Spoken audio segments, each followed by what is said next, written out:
Chapter 1064. When young Fan returned to Longqingfang and passed by the Prince of Shouchuan's mansion, he felt a little nervous. He was afraid that the gate would suddenly open and a young girl with a scarf over her face and a broadsword in her hand would jump out and yell in a childish voice, "Hey, you untrustworthy general, just obediently follow me and marry to Tuba." Fortunately, the main gate of the Prince of Shouchuan's mansion was tightly shut. His horse passed through the front gate of the Prince of Shouchuan's mansion without any accident. In front of the young mansion, the family members were busy hanging red lanterns on the lampposts. Seeing that the new year was coming, the lanterns in front of the gate were replaced with 2 strings of red lanterns.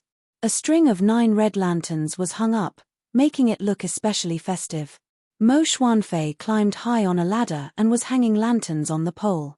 Yang Fan dismounted and stamped the snow on his boots. He was about to step into the gate when Mo Xuanfei saw him from the ladder and shouted, "Ah Lang is back." Yang Fan grunted. Mo Xuanfei said, "Ah Lang, there is a girl looking for you today." Yang Fan was a little surprised. He stopped and looked up, asking, "What girl?" Mo Xuanfei hung the lanterns and quickly climbed down. He scratched the back of his head and said to Yang Fan, "That girl calls herself Li Shenyang. She looks like a young lady from a rich family. She is accompanied by a light carriage and a servant. She is the first guest to visit our house." "I don't know her." "Li Shenyang? I have never heard of her." Yang Fan frowned in thought. He did not remember such a person. Yang Fan did not know that Li Kaiying was the 10th daughter of the Prince of Xiong and that she was usually called Shenyang among the sisters. Yang Fan thought for a moment but did not know what to say. He asked, "Why did that girl come? Where is she now?" Mo Xuanfei said, "That girl came at noon. As soon as she heard that Ah Lang was not here, she turned around and left. I did not ask her anything else. That little girl is only about 10 years old. It's really strange. I don't know what this little lady wants from Ah Lang." When Yang Fan heard this, his heart skipped a beat. A young lady of around 10 years of age from a wealthy family. Was there even a need to ask? She must be the daughter of the Prince of Xiong's estate. Didn't she go to his estate at this time and go to the palace instead? Yang Fan had a lingering fear in his heart as he quickly instructed, "Remember, if this lady comes again, regardless of whether I'm here or not, tell her that I'm not here." "Oh." Mo Xuanfei nodded and scratched the back of his head. Suddenly, he remembered something and hurriedly said, "By the way, Ah Lang, there's another guest here today." Yang Fan turned around and glared at him. "Do you have to speak in halting sentences? Who else is coming?" Mo Xuanfei mumbled, "That person seems to be a foreign monk." A foreign monk? Yang Fan was even more confused. Among the people he had interacted with in recent years, there had never been a monk, let alone a foreign monk. Mo Xuanfei said, when the monk heard that Ah Lang was not at home, he left without even entering the door. He left a letter for Ah Lang, which is now in the gatehouse. "Ah Lang, please wait a moment. I'll go get it." Mo Xuanfei hurriedly ran into the gatehouse and soon took out a visitation card. Yang Fan opened the visitation card under the door. After reading it, an extremely strange look slowly appeared on his face. He hurriedly rolled up the visitation card, turned around and walked out, saying, "I'm going out for a while." Mo Xuanfei chased after him and shouted, "Ah Lang, the weather is gloomy. I'm afraid it's going to snow again. Ah Lang, you'd better bring a raincoat. It's already late. Why don't you go to see the guest tomorrow?" Yang Fan waved his hand behind him and said, "Tell the First Lady that I have something to do tonight and won't be coming back to sleep." The gloomy setting sun in the sky reflected the majestic and tall gate of the temple. A spire emerged from the temple wall, pointing straight to the sky.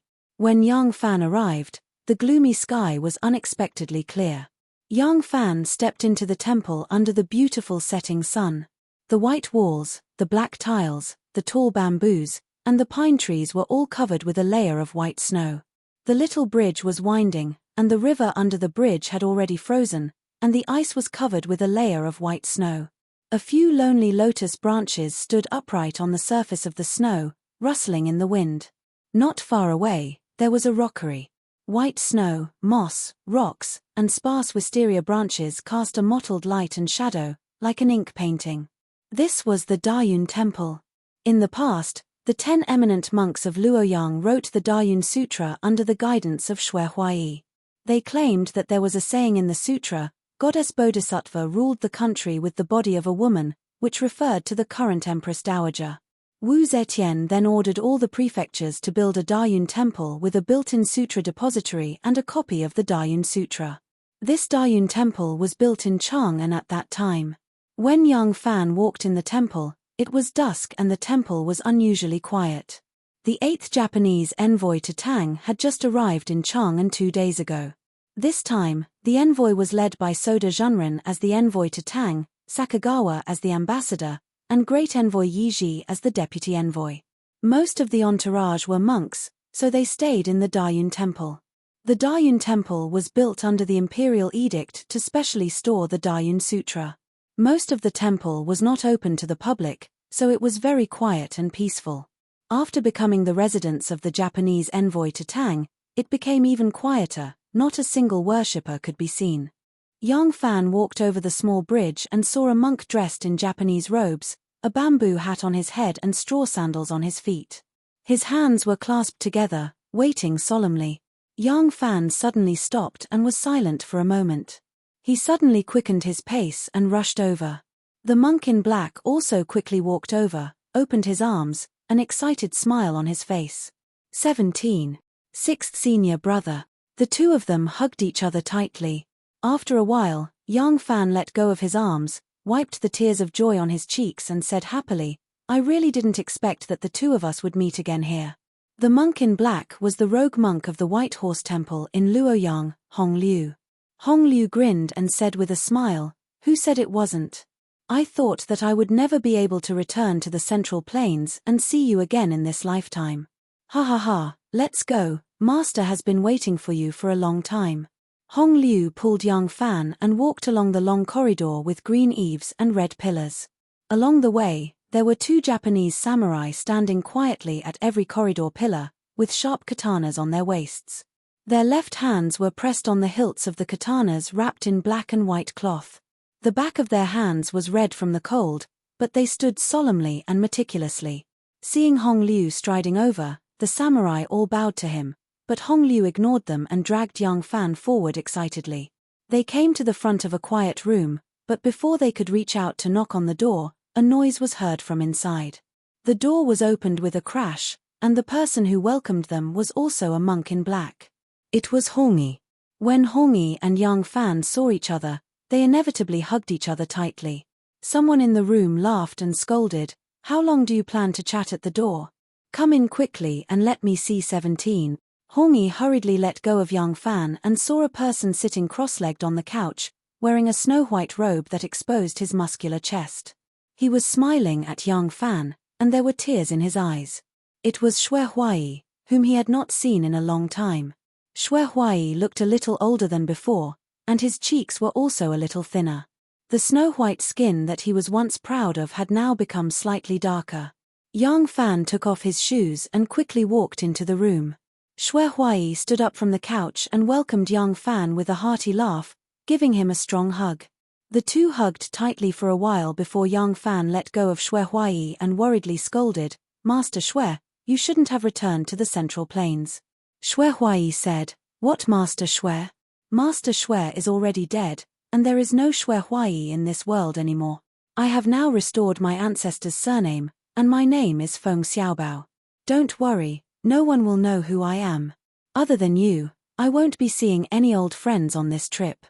The few of them sat down on the couch. The 4 walls of the room were empty, and the walls were painted snow-white. There were 2 tall paper candles on the ground, and there were bamboo leaves painted on the lamp paper, which made the 4 walls look blurred, as if they were standing in the shadow of the bamboo. There was a sunken stove on the ground, and it was level with the ground, with steam rising from it. Yang Fan said, there was a letter from the South Sea, saying that Master was not happy living in the South Sea, and after only a year or so, he insisted on leaving. In the end, he left without saying goodbye, and no one knew where he went. Today, I suddenly saw the letter from the Japanese envoy, and saw the words the person who shaved for you. It really gave me a fright. Xue Huai laughed and said, If I don't do things that shock the world and make people look at me, then would I still be Feng Xiaobao? Since you're here, don't leave tonight. Let's have a good drink. As Xue Huai said this, he clapped his hands 3 times, and the wall behind him suddenly opened with a hua la sound. A beautiful girl wearing a light blue kimono with large floral prints walked in gracefully. Her hair was tied up in a bun, and there were 3 hairpins in her hair. Her kimono was tied with a large bow, which made her small waist in the plain kimono look a little lively. A pair of snow-white cotton socks were faintly visible under the kimono. She walked in small steps to the front of Yang Fan, bent her knees, and put down a red lacquer plate. There were a few dishes and a small jar of wine on the lacquer plate. The girl's eyebrows were like crescent moons, and her eyes were as pure as colored glass. She smiled shyly at Yang Fan, and then poured wine for them. As she moved, her pure white sleeves with light yellow edges revealed her fair wrists, and her posture was extremely elegant. Yang Fan didn't expect that there would be a Japanese girl in this temple, and he couldn't help but reveal an astonished expression. When the girl poured wine for Hong Yi and Hong Liu, the 2 respectfully accepted the wine cup and said to the girl, "Thank you, master's wife." Yang Fan was even more unable to close his mouth after hearing this. Seeing his expression, Xue Huai couldn't help but laugh. 17, I'll introduce you to her. Her name is Ruoxiang, and she's my woman. Xue Huai scratched his bald head and said proudly, If you're capable, you'll be able to do well wherever you go. Ah. By the way, I have to clarify that this time I, Feng Xiaobao, didn't rely on a woman, but on my own ability to achieve what I have today. The girl pursed her lips and smiled at Yang Fan. She put her hands on her knees and bowed her head, and said softly and slowly, "Please enjoy." After saying that, she picked up the empty plate and slowly retreated. After a while, she came back and washed her hands in a basin in the corner of the room. She took out a guqin and sat down cross-legged. Her white hands gently plucked the strings, and a melodious tinkling sound flowed out. Yang Fan was secretly surprised. His master, Zhong Kui, had clearly said in the letter that when Xue Huai left the South China Sea, he only brought Hong Yi and Hong Liu with him. He didn't have a single penny on him. Yang Fan didn't know how Xue Huai arrived in Japan and what kind of fortuitous encounter he had. Suppressing his curiosity, Yang Fan raised his cup and congratulated, "Congratulations to master for returning to the secular world and marrying such a gentle and virtuous mistress." Hong Liu laughed and said, 17, "You're wrong. Our master didn't return to the secular world. Not only did he not, he even founded the Honbo sect in the Fusang country's capital. He built a Honbo temple and declared himself the pope of a sect. He's very impressive. This fake monk, Xue Huai, could actually create his own sect and become the pope." Yang Fan almost couldn't believe his ears. Hong Yi and Hong Liu explained in detail one after another before Yang Fan finally understood.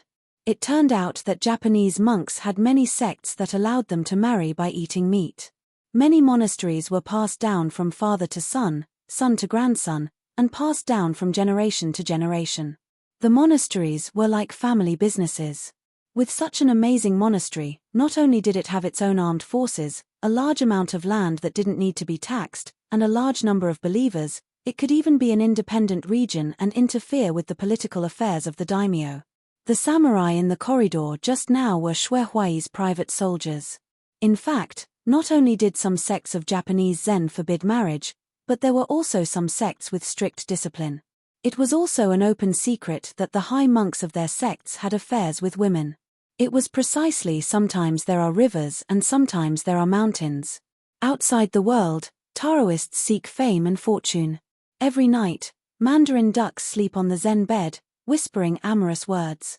Xue Huai established his own sect, so he naturally had the final say in all the rules. His sect didn't forbid alcohol and women. It was particular about wine and meat passing through the intestines. The Buddha sat in the heart and pointed directly to the human heart. Its doctrine was similar to the enlightenment of the sixth patriarch, Huaining, but only in appearance. At that time, there were many nobles and people in Japan who worshipped and believed in Buddhism, but there were very few monks who were truly proficient in Buddhism. Shui Huai used the half-baked Buddhism that he had heard in the White Horse Temple to open up a situation in Japan and established a great foundation. After saying that, Hongliu said proudly, 17, you can't imagine Master's prestige in Japan now. Not only are all the daimyo respectful to Master, but even the King of Japan treats our Master like a distinguished guest. Hongyi added, Master brought the two of us from the South China Sea to Japan and built up this family business with our bare hands. Shui Huai scratched his bald head and tried to show a humble expression, but the big grin on his face revealed an indescribable pride. Yang Fan laughed and said, I didn't expect this, I really didn't expect this. Haha, Master, you're now drinking wine, getting drunk with beauties, and practicing Zen. This kind of freedom is really enviable. When the Japanese girl who was playing the zither heard this, she gently bit her plump red lips and a charming smile appeared on her face.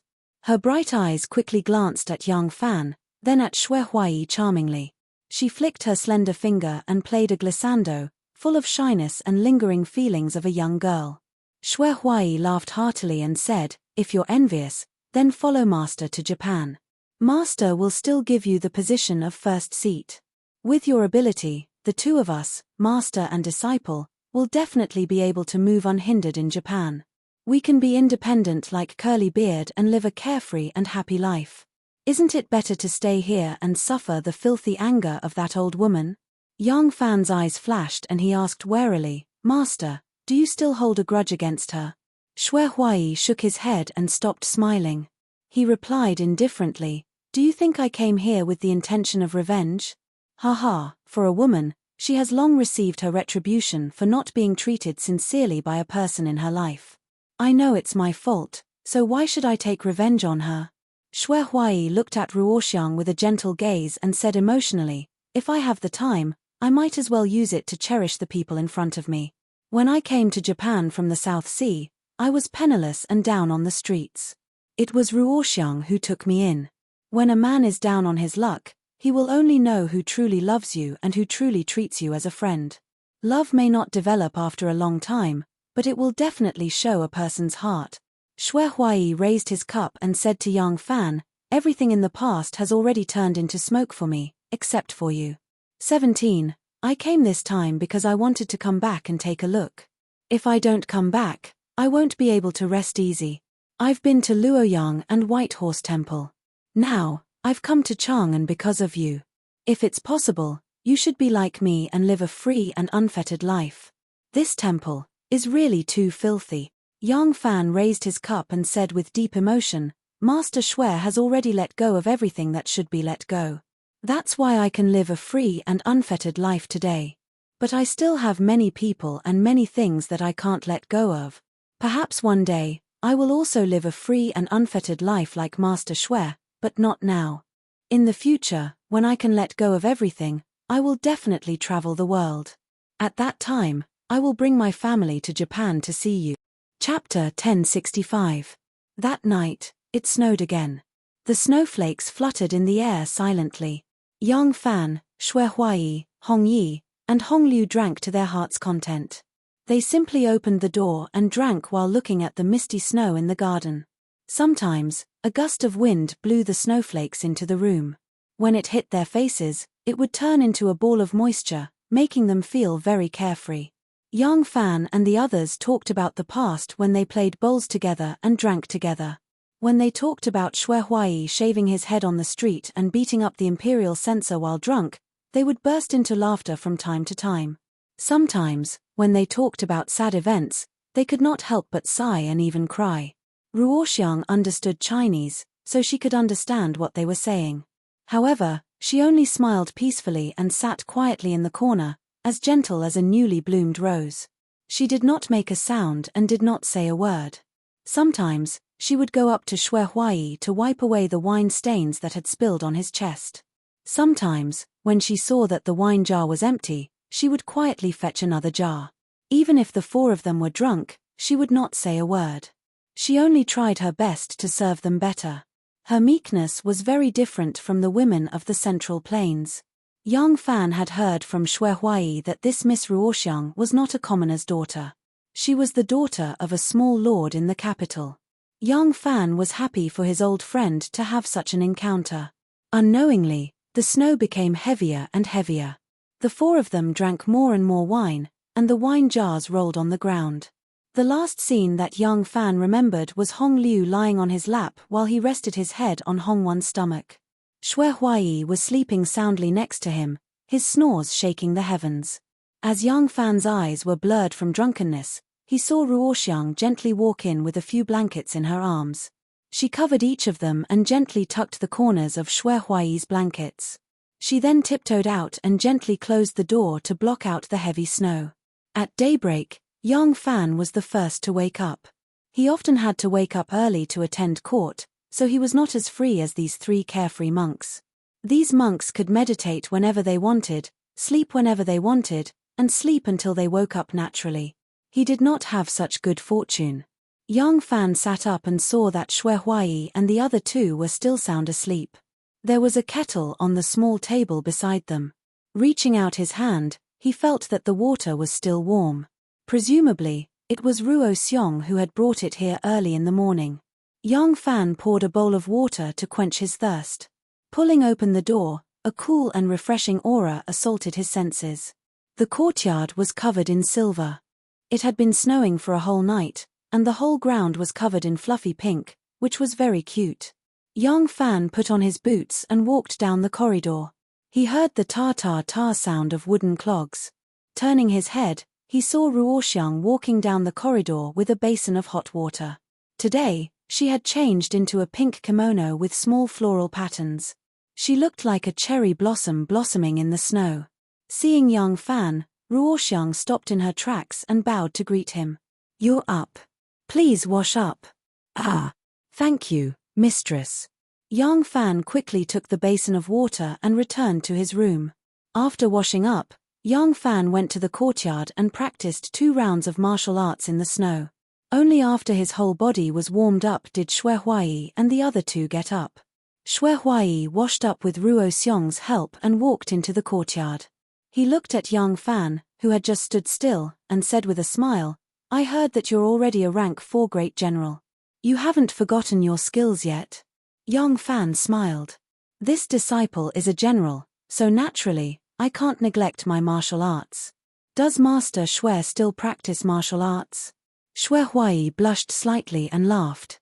"In the past, I was just boasting. Actually, I know in my heart that my martial arts are all showy but impractical. They're street tricks. Ha ha ha, they can't be taken seriously. They're useless. Why would I practice them?" As the two of them were talking, a skinny man in a kimono came from afar. When he saw Shui Huaiyi, he stopped and bowed respectfully to him, saying, "Good morning, great monk." Turning his eyes, he saw Ruoxiang coming out of the room and bowed to her, saying, "Good morning, sister-in-law Fan." Shui Huaiyi and Ruoxiang also greeted him. The three of them spoke in Japanese. Young Fan didn't understand what they were talking about, so he ignored them. Although the man saw Young Fan, he didn't know his identity. He only bowed to him and left the corridor. Shui Huaiyi said to Young Fan, "This person is the Tang envoy from Japan, Soda Zhenren." Young Fan thought, as the envoy, he must be someone with great power. Since he's so respectful to Master Shui, it seems that what Hong Liu said was true. Master Shui has really made a name for himself in Japan. Young Fan asked, "When does Master Shui plan to return to Japan?" Shui Huaiyi laughed. "What, you're in a hurry to send me away?" Young Fan said, "Of course not, it's just that." Shui Huaiyi laughed. "I know you mean well. You're worried about my safety. Don't worry, even if it's for Ruoxiang, I won't act recklessly. I won't wait until the envoy leaves. At the beginning of spring, I'll take a boat to the east and sail back to Japan." When Young Fan heard this, he couldn't help but let out a sigh of relief. He knew that this envoy was not a tribute envoy. The tribute envoy would leave after paying the tribute. This envoy was a political and cultural exchange envoy. Every time he entered Tang, he would stay for at least a year. He would visit everywhere, buy books and shops, appreciate the customs of China, and learn about China's culture and system. He would only leave after he had gained something. If Shui Huaiyi wanted to leave with the envoy, he would have to stay in Chang'an for at least a year. Ever since the incident where he was discovered by Du Wentian while visiting Xingjiao Temple, Yang Fan didn't believe in secrecy anymore. Naturally, he hoped that Xue Huai would leave as soon as possible to ensure his safety. Yang Fan quickly said, "If that's the case, when Master returns to the east, I'll arrange the boats, carriages, and horses. I'll definitely protect Master all the way."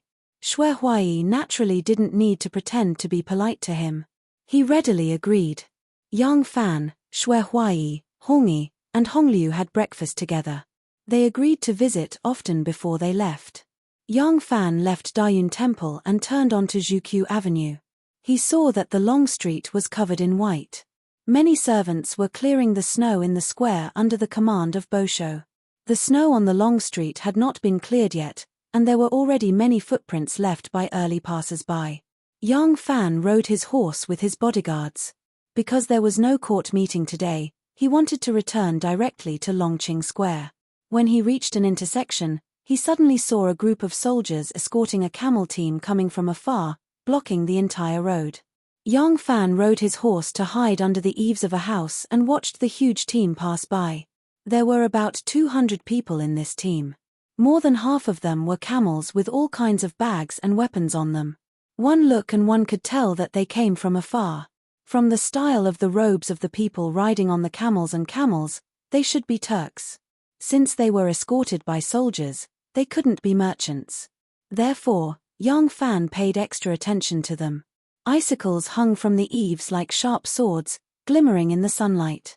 Yang Fan peered through the cluster of icicles and immediately saw a carriage with a banner written in both the Chinese and Turkic languages. When he saw the words on the banner, Yang Fan's heart skipped a beat. The Turks and the personal envoy are finally here. Compared to the Tubo, the Turks were even more shameless. The Tubo were like strong men who relied on their strength to bully others, while the Turks were scoundrels who would do anything. When he was in a disadvantageous position, Moshe could thicken his skin and ask to be Wu Zetian's godson. However, once he saw that he could take advantage of something, he would immediately turn hostile. He did not care about the reputation and dignity of a country at all. Take this time as an example. At the very least, the Tubo first asked for benefits from the marriage. When the marriage proposal failed, they resorted to force. The Turks, on the other hand, decided to fight first. Regardless of victory or defeat, they would shamelessly negotiate for benefits. The Great Jew Imperial Court hated the Turks even more than the Tibetans. However, due to the current situation, they had no choice but to receive the Turks' peace marriage envoy. Wu Zetian could only use the Ministry of Rights as an excuse to delay them for 3 days. In the end, she still invited them to the Golden Palace to deliver the letter. Interestingly, this time, no matter which faction it was, all of them strongly opposed the marriage with the Turks. The moment the Turks' personal envoy handed over the letter, stating the purpose of their visit and the intention of the marriage, the entire court of civil and military officials attacked them. After Wu Zetian moved the capital to Chang'an, Zhong Jianji, who had just been appointed as the assistant minister of the Autumn Palace, was the first to step out. He raised his scepter and said loudly, "I object. Since ancient times, there has never been a prince of China who married the daughter of Naidi as his wife, let alone the emperor's grandson. How can the future mother of the country be a barbarian? Your Majesty must not agree. This is a great humiliation." Towards Zhong Jianji's words, Wu Zetian did not like it from the bottom of her heart. What great humiliation! Since the Han Dynasty, how many princesses of the Central Plains have been defiled by the barbarians? Why didn't anyone say it was a great humiliation? When the Tang Dynasty sent Princess Wencheng to the marriage, why didn't he jump out and say it was a national humiliation? So it became a great humiliation for us to marry their daughter to us. This old man's idea of men being superior to women is quite serious. Besides, the daughter of the barbarians, what daughter of the barbarians? Is the bloodline of the Li Tang imperial family very pure? Then why would the 7 sects and 5 families, who considered themselves Orthodox Han people, look down on the imperial family? However, Wu Zetian also knew that the Turks were even less dignified than the Tibetans. Going back on their word was like farting. Making peace with the Turks would not help ease the tension between the two countries. As long as there was an opportunity, Moshe would definitely take a bite at the fastest speed possible. Moreover, last time she asked her nephew Wu Yanxiu to make peace with the Turks, but Moshe detained her until now. She still has not vented her anger. Although she did not agree with Zhong Zhenji's reasoning, Zhong Zhenji's attitude was exactly her attitude. Therefore, Wu Zetian did not say anything. Immediately Wei Yuanzhong came out with his scepter, his beard and hair standing on end. He said in a stern voice and countenance, "The Turks are ambitious and capricious. How can they be betrothed to the Turks? Moshe wants to betroth his daughter but arrogantly insists that she must marry our dynasty's imperial grandson. How preposterous! The imperial grandson is the heir to the throne, the future son of heaven. If he marries the daughter of a barbarian as his wife, then the future son of heaven will have the blood of a barbarian, disrupting the bloodline of our imperial family. Your Majesty must not agree." Zhu Yong said in a strange tone. Previously Moshe groveled and claimed to be Your Majesty's adopted son and proposed a betrothal to Your Majesty. In consideration of his sincerity, Your Majesty sent the Prince of Huayang, Wu Yanxiu, to the Turks to escort the bride. Since ancient times, when a woman was betrothed, she would take the initiative to send the bride to the other country. There is no such thing as a prince coming to the Khan's court to receive the bride. Your Majesty's courtesy is enough to show his benevolence. In the end, the Turks detained the Prince of Huayang and broke the betrothal. To this day, they have not released the Prince of Huayang. How can our dynasty make peace with the Turks? The Turk envoy's name was Mo Hegan. He had a pair of sharp eyes, a hooked nose, and a moustache above his lips that looked like two scimitars. He had the temperament of a sinister vulture. Mo Hegan was neither angry nor annoyed by the repeated accusations from the ministers. He only calmly stood there with a faint smile on his face. When these people finished speaking, Mo Hegan lightly coughed and said in a clear voice, "Our dynasty's Khan has always recognized only Li Tang as a member of the imperial family. In the previous betrothal request, he clearly stated that he wished to marry Li Tang as a member of the imperial family. Although Wu Yanxiu is a prince, she is not a member of Li Tang's imperial family. In this matter, your noble country is in the wrong.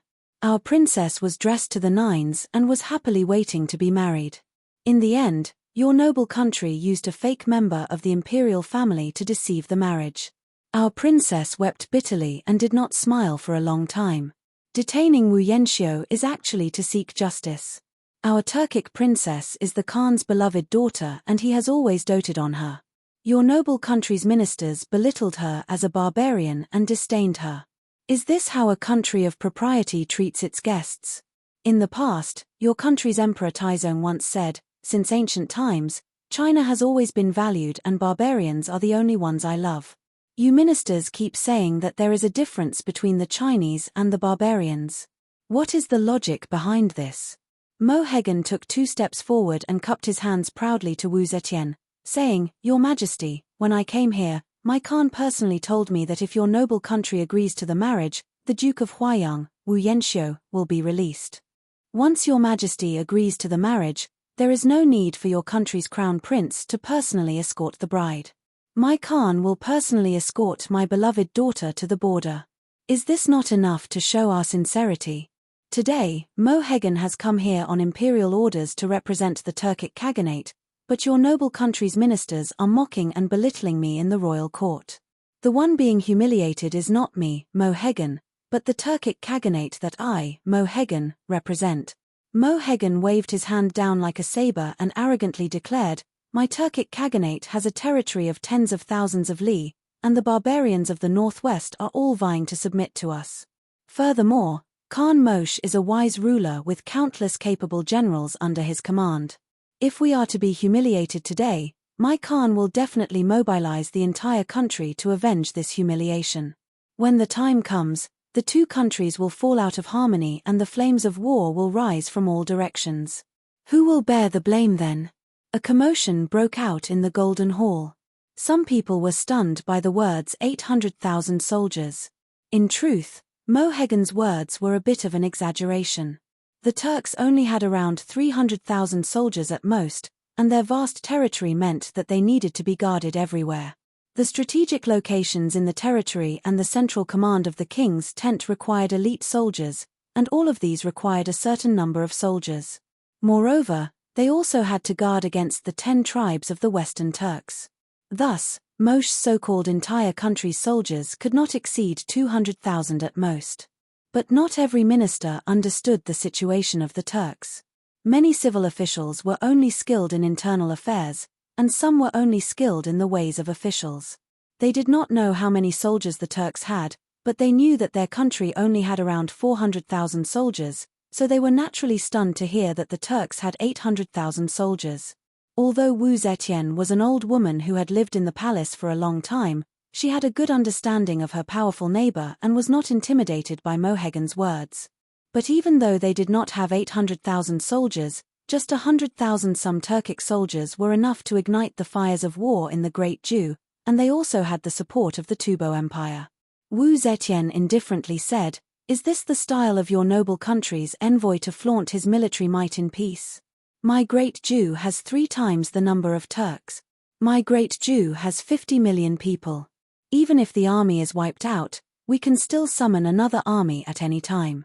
No one can use military might to intimidate we. Noble envoy has come from afar with a mission of peace, but all you talk about is fighting and killing.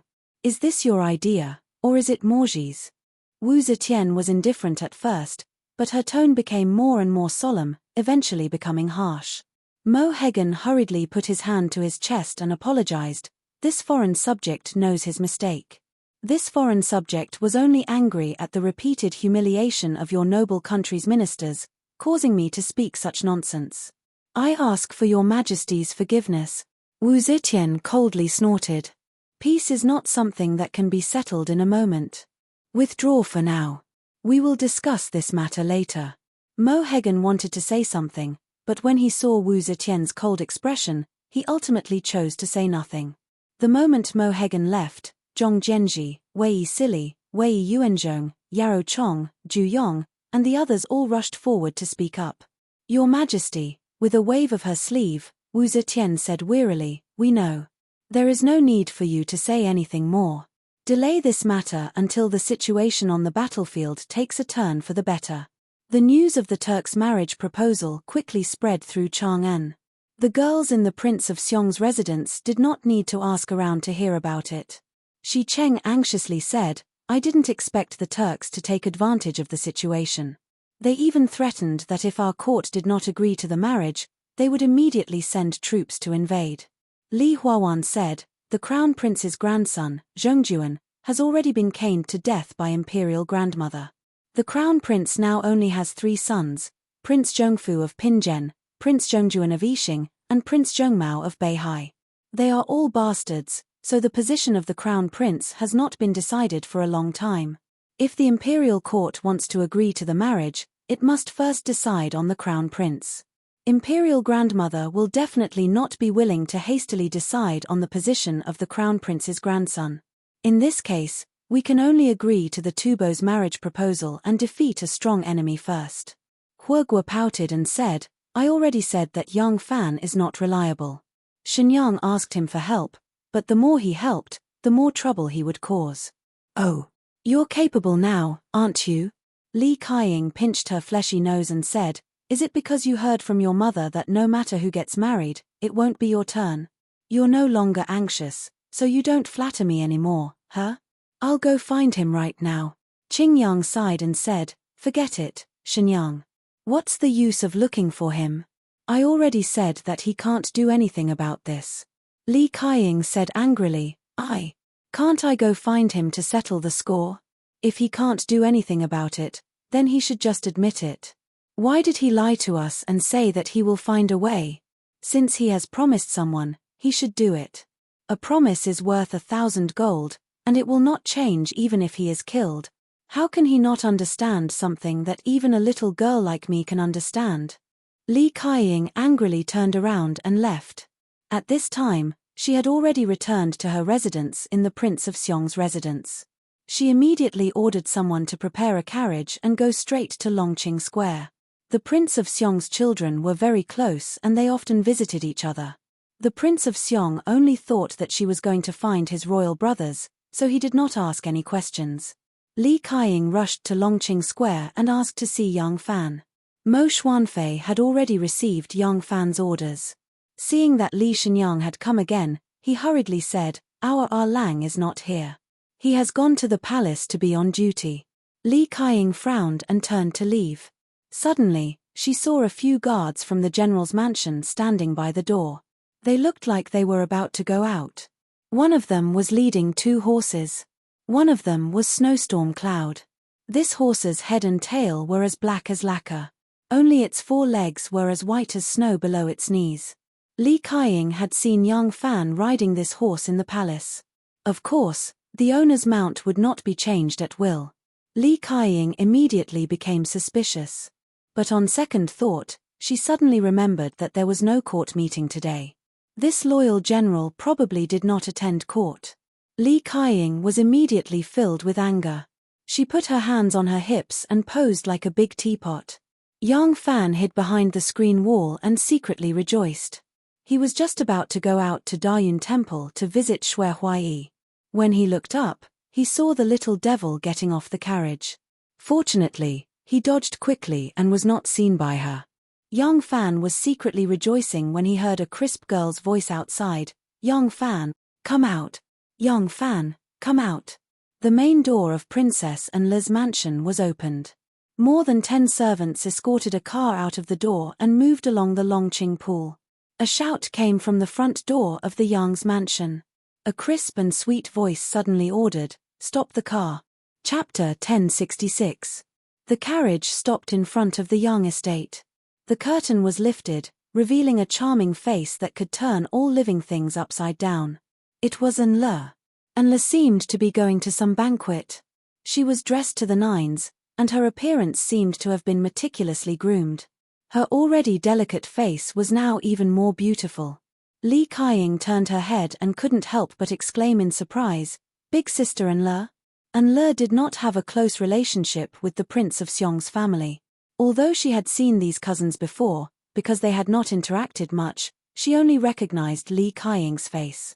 She could not remember which daughter of the Prince of Xiong's estate she was or what her name was, but she felt that Li Kaying looked familiar.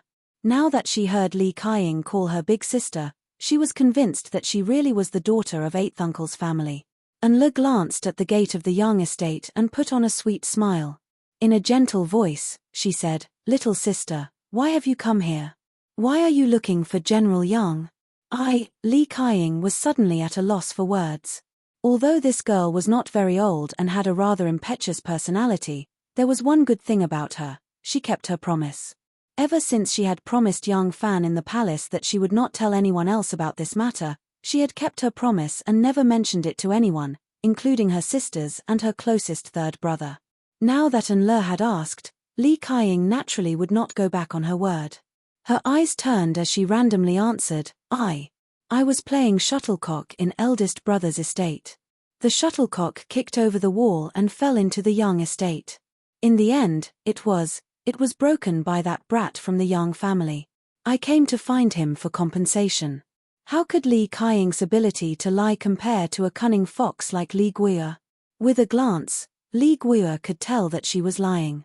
Li Guiyue had originally only been a little curious about Li Kaying's actions. She did not think that this little cousin of hers would have anything to do with Yang Fan.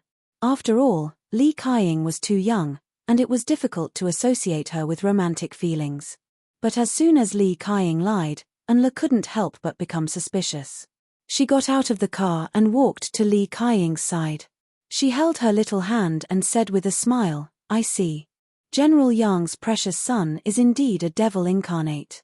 Last time, he stood on top of the wall and peed on the face of the Lord of Hanoi." Li Kaying couldn't help but laugh out loud. Anle said with a smile, "Our Li family sisters can't be bullied by that surnamed Yang. But what about you? After all, you're a noble lady of the imperial family. It's not proper for you to stand at the gate and shout. Come, big sister will take you to the Yang family to seek justice from General Yang." Li Kaying was a little embarrassed. When she looked up, she saw Anle smiling at her carriage. Li Kaiying's pretty face suddenly blushed.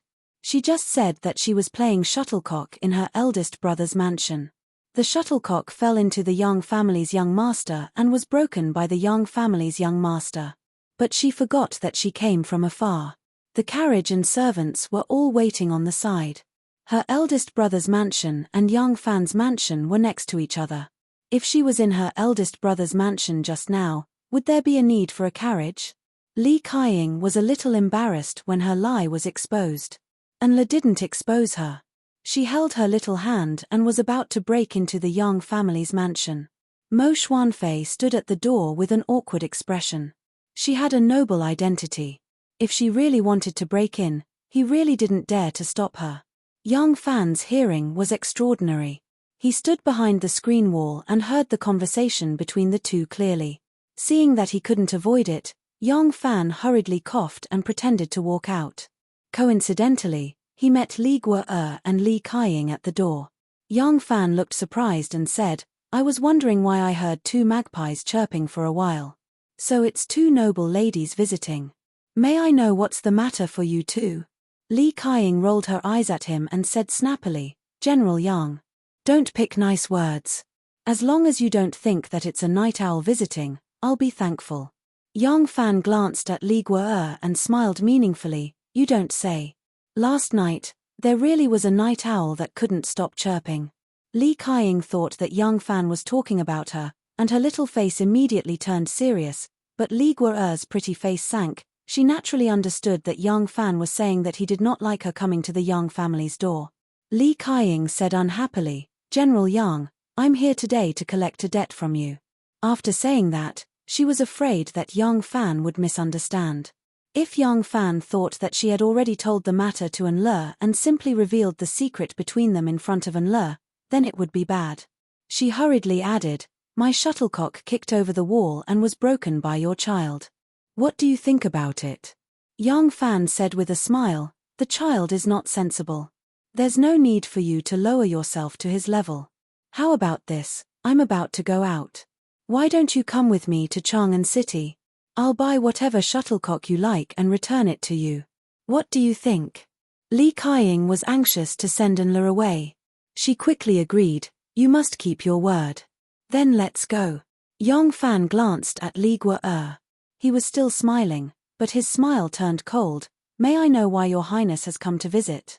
Li Guo'er saw that the two of them were echoing each other, and it was impossible for her to have a good show. Although she couldn't let go of her doubts, she let go of Li Kaiying's little hand and smiled, "Nothing. I'm here to accompany my little sister. Since you've made up, then there's nothing for me to do. General Yang, little sister, I'll take my leave." Li Guo'er turned around and walked down the stairs. Suddenly, she looked back with a smile and said to Yang Fan, "General Yang, you have to fulfill your promise. If my little sister is bullied, I'll definitely seek justice for her." Yang Fan frowned slightly and was very displeased. Li Kaiying stood at the side. Seeing his expression, she couldn't help but feel perturbed. But she gently bit her lower lip and didn't speak. Until Li Guo'er boarded the carriage and left, she couldn't wait to explain to Yang Fan, "I didn't say anything to her."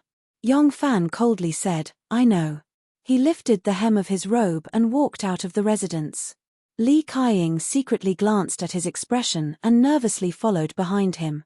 Yang Fan held his hands behind his back. Looking at Enle's fleet of carriages leaving, he lightly said, "I really don't like this cousin of yours." Li Kaiying said, "I know. I wasn't the one who found her. I heard that at that time in Chang'an East City."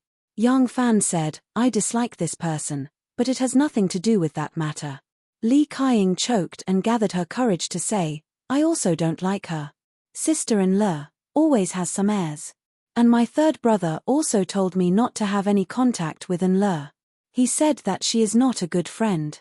I don't quite understand what third brother meant, but third brother will not harm me. He must have his reasons for saying so." Yang Fan couldn't help laughing.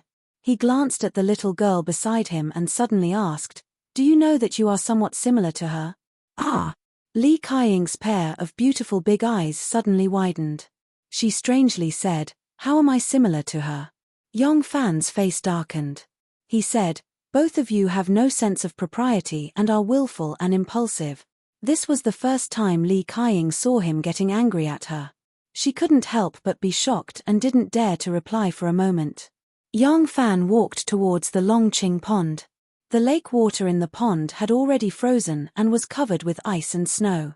There were a few withered lotus stems by the lake, struggling in the ice and snow. It was a scene of withered. Li Kaying took small steps, slowly moving to his side. Sneaking a glance at his face, she timidly said, You're angry? Yang Fan gazed at the snowy field in front of him and coldly said, although you're young, you were born in the imperial household. You should understand things better than ordinary girls. Tell me, isn't this marriage between the two countries a matter of national importance? If it is, then whether this matter succeeds or not should be left to the imperial court to weigh the pros and cons and make the choice that best suits the interests of the country. As for whether one of the women will be happy for the rest of her life, that's not even a consideration. And as an official of the imperial court, I shouldn't play any tricks. If this is a private matter, then it's a private matter involving the women of the Prince of Xiong's household. What does it have to do with me? If I help you, doesn't that count as a favor? Why does it seem like I owe you? Why do you keep coming to my door to make a fuss and put on the face of a creditor? Do you think that just because you're an imperial daughter, you can do whatever you want? Li Kaying felt extremely wronged by his lecture. Her eyes brimming with tears, she said, I also know that I'm asking for your help, General Yang. But I suddenly heard that the Turks also want to come to the marriage, and the entire court is against it. If this happens, I'm afraid that Imperial Grandmother will agree to the Tubo marriage, and I don't see General doing anything. Yang Fan said, the Emperor also doesn't want to have a marriage between the Tubo and the Turks, but can she directly refuse? Even if it's a marriage between two ordinary families, if the two families often have business, and the family with the daughter is afraid that it will affect their own family's business, they can't rudely refuse and say that because your son eats, drinks, and gambles, that is not a son, my daughter can't marry, right? He has to find all sorts of reasons to tactfully refuse. This way, he won't offend anyone, but he can also protect his daughter. If he wants to find someone to mediate, this person has to use even more tricks. I've been running around for this matter all this time, but do you think that I've done everything in the open? Or do you think that I have to tell a silly girl like you everything I've done, no matter how big or small? Li Kaying lowered her head and fell silent at his lecture. Yang Fan emphasized, don't just listen to the wind and think it's rain. You do whatever you think. To put it nicely, this is called being straightforward and naive, but don't forget that you're a princess, and this matter has even greater implications, so you need to be especially cautious. Do you understand? Li Kaying felt wronged and said, I understand. As she spoke, 2 teardrops fell from her eyes and fell onto her lapel. Li Kaying couldn't help but softly sob. In the distance, the maids and servants of the Prince of Xiong's estate seemed to notice something. They stood on their tiptoes and looked over, whispering to each other. Yang Fan noticed their strangeness and couldn't help but curse. He had spoken too harshly and made this girl cry. If the people of the Prince of Xiong's estate went back and told the Prince of Xiong, it would be difficult for him to explain himself. Yang Fan smiled and suddenly became amiable. He said to her, but I've realized that you're better than Enle in at least 2 areas. A child's attention was truly easy to divert. Li Kaying, who had been scolded to the point of tears, immediately blinked her eyes, her eyelashes still glistening with tears. She curiously asked, is that so? How am I better than big sister Enle? Yang Fan replied, one is that you're willing to listen to advice and not so arrogant as to believe yourself infallible. That kind of woman is the most loathsome. Another is that you take your promises very seriously. Although you're still young, once you make a promise to someone, you'll definitely keep it. You're a good girl. Li Kaying's tears broke into a smile. Yang Fan continued to encourage her, continuing to praise, I've now discovered yet another area in which you're better than her. Li Kaying's eyes glowed. Is that so? Yang Fan nodded. Of course. You look very good when you smile. I suddenly realized that you're a beauty in the making. When you grow up, you'll definitely be more beautiful than Enle. Li Kaiying's pretty face blushed from his praise. She bashfully said, "How can I be as beautiful as big sister Enle? You're talking nonsense." Enle's happiness was famous in the upper circles of the capital. Princess Taiping was once hailed as the flower of Luoyang. Now that she was middle-aged and had established her own government, she began to display the image of a strong woman in the political arena in front of everyone. She was no longer as famous as she was when she was younger. But even when she was in the prime of her youth, she had never received such an evaluation from Enle. Li Kaiying's few elder sisters were still in their youth. Usually, when they gathered together, they would often evaluate the beauty of the noble ladies in the capital. Li Guo would always be the well-deserved first place. Naturally, Li Kaiying was aware of this. She simply did not dare to think that she could be more beautiful than Enle. But regardless of age, once a girl became sensible, they would like others to praise her beauty. Although Li Kaiying felt that young Fan was exaggerating, she was still extremely happy. Her mouth said that young Fan was talking nonsense. But in her heart, she wished that what young Fan said was true. Young Fan said, "Women are like flowers. Some are as light as chrysanthemum. Some are as clear as lotus. Some are as cold plum blossoms proudly in the snow. Some are like orchids in a deep valley. They are all colorful and different. Beauty is beauty, there's no difference." Li Kaiying had never heard of such words. For a moment, she was fascinated. She tilted her head and thought for a while. She innocently asked, "Is that so? Then, what kind of flower do I look like?" Young Fan was secretly amused. He made up some nonsense and this little girl actually took it seriously. Young Fan pretended to look at her seriously. Li Kaiying actually shyly avoided his gaze. Young Fan said, "The reflection of the lotus in the spring, the peak of the young mountain. Compared to the ability of the lotus pod, the fragrance of the flower is drawn. As for Miss, you are comparable to a lily." Li Kaiying was overjoyed. Young Fan did not know that because of his casual words, this little girl would henceforth love lilies among hundreds of flowers. Not only did the flowers arranged in the house become lilies, the embroidery on her clothes became lilies. She even went around collecting lilies. It was to the extent that on her birthday, her sisters were proud to give her a pot of a different kind of lily. Young Fan gave her a slap on the face and gave her a sweet date. He successfully coaxed this little girl to leave happily. Young Fan stood on the same spot with a deep frown on his face. He had already started his plan earlier, but he did not expect the two Ju to come so quickly. If the Empress could not hold on until the Tubo and two Ju were in trouble, the situation would be very bad. At this time, a rider suddenly galloped over. Ren Wei went up to greet him. After exchanging a few words, he suddenly turned around and ran excitedly towards young Fan. From afar, he shouted, "General! General! Victory at Maroju!" Chapter 1067. The news of Maroju Governor Chen Dasi defeating the Tibetans became the most sensational news in the capital before the new year. The Wuzhou court, which had been tense due to the Tibetans and Turks sending troops to force a marriage, also heaved a sigh of relief. The Tibetans had mobilized more than 10,000 elite cavalry to attack Maroju, but they did not expect that their whereabouts would be exposed. They did not expect that the Ju army, which was used to defending but not attacking, would leave their camp and set up an ambush at Wenchuan instead of setting up an ambush at a place like Minute Mountain, which was easy to defend and difficult to attack. Ever since the internal strife between the Tibetan kings and ministers, the Tibetans had lost almost all of their good generals and it was difficult to find a great general who could hold his own.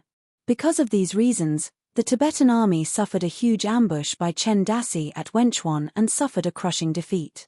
As the Tibetan army retreated in panic, Chen Dasi gathered his courage and led his army in hot pursuit, killing until the Tibetan corpses littered the plains. Chen Dasi pursued them and fought 4 battles in a row, winning all 4 battles until the Tibetans threw away their helmets and armor. He chased the Tibetans for several dozen li into Tibetan territory and only returned in triumph, fearing that he might fall into an ambush. After 4 battles, Chen Dasi beheaded more than 1,000 soldiers, captured more than 3,000 Tibetan soldiers, and seized a large number of cattle and sheep used as food by the Tibetans. Wu Zetian was overjoyed at the news and immediately ordered the 3 armies to reward him. Due to Chen Das's great victory, Wu Zetian's confidence had been boosted. When Maisa went to the royal palace to ask about the marriage proposal, Wu Zetian didn't allow him to enter the palace. Maisa couldn't do anything to the imperial army soldiers guarding the palace gates either, so he could only return to the Four Quarters embassy in frustration. Wu Zetian was in no hurry to receive the Turkic envoy, Mo Hegan. After 5 days, under Mo Hegan's repeated requests and considering that it would be New Year's Day soon and that there would be many celebrations and there would be no time to receive foreign envoys, Wu Zetian finally agreed to host a banquet at the Suyu platform. On that day, the Crown Prince, Prince Xiong, Prince Liang, and all the high-ranking officials in the capital attended the banquet. This could be considered a gathering of the important officials of the court before the new year. The Crown Prince's 2 sons, Prince Pinzhen Li Zhongfu and Prince Yixing Li Zhongjuan, were also summoned to serve the emperor. Crown Prince Li Xian also had a younger son, the Prince of the North Sea, Li Zhongmao. Because he was not yet 10 years old, it was impossible for him to become a marriage partner, so he did not attend the meeting. Mo Hegan was led to the front by an official from the Ministry of Rites. He bowed to Wu Zetian and glanced at the 2 young men in embroidered robes standing beside Wu Zetian. He asked knowingly, "The 2 young men beside your majesty must be your majesty's royal grandsons." Wu Zetian said, "That's right. Zhongfu, Zhongjuan, this is the envoy of Tujue, Mo Hegan." Li Zhongfu and Li Zhongjuan stepped forward, and Mo Hegan quickly rushed forward to greet them, saying, "Your subject Mo Hegan greets." At this point, Mo Hegan suddenly paused and pretended to be hesitant. "Ah, I wonder which one of you is the current imperial grandson?" Li Zhongfu and Li Zhongjuan froze for a moment, then cupped their hands and said, "This little prince is Wang Zhongfu of Pinzhen, Wang Zhongjuan of Yixing. Envoy Mo Hegan, the 2 of us are not the imperial grandson." Mo Hegan turned to Wu Zetian and said, "Your Majesty, this subject has come to make peace through marriage. If your Majesty can introduce this subject to the imperial grandson, this subject will welcome it. However, my Khagan has designated the marriage of my beloved daughter to your country's imperial grandson. Why has your Majesty only invited the 2 princes but not allowed this subject to meet the imperial grandson?" Li Zhongfu and Li Zhongjuan's expressions suddenly changed. Wu Zetian indifferently said, "The Crown Prince's family has 3 sons, Zhongjuan, Zhongfu, and Zhongmao.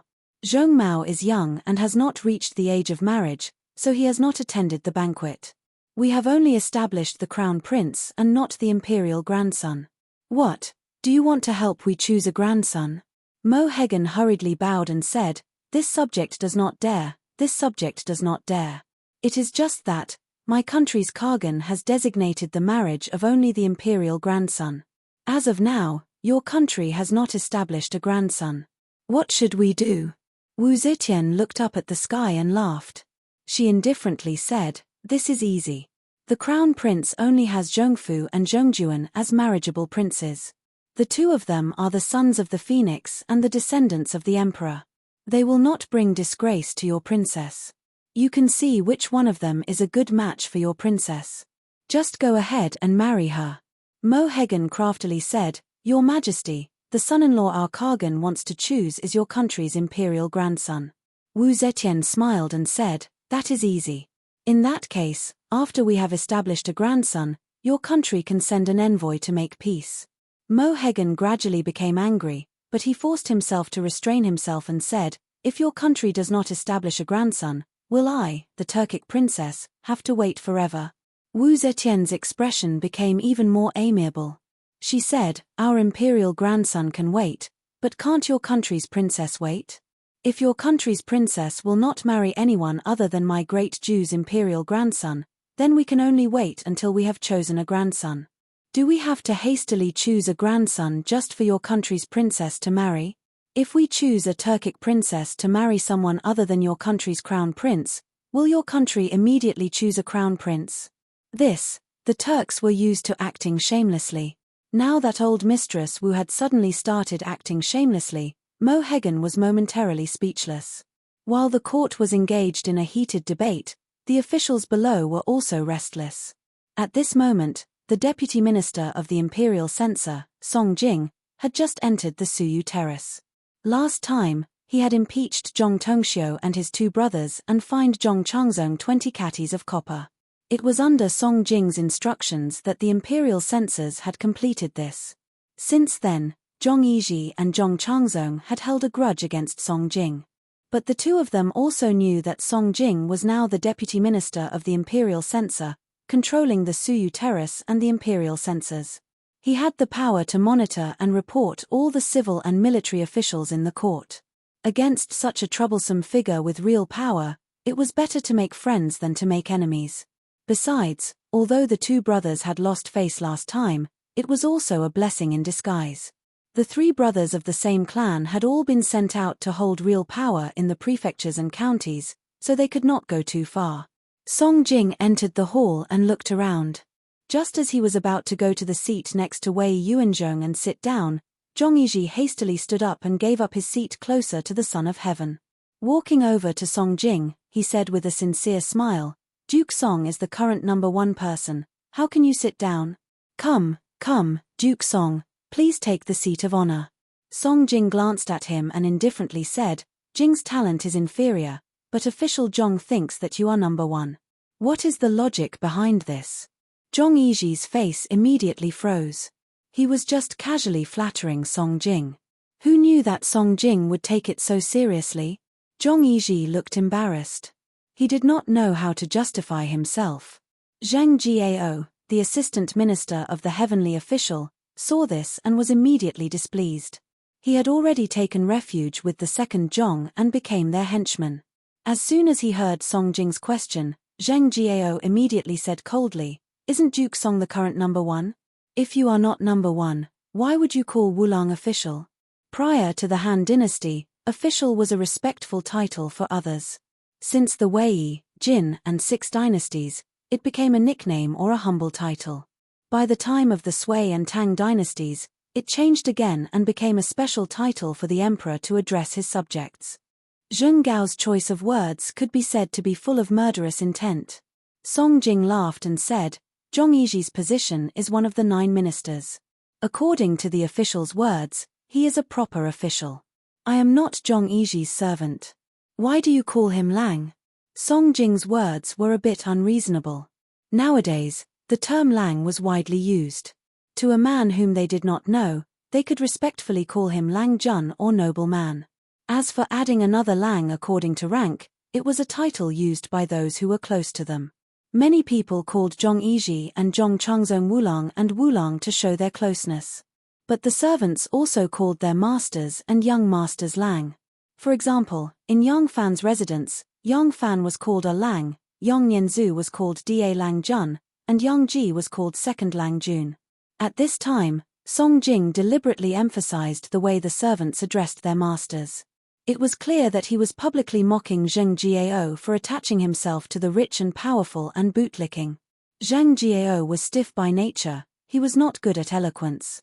How could he be like Song Jing, an imperial censor who relied on his writing skills and eloquence? For a moment, his face turned red, he was tongue-tied and could not say anything. Many officials in the hall heard the conversation between the two of them. Seeing that both sides were opposing each other with equal harshness, they could not help but be somewhat surprised. As soon as the hall quieted down, Zheng Jiao felt even more embarrassed. His face swelled up until it turned purple. Song Jing laughed and walked slowly toward Wei Yuanzhong. With a smile on his face, he greeted Wei Yuanzhong and sat down next to Wei Yuanzhong. Zhong Yizhi's cheek twitched a few times. He flicked his sleeves and walked back to his seat. All the officials in the hall saw that Zhong Yizhi's handsome face was ashen and his eyes were faintly burning with anger. At this time, Wu Zetian and Mo Hegan were talking, so Wu Zetian did not notice the confrontation between her lover and Song Jing. But Yang Fan, who was patrolling in the hall, saw it clearly.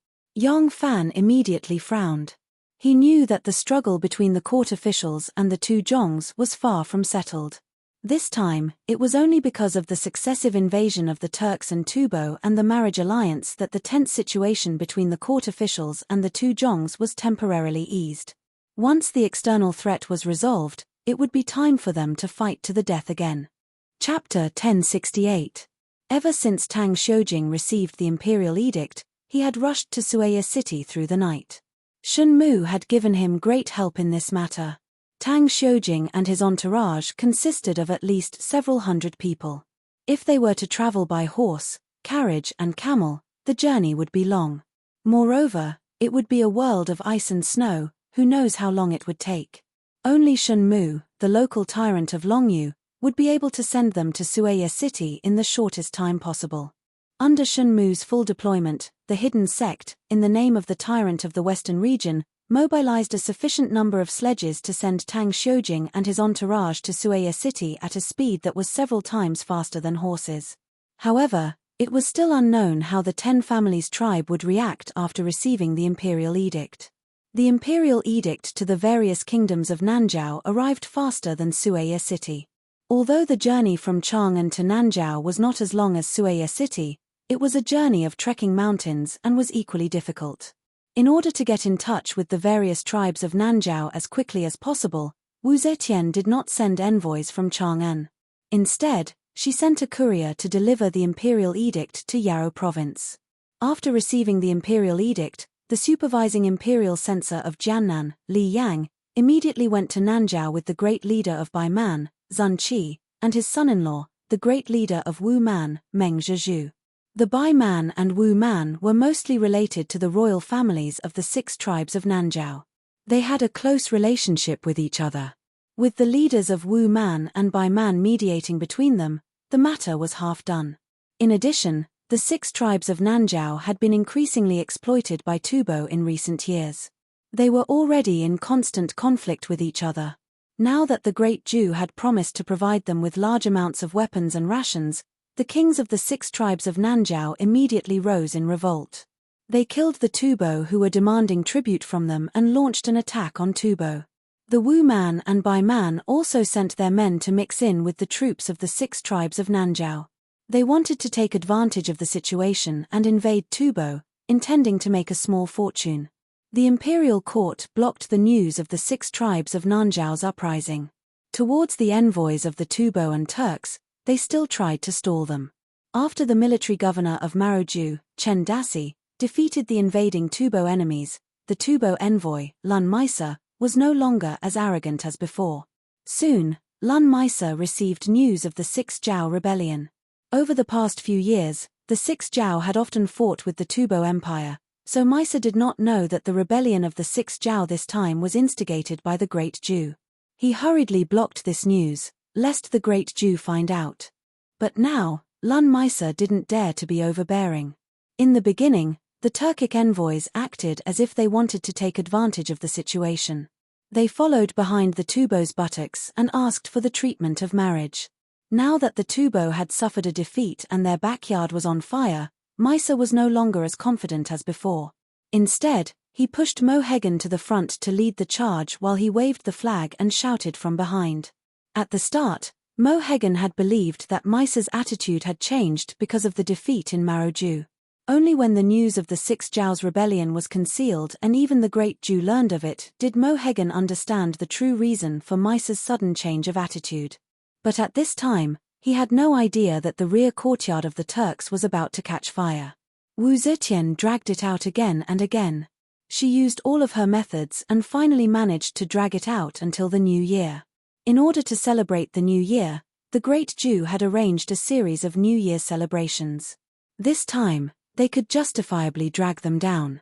The Turkic and Tubo envoys also planned to quell the rebellion of the 6 Zhao before continuing to put pressure on the Great Jew. Both sides had their own plans, but they happened to coincide. With the arrival of the new year, the discussion about marriage was temporarily forgotten. The first day of the first month, the origin of the year, the origin of time, and the origin of the moon, was the beginning of the 3 yuans. Bright red peach talismans were hung on both sides of the main door of the Yang family. There was also a spring festival couplet written by RNU on the door, the beginning of the 3 suns, the beginning of the 4th sequence. Early in the morning on the New Year's Eve, the exploding poles in the courtyard of the Longqing pool started to crackle non-stop. This was called court fire. The fire in the courtyard of the rich would burn for at least a day and a night. Some families would even burn for 3 days and 3 nights without stopping. Princess Anli's residence had started to bring back the exploding poles a few days in advance. No one knew how many carts of exploding poles they had bought. They were piled up like a mountain in the courtyard. On the morning of the New Year's Eve, the exploding poles in Princess Anli's residence started to burn with great momentum. Princess Anli had ingeniously sprinkled expensive spices into the exploding poles. Once they started burning, the whole place was filled with a strange fragrance. Young Fan's family was actually much wealthier than Princess Anli's, but he didn't flaunt his wealth like Princess Anli. Even so, the entire Young residence was dressed up meticulously, draped in red and decorated with a joyous atmosphere. The happiest ones were Young Serong and Young Nianzhu. Dressed in their new clothes and hats, they played around in the front and back courtyards. One moment, they circled around the beautiful lantern tree in the courtyard, and the next moment, they joined the singing and dancing group of maids, weaving in and out of the girls who were holding hands and singing. In the evening, Young Fan's neighbors quieted down. Wu Chengxuan and Anle had gone to the Liang household to stay up for the new year. Li Chengqi and his 5 brothers, the Prince of Shouchuan, had also gone to the Prince of Xiong's residence. Although their residences were still brightly lit, there were only servants guarding the house, so it was not as lively as before. Only the Young family was as lively as before. In the depths of the hill by the western wall, there was a small pavilion surrounded by a white jade fence. Young Fan filled Ning Ku's grave with new soil. He then opened the food box and placed a few cold foods and a few plates of dry food in front of the tombstone. Finally, he lit the gold, silver, and paper money he had brought with him. With a sudden burst of fire, the dark red ashes, accompanied by the sparks of fire, flew away like butterflies. The crackling of firecrackers came from far and near, but it only made this place seem more deserted. After paying his respects to Ning Ku, Young Fan slowly walked out of the hill. The firecrackers in the courtyard were burning fiercely, crackling like a series of cannons. All the family members coming and going were wearing new clothes, their faces beaming with joy. The children of the Jiyu clan also came to visit from time to time. When they saw Young Fan, they all greeted him.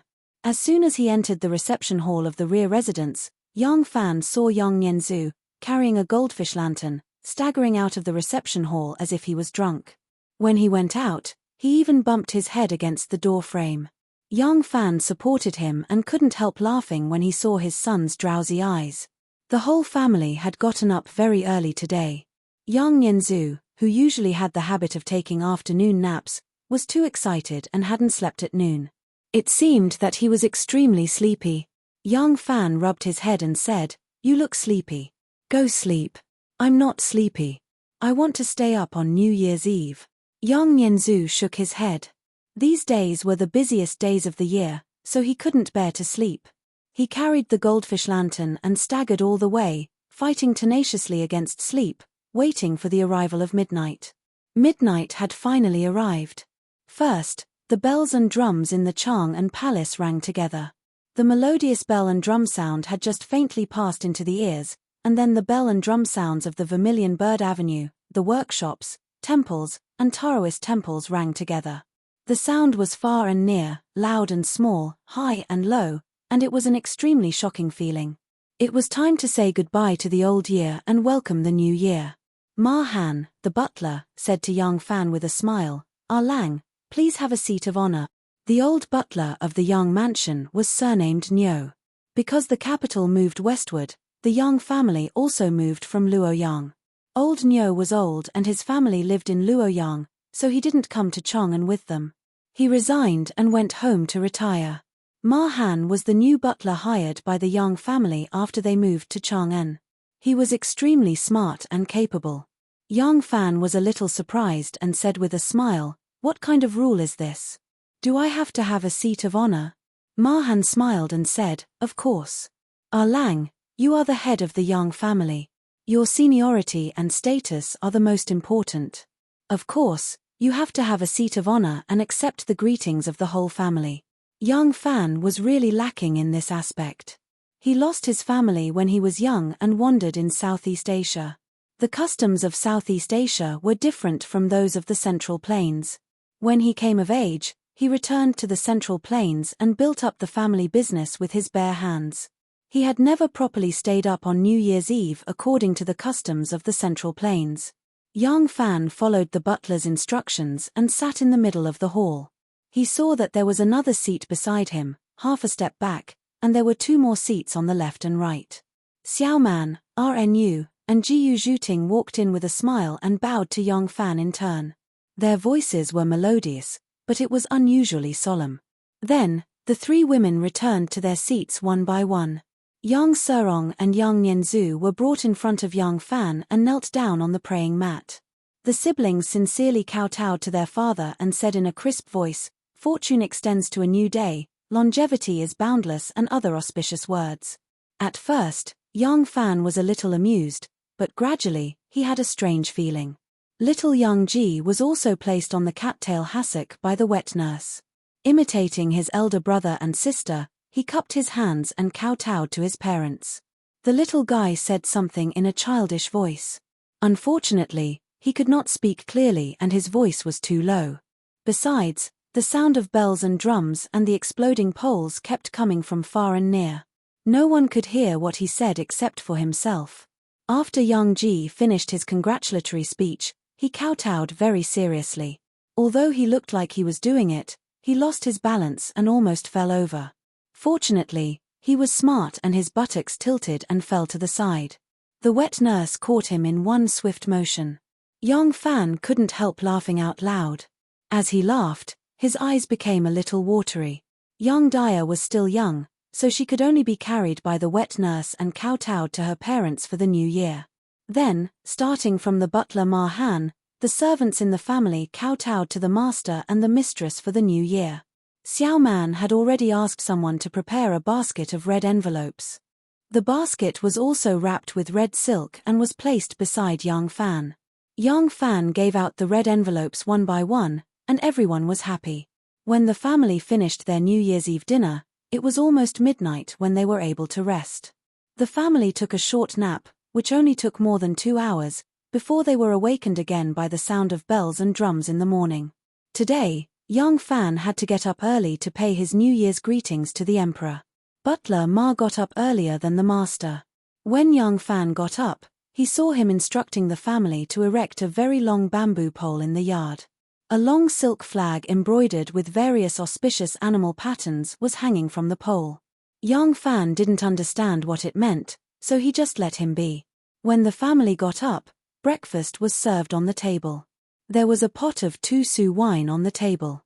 This wine was made from a mixture of 7 kinds of medicinal materials: rhubarb, Atractylodes macrocephala, Platycodon grandiflorum, Sichuan pepper, cinnamon, aconitum, and taowu. It was said that drinking 2-su wine could expel evil spirits, detoxify, and prolong life. After listening to Butler Ma's explanation, Young Fan smiled and was about to pick up the wine cup.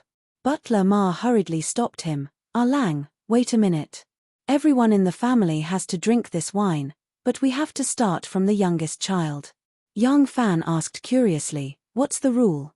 Butler Ma said with a smile, "It's a saying passed down from the older generation.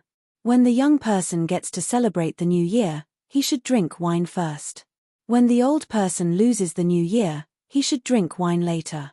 "I'm just imitating them." Young Fan couldn't help but laugh. He was in the prime of his life, so he couldn't be associated with the word old person. However, his parents had passed away, and there was no one older than him in the Yang residence, so he could only be called an old person. When he was young, he lived in a poor mountain village. He couldn't remember if there was such a rule in the family when he was young. He just listened to others' arrangements. Young Fan stopped and said with a smile, "Then, we have to start with Dia. Come, bring my baby daughter over." Young Dia was carried by her wet nurse. She was wearing a bright new dress with a red dot between her eyebrows. She looked extremely cute. She was sucking her finger, her big black eyes staring curiously at her big brother Yang Nianzhu, who was wearing a tigerskin hat. She couldn't take her eyes off him. When Young Fan dipped his chopsticks in the 2-su wine and approached her, the little girl turned to look at her father. As soon as she smelled the medicine, the little girl immediately frowned in alarm. She closed her eyes, pursed her lips, and resolutely turned her head to the side. Hey! This little girl is so smart. Young Fan moved his chopsticks with a smile. Just as he touched her lips, the little girl quickly turned her head to the other side. Young Serong found it interesting and couldn't help but cover her mouth and giggle. The father and daughter argued for a long time. Finally, Young Fan got his wish and dripped a drop of tusu wine into the little girl's mouth. As soon as she tasted the Chinese medicine, the little girl immediately pursed her lips in grievance. Then, she slowly opened her mouth and burst into tears. W.A. W.A. Woo. Oh, Xiaoman put a drop of honey on her mouth at the right time. Young Dia, who was crying in protest, was obviously stunned. She stuck out the tip of her tongue and licked it tentatively. Then she quickly rolled the drop of honey into her mouth and tasted it with relish. Seeing this, Young Fan burst into laughter again. After Young Dia finished the honey, she licked her lips as if she hadn't had enough. She opened her eyes and chased after Xiaoman's finger.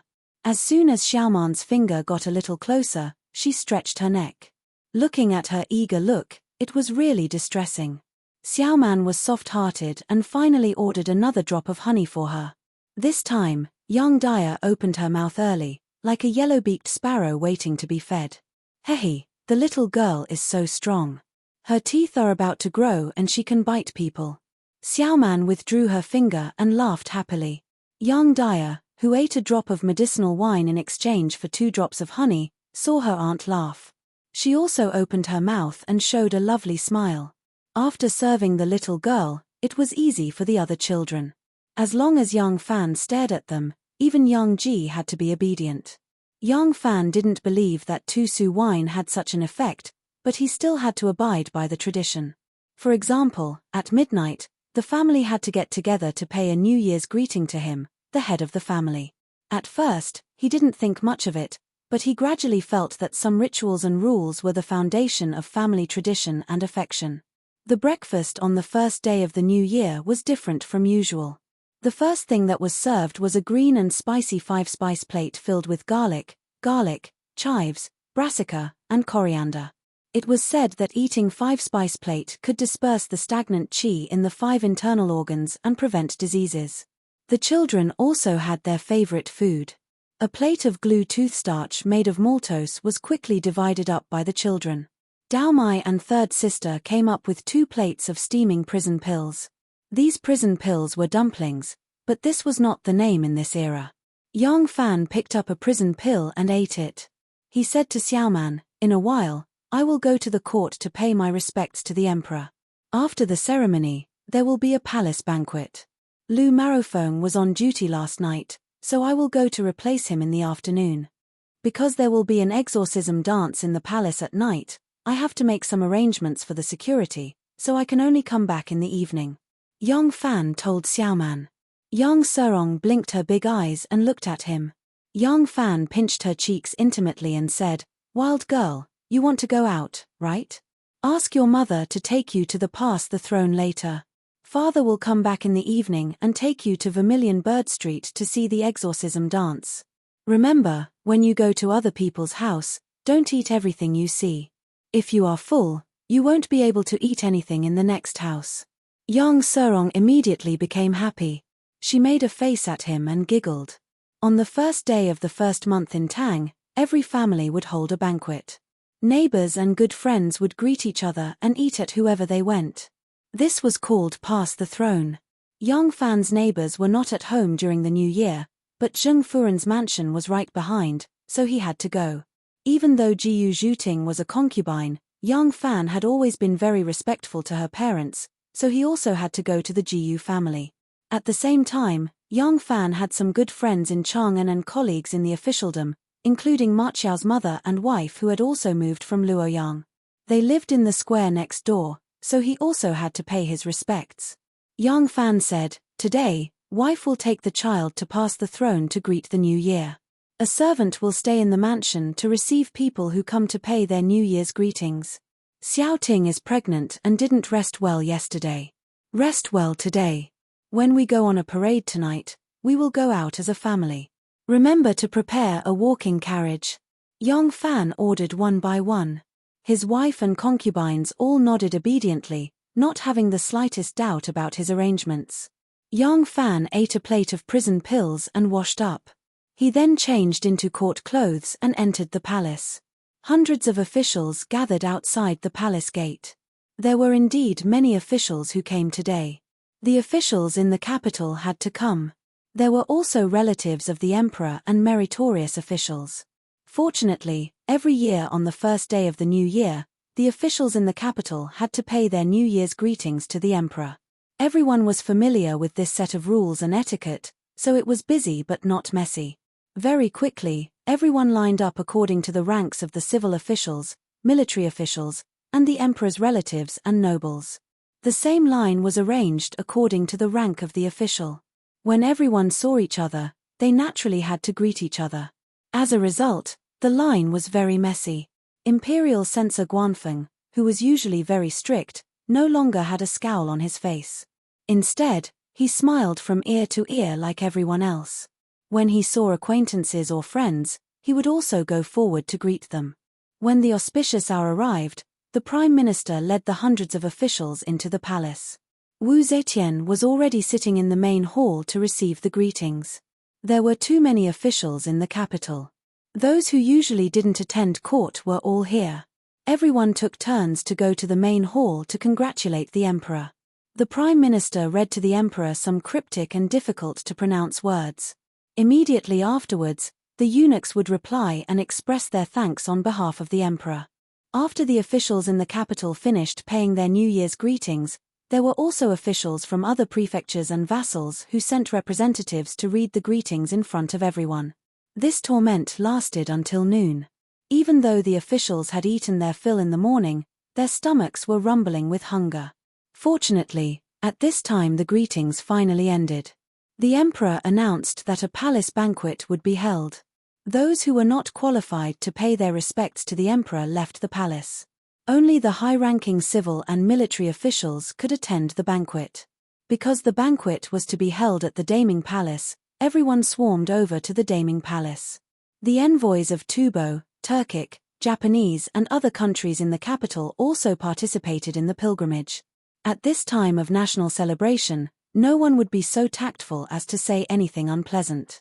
The Tubo and Turkic envoys did not say anything inappropriate, but as soon as they sat down, the Tubo and Turkic envoys gathered together and whispered to each other, their expressions heavy.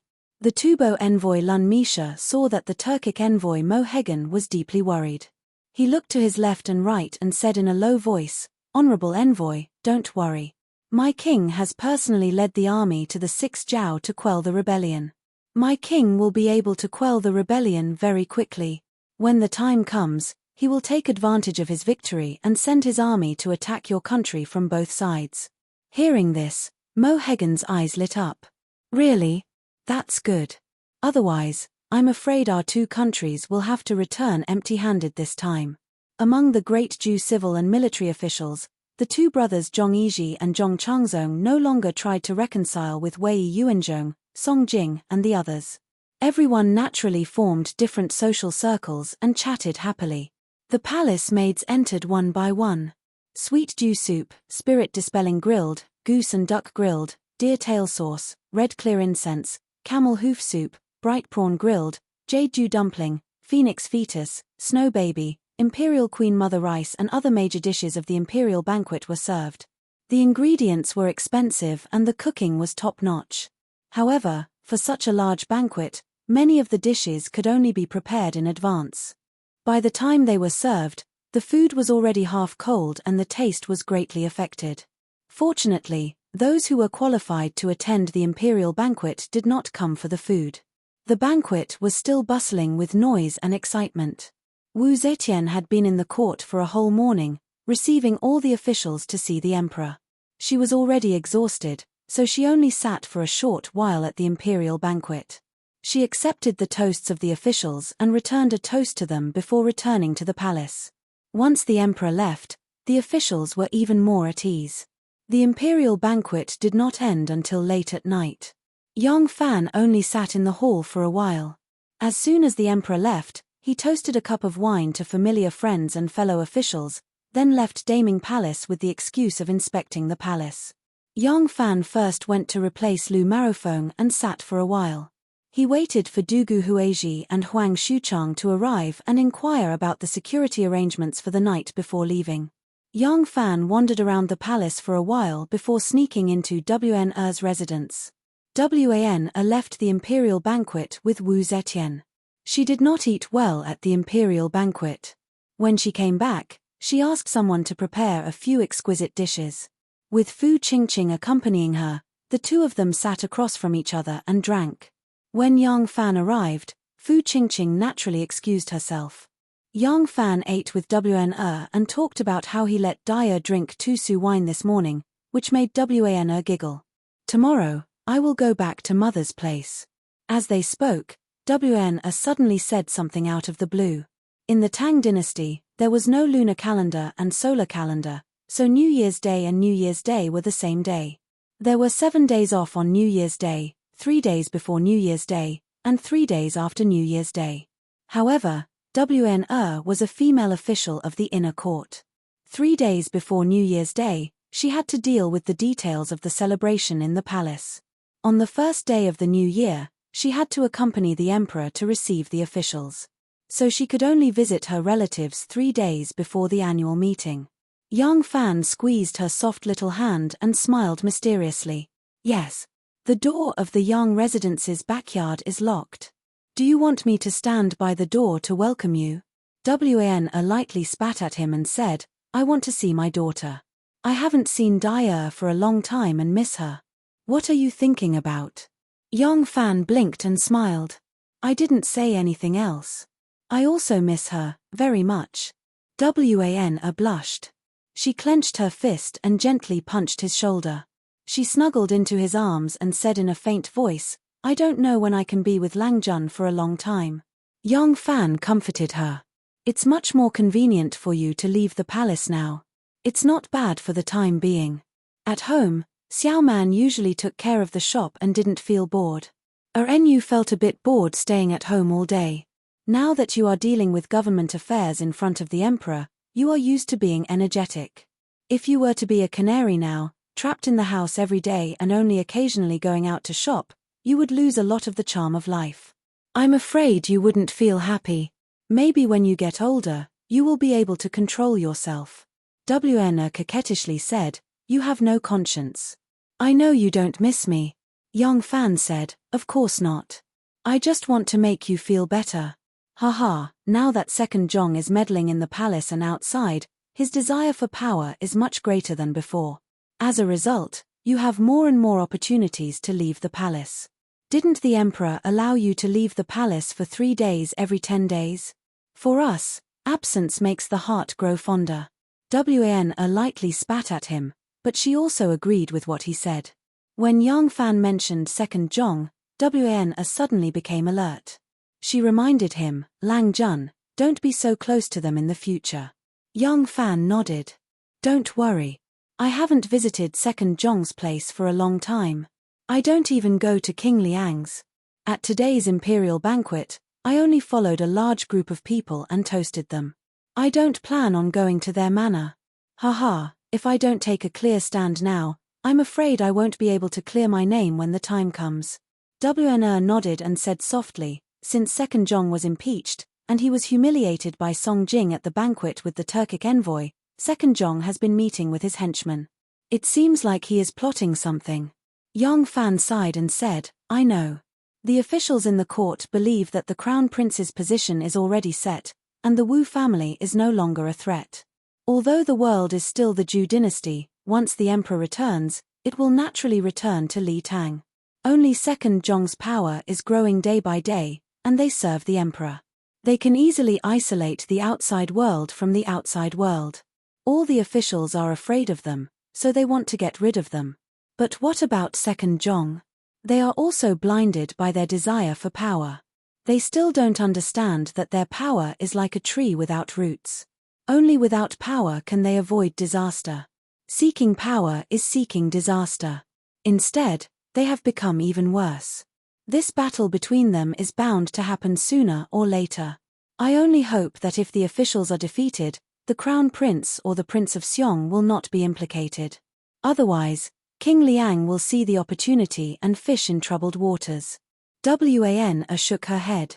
Wei Yi and the other loyal officials can't wait to deal with Second Zhong.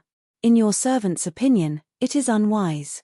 As long as the emperor lives, he will not let anyone harm them. For some reason, Yang Fan suddenly thought of Shui Huai, who was living in Great Cloud Temple. He thought for a moment, then said leisurely, perhaps, but nothing is absolute in this world. Chapter 1069. On the night of the first day of the Lunar New Year, the exorcism ceremony on Vermilion Bird Avenue was a feast that the common people of Chang'an participated in together. As night fell, the number of pedestrians on the street increased. When the lanterns were lit, people were already rubbing shoulders and waving sleeves like clouds. There were people dancing and singing on the streets. There were people watching lanterns and guessing riddles. There were people peddling their goods, and there were people traveling together. When the sonorous and deafening music came from afar, everyone rushed forward to welcome the exorcism array. The exorcism dance team sang and danced as they arrived. The halberds and golden armor were shining. The first to lead the way was the 4 Xiong's, followed by a man and a woman. The man wore a red robe with painted trousers and an old man's mask. He was the exorcism Wang. The woman wore a green robe with painted trousers and an old woman's mask. She was the exorcism mother. Behind them were 360 guards wearing baby masks, followed by the 4 heavenly kings of Brahma Buddhism, holding 4 kinds of divine weapons, the Taoist deities with their white beards fluttering in the wind, the 5 Taoist generals waving their long whips, and the great Zizo of An City spewing holy fire. This was not only a grand festival for the people of Chang'an, but also a grand festival for all the gods and Buddhas. Almost all the famous gods and Buddhas had been dragged out. Following them were various demons and demons who played the roles of demons and ghosts. They sang and danced as they marched forward. That night, there were many stalls selling masks on the street. Most of the common people who came to watch the exorcism dance bought a mask and wore it. Some masked teenagers mixed into the procession of exorcism children while dancing. As a result, the procession grew longer and more people joined the exorcism dance. In the end, there were more than 1,000 people dancing the exorcism dance together. It was truly a spectacular scene. Yang Fan and his family walked in the crowd with masks on their faces. The long street was full of people wearing masks, making people feel like they were in a world of masks. Under such circumstances, it was easy for family members to get lost. Therefore, the adults held their children's hands and did not let go for a moment. Even so, there were still people in the crowd calling for friends at the top of their lungs. Although Jiyu Zhuting was pregnant, with her skills, she didn't have to worry about being squeezed by others while walking to watch the dance. However, for safety's sake, Yang Fan still got her a walking cart and carried her along. This cart became a symbol for the Yang family to identify each other, and the whole family slowly walked around this cart. Bare-armed and muscular, Pan Jiyu wore a ferocious mask and held a bronze mountain-splitting axe in his hand. Sometimes, he raised his head to hack the sky, and sometimes, he bent his head to hack the ground. He walked with his claws and fangs, accompanied by the spirited drumbeats. Yang Nianzhu looked at his ferocious appearance and could not help but timidly move closer to his father. Yang Fan smiled and rubbed his head while looking at the man. Of Pan Jiyu. Of Pan Jiyu, of Pan Jiyu. The burly man's dance posture was simple and crude, and his movements were rough, giving off a wild and mysterious feeling of the ancient chaotic period. He vividly displayed the spirit of a giant who created the universe and the strength of a primitive human, making people's blood boil. Aya, my mask. Suddenly, a coquettish voice came from the side. Yang Fan turned his head and saw that young Sairong's mask had been scraped off. Before she could pick it up, she was trampled under the feet of the crowd. The little girl was so angry that she kept stomping her feet. Yang Fan casually took off his mask and handed it to her. He said with a smile, "Don't pout. You can hang an oil bottle on it. If you see someone you like later, you can buy another one." Oh. Sairong gloomily took her father's mask. Her mask was originally that of a Magu fairy, which was very beautiful, But her father's mask was that of a monkey's face that was making faces. Sai Rong didn't like it, but it was better than nothing, so she could only take it and put it on her head. Yang Nianzhu wore a pig's face with a fat head and big ears, laughing loudly at her. Yang Fan led the family to enjoy the scenery along the way. As they were walking, the road ahead was suddenly blocked by two people coming from the front. Looking at the two people's clothes and figure, they should be a man and a woman. The man was tall and burly, wearing a smiling Metria mask. The woman had a green face and fangs, and a bright red tongue stuck out from the ghost face. "Excuse me, please make way," Yang Fan said politely, but the two people did not move. Yang Fan's eyes slightly narrowed. Ren Wei and the others were walking through the crowd with difficulty. When they saw something strange, they immediately came over. The big-bellied Metria took off his mask, revealing a smiling face. Yang Fan cried out involuntarily, "Shui, why is it you?" Shui Huai put down his mask and said with a smile, "Such a lively scene, I naturally want to see it." Yang Fan glanced at the little ghost standing beside him and thought, this must be Shenyang Ruoxiang.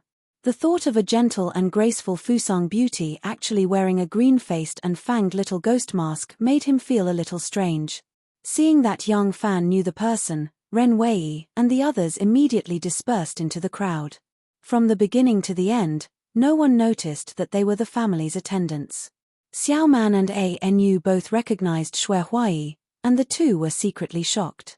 But they were very calm, and immediately held Ruoxiang's arm, as if they were a family. The long street was full of people, so Yang Fan no longer addressed him as Master Shui. He only said, "It's not like you haven't seen the exorcism dance before, what's there to see?" Shui Huai laughed and said, "The exorcism ceremony is the most lively event of the new year. Although I have seen it before, Ruoxiang has not, so I brought her here to broaden her horizons." "Oh, where are the two Shixiangs?" "Don't mention them, those two good-for-nothings. There was a group of girls singing and dancing just now, and those two bastards squeezed in to join in the fun. In the end, they got separated." Yang Fan really did not expect Shui Huai to be so bold. The two walked side by side, and Yang Fan kept looking left and right. Shui Huai saw his uneasy look and said with a smile, "What are you afraid of? With my current appearance, it's not a big deal even if I walk in front of the palace." Yang Fan sighed and said, "The older you are in the pugilistic world, the more timid you become." Shui Huai looked at him and sneered, "In front of me, you dare to call yourself old in the pugilistic world? When I was roaming the pugilistic world, you still did not know." Shui Huai paused, then let out a long sigh and said, "Forget it, I am a pugilistic world disciple, and you are old in the pugilistic world. You are not old in the pugilistic world, and you are not old either. We can't compare." Yang Fan said with a smile, "Eldest Master is so free and unfettered now, and has not lost any of his prestige from back then. If you say you are old, you are still full of vigor." Shui Huai laughed and said proudly, "Not bad, this, I am worthy of it." He put his arm around Yang Fan's shoulder and said secretively in his ear, "Very soon, you will have a little Shixiang." Yang Fan said curiously, "It can't be, Master is helping people shave again." "Ah."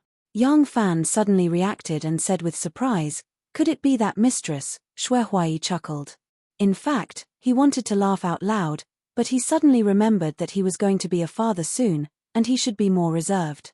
The result of deliberately holding it in was that his laughter sounded like an old hen that had just laid an egg. The exorcism procession gradually went further away, and many people chased after them with cheers and laughter. The place where Yang Fan and the rest were suddenly much more spacious, and they could stroll around and enjoy the scenery. Shui Huai looked at a huge lantern tree by the roadside, and commented with disdain, "This lantern tree is far inferior to the 100-foot lantern tree I had in the past."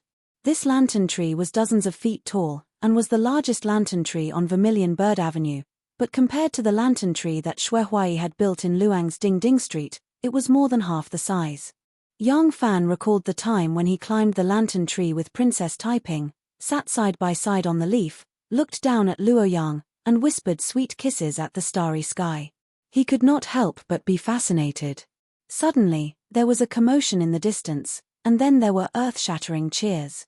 In fact, at this time, the street was crowded, and the crowd was dense, so it was not easy to see what the commotion was, but the people's movements were moving along Vermilion Bird Avenue from north to south. If the crowd suddenly stopped and moved to the left and right, it would naturally be eye-catching. Yang Fan and Xue Huai stopped, and looked towards the long street. They saw 4 or 5 border army officers, their faces weathered, holding red flags in their hands. The red flags fluttered in the wind. As they galloped over, they waved the red flags, and with rough and hoarse voices, they shouted, "Tufan Zanpu has died suddenly, the sons of princes are fighting for the throne, the country is in chaos, and the border threat has been resolved." There were too many people on Vermilion Bird Avenue.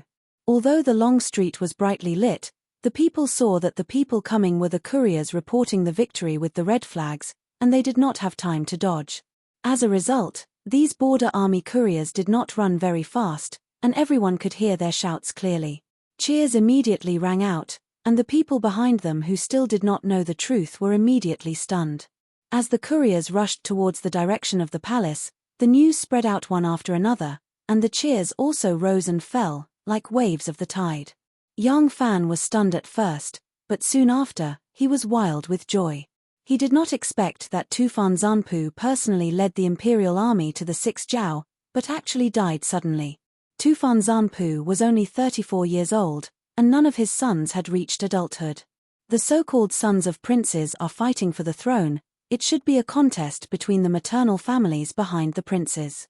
Only in this way would the consequences be even more serious. This internal strife in Tufan was 100 times more complicated than he had expected.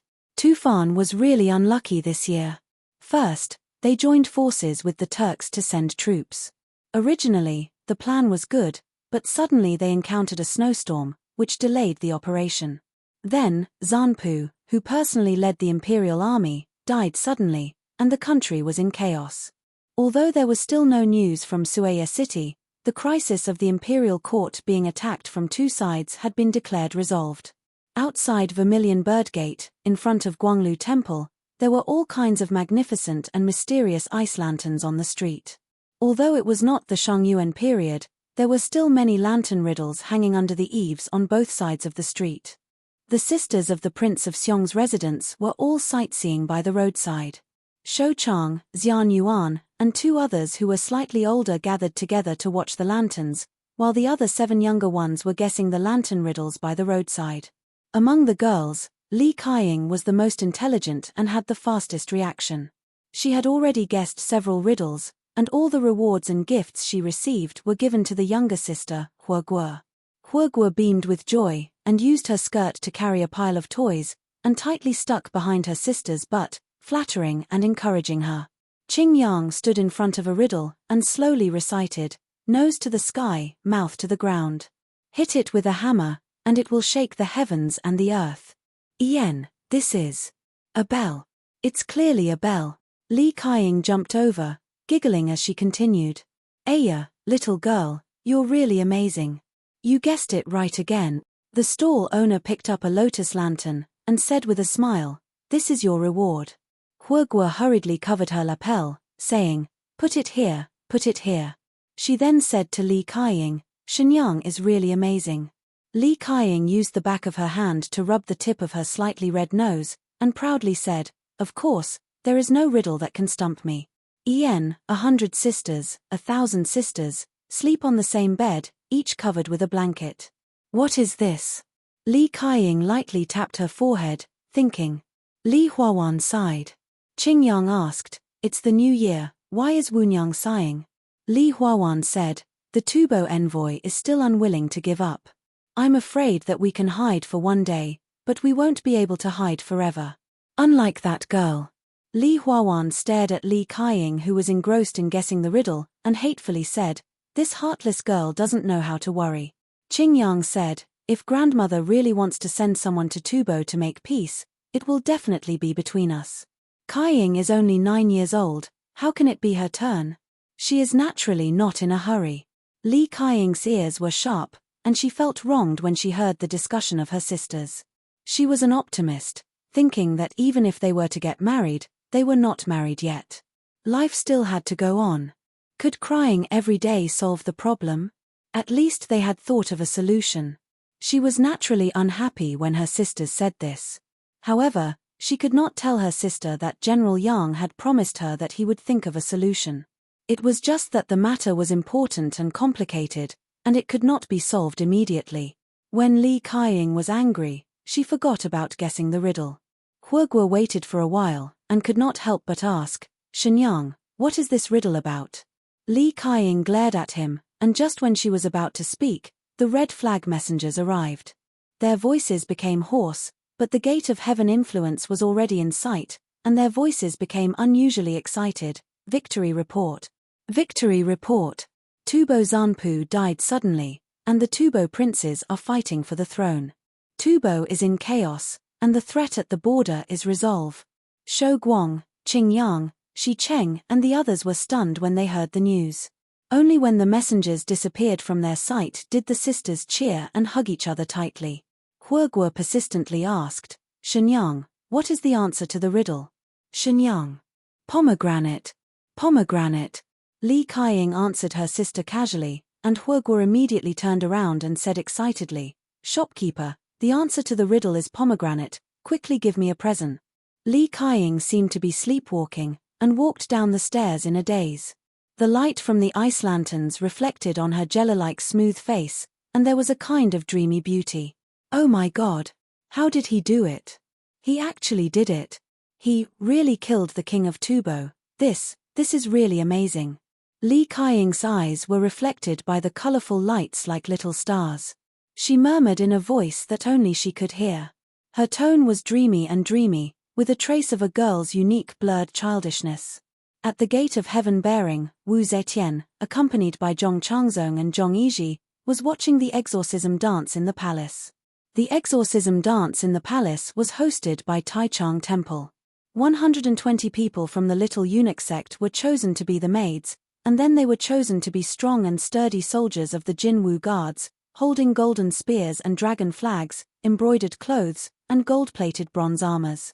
At this time, all the immortals, accompanied by Duke Nuo, Nuo Mother, and the maids, were chasing after the demon kings and demons until there was no way out. They could only kneel down and surrender, and let their faces be chopped by the axes. Duke Nuo and Nuo Mother led the maids to the top of the gate of heaven bearing and sang a divine poem. First, "I wish for every family to be happy." Second, "I wish for the husband and wife to be at peace." Third, "I wish for the weather to be good." Fourth, "I wish for the crops to be ripe." Fifth, "I wish for the pigs and cows to be prosperous." Sixth, "I wish for the 5 grains to be plentiful." Seventh, "I wish for the world to be at peace." Eighth, "I wish for the emperor to reign for thousands of years." Ninth, "I wish for." A courier with a red flag on his back, whose legs were already numb due to the constant galloping, was carried up to the gate of heaven bearing by 2 strong imperial guards. That courier threw himself at the feet of Wu Zetian, and reported everything that had happened in Tubo to Wu Zetian in detail. It turned out that the Nanzhao kingdom in the region of Jiang rebelled under the instigation of Great Ju, and soon after, the southern vassal states such as the Nibramin sect rebelled one after another. The Tubo king also knew that in order to fend off foreign aggression, he personally led an expedition to suppress the rebels. In the end, the Nanzhao region was ravaged by a plague, and in a moment of carelessness, the Tubo king actually died from the disease. Originally, the Tubo generals also understood the principle of keeping it a secret and retreating calmly. But the problem was that this news could be kept a secret to the outside world, but could not be concealed from the inside world. As soon as the news reached the royal court, the capital was in an uproar.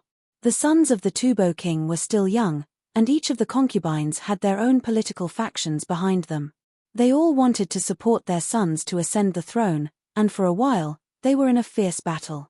Once the capital of Tubo was in chaos, the news could no longer be concealed. The 6 imperial edicts took the opportunity to pursue the Tubo army, and the Wuzhou army also launched an attack on the Tubo army that had been in a stalemate for a long time. All the Tubo soldiers were eager to help their princes seize power, and so they were not in the mood to continue fighting. Zhong Changzong and Zhong Yizhi were both surprised and delighted when they heard this, and quickly bowed to Wu Zetian. "Congratulations, Your Majesty. Congratulations, Your Majesty." The beginning of the new year this year is auspicious, with one happy event after another. It's really worth celebrating. Wu Zetian slowly stood up from her throne and looked disdainfully at the people below the city wall. Suddenly she pointed at those people who were dressed as demons and ghosts kneeling on the ground and offering their heads. She smiled at Zhong Yizhi and Zhong Changzong and said, Wulong, Wulong, look at those demons and ghosts. Don't they look like Tubo people? Zhong Yizhi and Zhong Changzong understood tacitly, and quickly replied, yes, too similar. Obviously they are. Ha ha ha ha. Wu Zetian put her hands on the wall, and laughed to the sky. Chapter 1070. For the entire first month, Chang'an passed in a relaxed and lazy atmosphere. With the internal strife of Tubo and the various princes vying for the throne, they could barely take care of themselves. Naturally, the plan to ally with the Turks collapsed.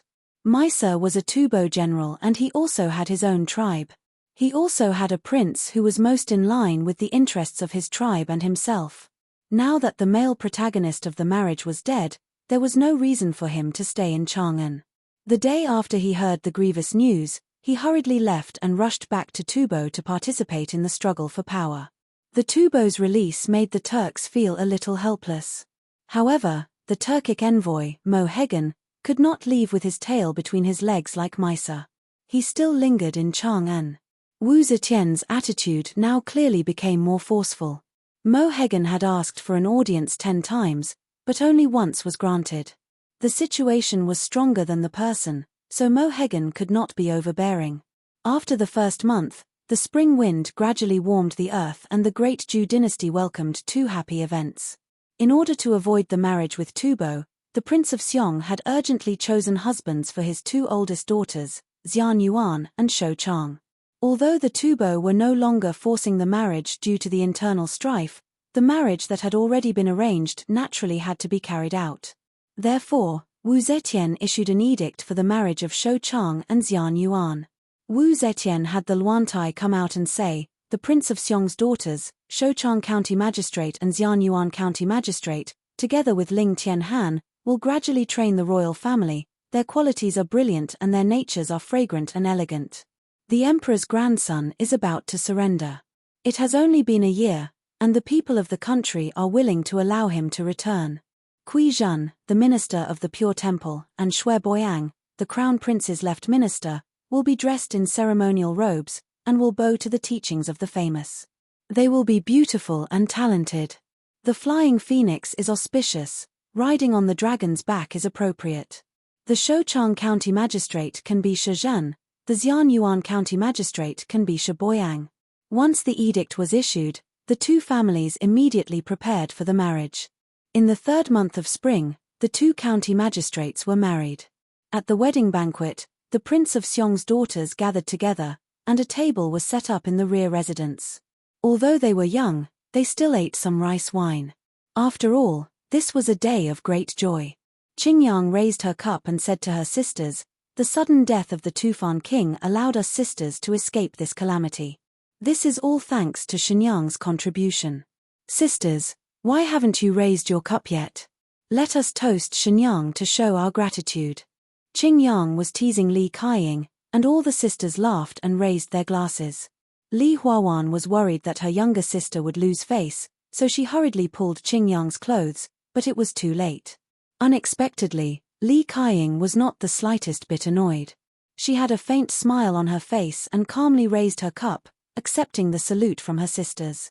The sisters thought that she was putting on airs, but Li Kaiying was secretly proud of herself. I was the one who helped you resolve this matter, so it's only right for me to receive your respect. Li Kaiying was already convinced that the sudden death of the Tufan king was the work of Yang Fan, but because of her previous oath and because she was a person who took her promises very seriously, it was not good for her to announce this secret to the public. In this little girl's heart, she already regarded Yang Fan as a deity. In truth, when she heard from her 3rd brother that Yang Fan had ingeniously planned to rescue the Prince of Luling from Fangzhou and bring him back to Luoyang, she had already regarded Yang Fan as a celestial being. Were this not the case, she would not have been so desperate to seek medical help, believing that as long as Yang Fan was willing to think of a way, he would be able to resolve this calamity for her. It was precisely because she had long believed that young Fan possessed unfathomable abilities that she attributed the death of the Tufan Zanpu to young Fan. However, although the death of the Tufan Zanpu from the Nanzhao kingdom was an unexpected accident, the idea of using the Nanzhao kingdom to restrain the Tufan kingdom was indeed young Fan's idea, and he was also the one who facilitated it. However, this result was not his doing, so Li Kaying could be considered to have guessed half of it correctly. Because of the sudden death of the Tufan kingdom's Zanpu, they did not have time to make arrangements for his funeral, and now they really fell into internal strife. When the two princesses of the Prince of Xiong's mansion got married, young Fan had already received news from the Tufan kingdom's spies that the struggle for hegemony among the Tufan princes had been settled, and a new king had been elected. Seeing that all the major tribes had their own masters, and that the entire Tufan kingdom was about to fall apart, the Empress Dowager, Kai Mali, hurriedly stepped forward and took charge of the state affairs as the Empress Dowager. After the Empress Dowager took charge of the state affairs, she decisively appointed her 7-year-old grandson, Chili Laysan, as Zanpu. Chili Laysan's mother's name was Zanmoto, and his family was extremely powerful. Empress Dowager Kai Mali's maternal family was also extremely powerful. With the cooperation of the two families, and the fact that the Empress Dowager chose a grandson of the king was a perfectly justifiable move, the position of Zanpu was finally confirmed. However, this only ensured the stability on the surface. The tribes and families behind the princes were not willing to accept this. The rapid decline of the royal power had become a fact, and without a strong prime minister to suppress them, many tribes began to act on their own, and the royal power could no longer be enforced throughout the Tufan kingdom. After meeting with Shen Mu, young Fan evaluated the situation, and believed that the Tufan kingdom would be in chaos for at least 20 years, until after Chili Laysan's death. If he could become a great king like Songzan Gampo, the Tufan kingdom would recover. For at least 20 years, it would be difficult for the Tufan kingdom to pose a threat to the Central Plains. The two of them came to this conclusion after fully understanding the situation of the various forces in the Tufan kingdom, and after receiving the detailed analysis of many wise men from the Heaven Observation Division. In reality, after Chili Laysan's death, he did not become a great king, and the subsequent generations of Tufan and Zanpu did not produce another hero like Songzan Gampo. The decline of the Tufan kingdom began at this time, and from this moment on, the Tufan kingdom continued to go downhill until its demise. 3 days after the marriage of the two princesses of the Prince of Xiong's estate, on the day they officially returned home, good news came from the western regions about Tang Xiujing. When Tang Xiujing arrived at Suaya, he used both carrot and stick on the 10 families tribe, writing empty checks as if they didn't cost money, completely beguiling the leaders of the 10 families tribe. The lord of the 10 families tribe, Wuzhile, was officially conferred the title of prefecture king by the great Jew and recognized as the Turkic Shahan. From this point onwards, he could rightfully kick Husaro aside and become the lord of the 10 families tribe. He had obtained the greatest benefit, so he gladly agreed to send troops. By sending troops to suppress Moshe, Wuzhile would not only gain even more support from the Tang dynasty, but it would also be in line with his own interests. After all, the Eastern and Western Turks had been mortal enemies ever since they split up.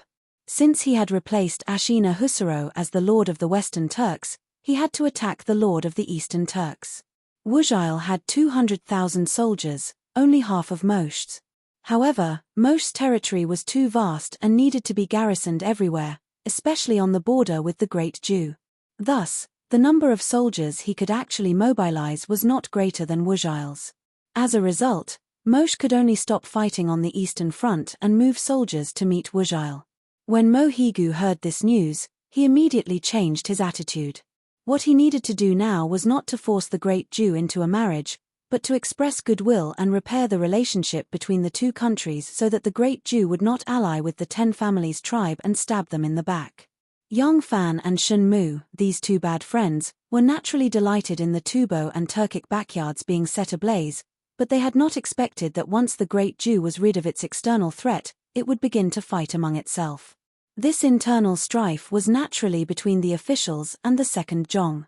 The second Zhong had always been in constant conflict with the officials, but the spark that had ignited this all-out war was Zhong Changqi.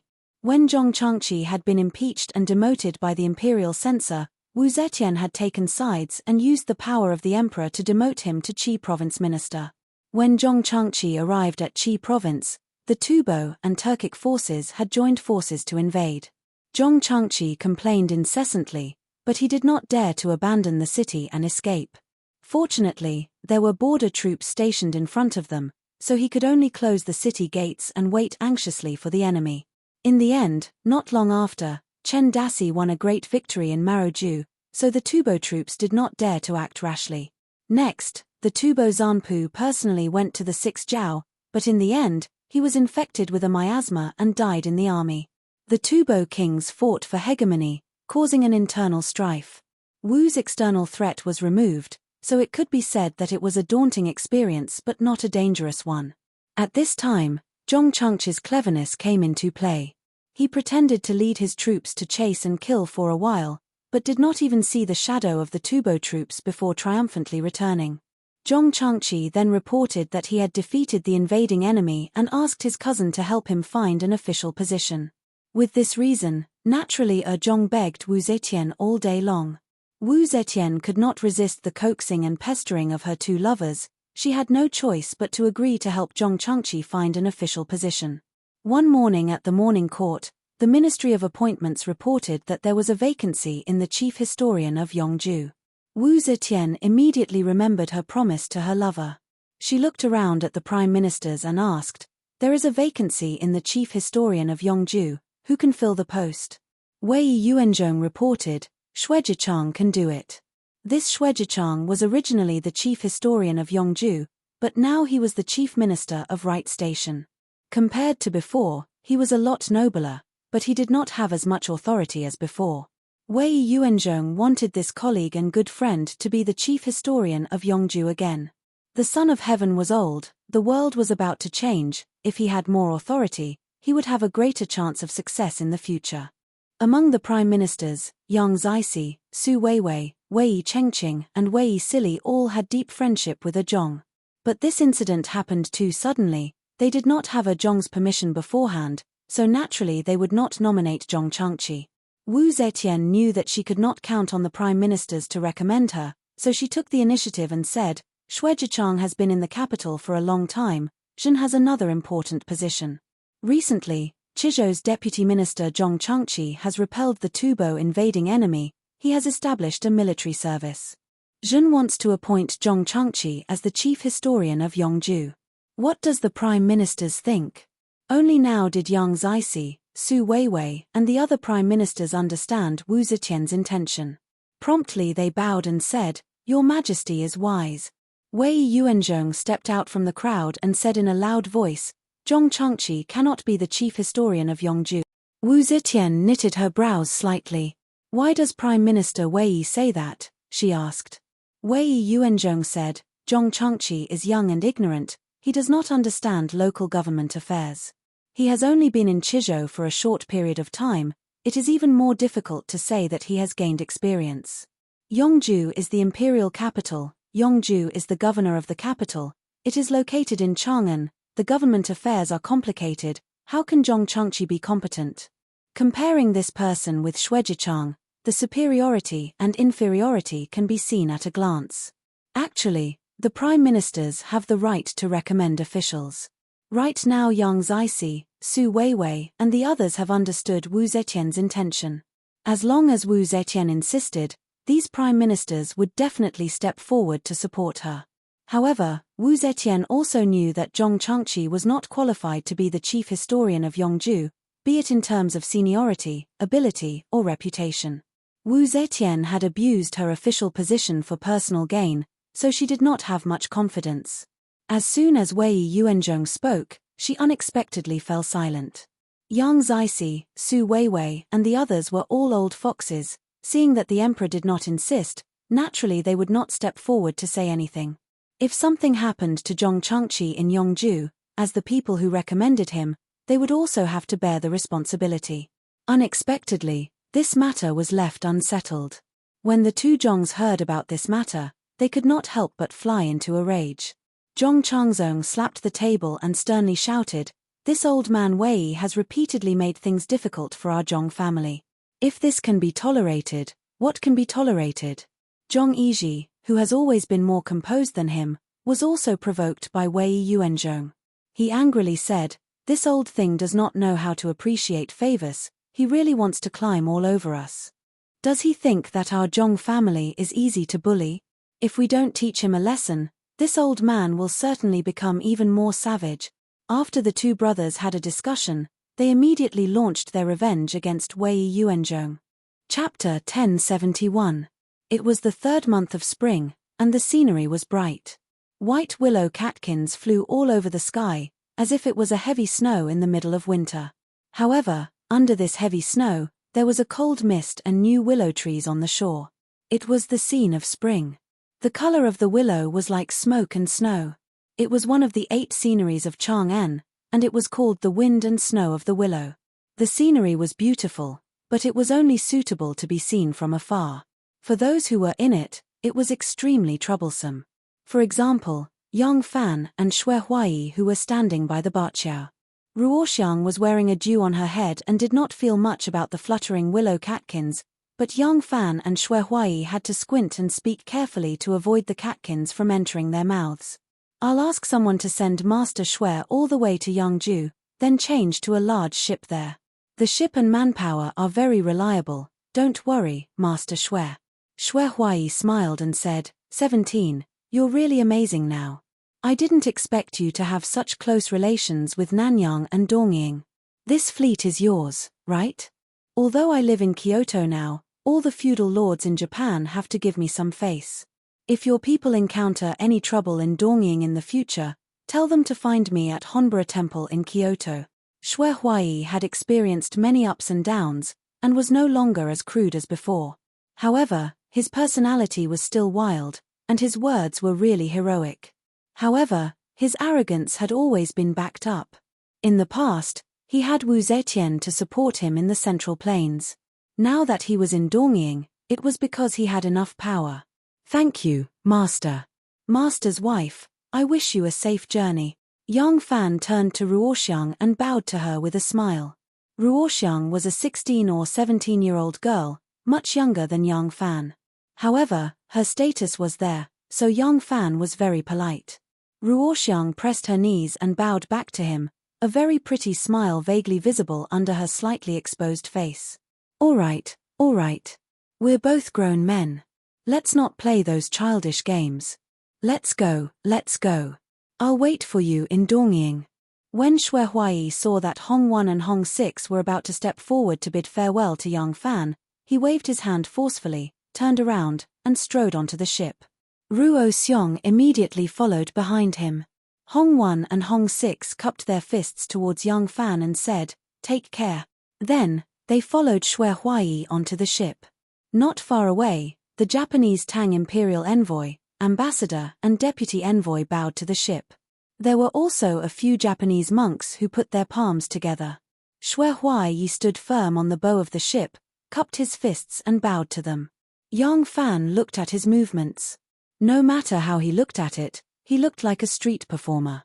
However, who else in history could have such a legendary experience as Xue Huai, a street performer and peddler of strength pills?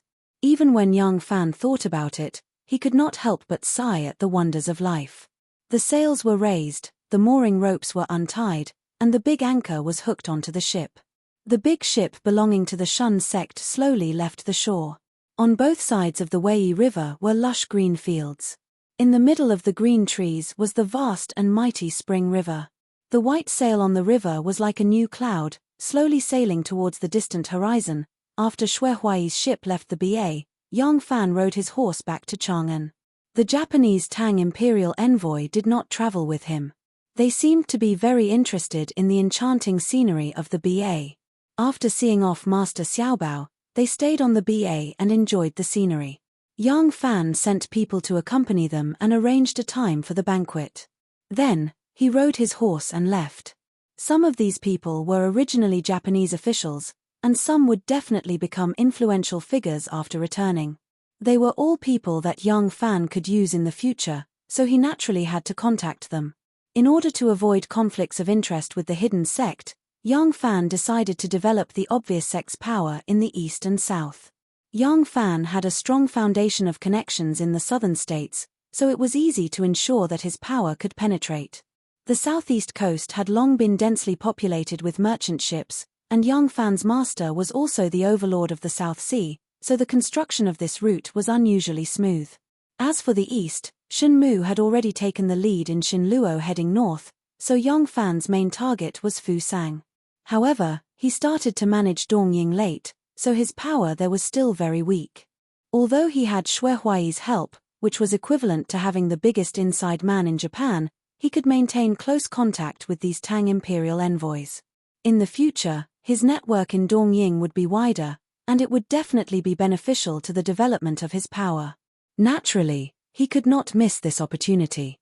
When Yang Fan was about to reach the city gate, there was suddenly a group of people riding horses in the distance. They galloped very quickly, and the road was covered in dust. Many commoners who were entering the city moved to the sides of the road. At the front of the group of people, there were a few servants leading the way. When they arrived at the city gate, they said a few words to the gatekeeper, and the gatekeeper hurriedly had people open the city gate, remove the obstacles, and let those people enter the city. When the city gate opened, the group of people had just reached the city gate, and they did not stop at all. They marched straight in. Yang Fan saw a few familiar faces in the group, but he could not remember most of their names. He only vaguely remembered that they were people from Guanzhong's aristocratic families. Among them, there was only one that Yang Fan remembered very clearly, because that person was Du Wantian's father, Du Jingting, the head of the Du clan in Fanchuan.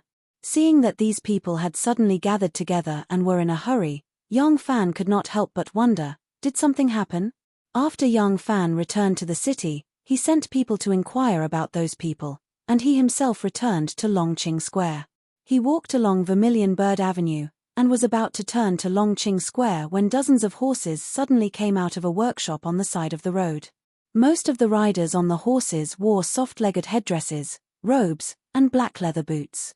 Since they were dressed like this, they were either officials wearing swallow-style robes, or scholars with scholarly honors.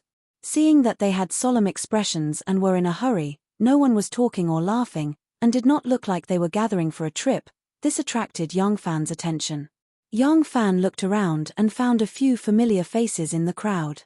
The person who was surrounded by the crowd was the Minister of Strict Governance, the Minister of Imperial Censor, Song Jing. Song Jing's expression was cold, and his eyes were filled with anger. When Yang Fan saw this, he thought, something must have happened. Not long after, the people he sent to inquire about the news returned with detailed information. Something had indeed happened. The second Zhong was not a person who was good at forbearance, even Zhong Yizhi was only slightly calmer than Zhong Changzong. As soon as the two brothers decided to launch a counterattack against Wei Yuanzhong, they immediately began to carry it out. They used every opportunity to slander Wu Zetian. They said that Wei Yuanzhong had publicly threatened that once the crown prince succeeded the throne, he would kill the second Zhong first. They said that Wei Yuanzhong had formed a private clique and bewitched them, saying that the emperor was old, and that it was better to rely on the crown prince early in order to protect his wealth and glory. Wei Yuanzhong was indeed loyal to the crown prince. This point could be felt by Wu Zetian from his words and actions in the court. Wei Yuanzhong was indeed forming cliques. In fact, which official did not form cliques, and the more important the official, the more so. Since ancient times, no matter if it was someone who truly wanted a career or just wanted to solidify their position, as long as they struggled in the official path, no matter how high or low their position was, they all had their own small circle. Even the self-proclaimed solitary official, Lai Junchen, had a group of henchmen. The only person who had truly reached the realm of solitary official, where one's grandmother was not close to, one's uncles did not love, one's loyal and treacherous people kept a respectful distance, was probably the great Ming dynasty's strange Lord Hai Rui. However, later generations were used to calling the cliques of the ancient people that they admired as loyal and righteous, and the cliques of the people that they hated as villains colluding with each other.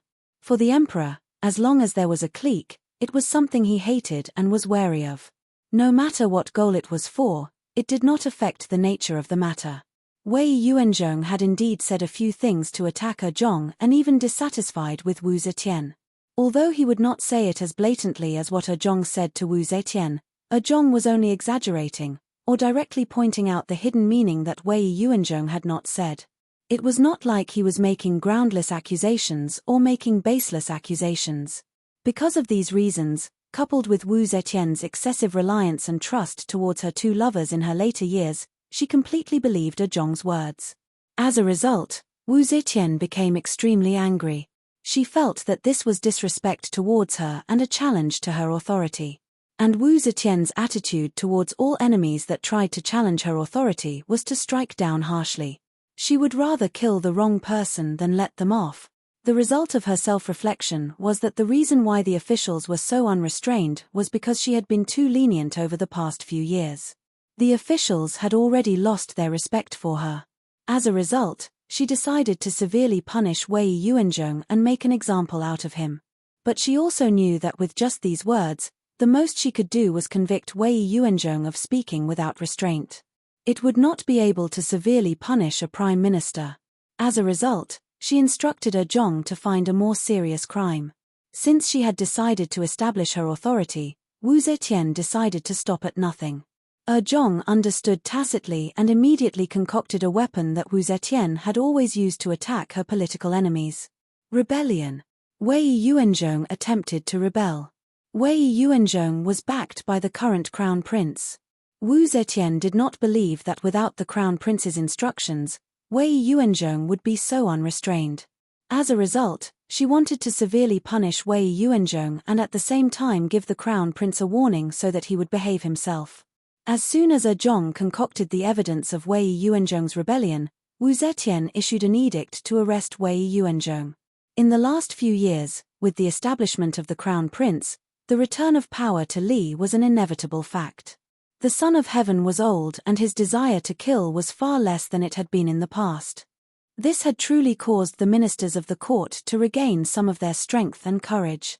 In the past, when the prime ministers were arrested, the ministers would do their utmost to rescue them, but the method they used was mostly to send a memorial to the crown prince. The Son of Heaven remained silent, and the ministers did not dare to speak out more. But this time, Wu Zetian seemed to have poked a hornet's nest, and the backlash from the ministers was even more severe than before. In the imperial court, in memorials, the civil and military officials used every method to denounce the emperor. Every day, a large number of people sought an audience with the emperor. Wu Zetian was truly old. She no longer had the energy to contend with the ministers and engage in tit-for-tat struggles. All of this made Wu Zetian exhausted. Every day, only when she returned to the inner palace would she be able to find a brief moment of peace. The ministers' counterattack was so fierce that it naturally could not rely on their own strength. The reason the backlash this time was so strong was because someone was supporting them from behind. But this person was neither the crown prince nor the Prince of Xiong. By the time Yang Fan learned of the entire matter, this person had already rushed to the Yang estate to wait for him. Chapter 1072. The person who was waiting for Yang Fan in the Yang family was Princess Taiping.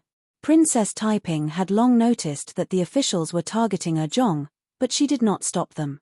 She wanted to use the officials to test the queen's attitude and tolerance. If the officials succeeded in attacking Zhong, it would be good, but if they failed, it would not hurt the queen's strength. But how could it be so easy to stay out of the politics? She was implicated because of second Zhong. After Zhong received a hint from Wu Zetian, he fearlessly accused Wei Yuanzhong of treason. Zhong Yizhi had an idea and added the Minister of Rights, Gao Jian, as Wei Yuanzhong's accomplice, and Gao Jian was Princess Taiping's disciple. Princess Taiping had been expanding her power ever since she opened the government, and Zhong was also rapidly expanding his power. In order to compete for some official positions, the two sides inevitably had some friction. Princess Taiping was not as tolerant of Zhong as WNR was, so the two sides had long had a grudge against each other. Moreover, Zhong knew that the Crown Prince and the Prince of Xiong had always been timid. Only Princess Taiping was the mainstay of Li Tang's royal family. Only by bringing her down could the threat from Li Tang's faction disappear completely. Therefore, they classified Gao Jian as Wei Yuanzhong's accomplice. As long as Gao Jian was convicted, they could launch another wave of attacks and point their spears at the Crown Prince and Princess Taiping. Wu Zetian had never paid attention to this Minister of Rights, who did not have much power. When she saw Jiao Jian's name, she really thought that he was Wei Yuanzhong's accomplice, so she ordered him to be arrested. This made Princess Taiping furious. If she could not protect Jiao Jian, it would inevitably affect her expanding power. How could she stay out of it? Therefore, Princess Taiping became the biggest supporter and planner of the officials' counterattack against Zhong. As soon as she heard that Wei Yuanzhong had been arrested, Princess Taiping immediately sent her people to remonstrate. At the same time, she went to find her two brothers to discuss countermeasures. As long as the two brothers stood out and made a stand, the forces loyal to them would certainly go all out. At that time, even someone as powerful as Wu Zetian might not dare to form such a serious opposition between the monarch and the subject. She was already too old, and what she needed most now was a smooth transition. At that time, the only choice was to hold Wei Yuanzhong's case high and let it go gently. Jiao Jian could naturally be safe. Who would have thought that Crown Prince Li Xian had long been scared out of his wits by his mother, not daring to show his face? Furthermore, he believed that he was already the Crown Prince, and the Wu clan had already given up on competing for the Crown Prince's position. No matter what Second Zhong did, it was impossible for him to become the emperor. There was nothing for him to be anxious about. As long as he waited patiently for a few years, he would definitely become the emperor.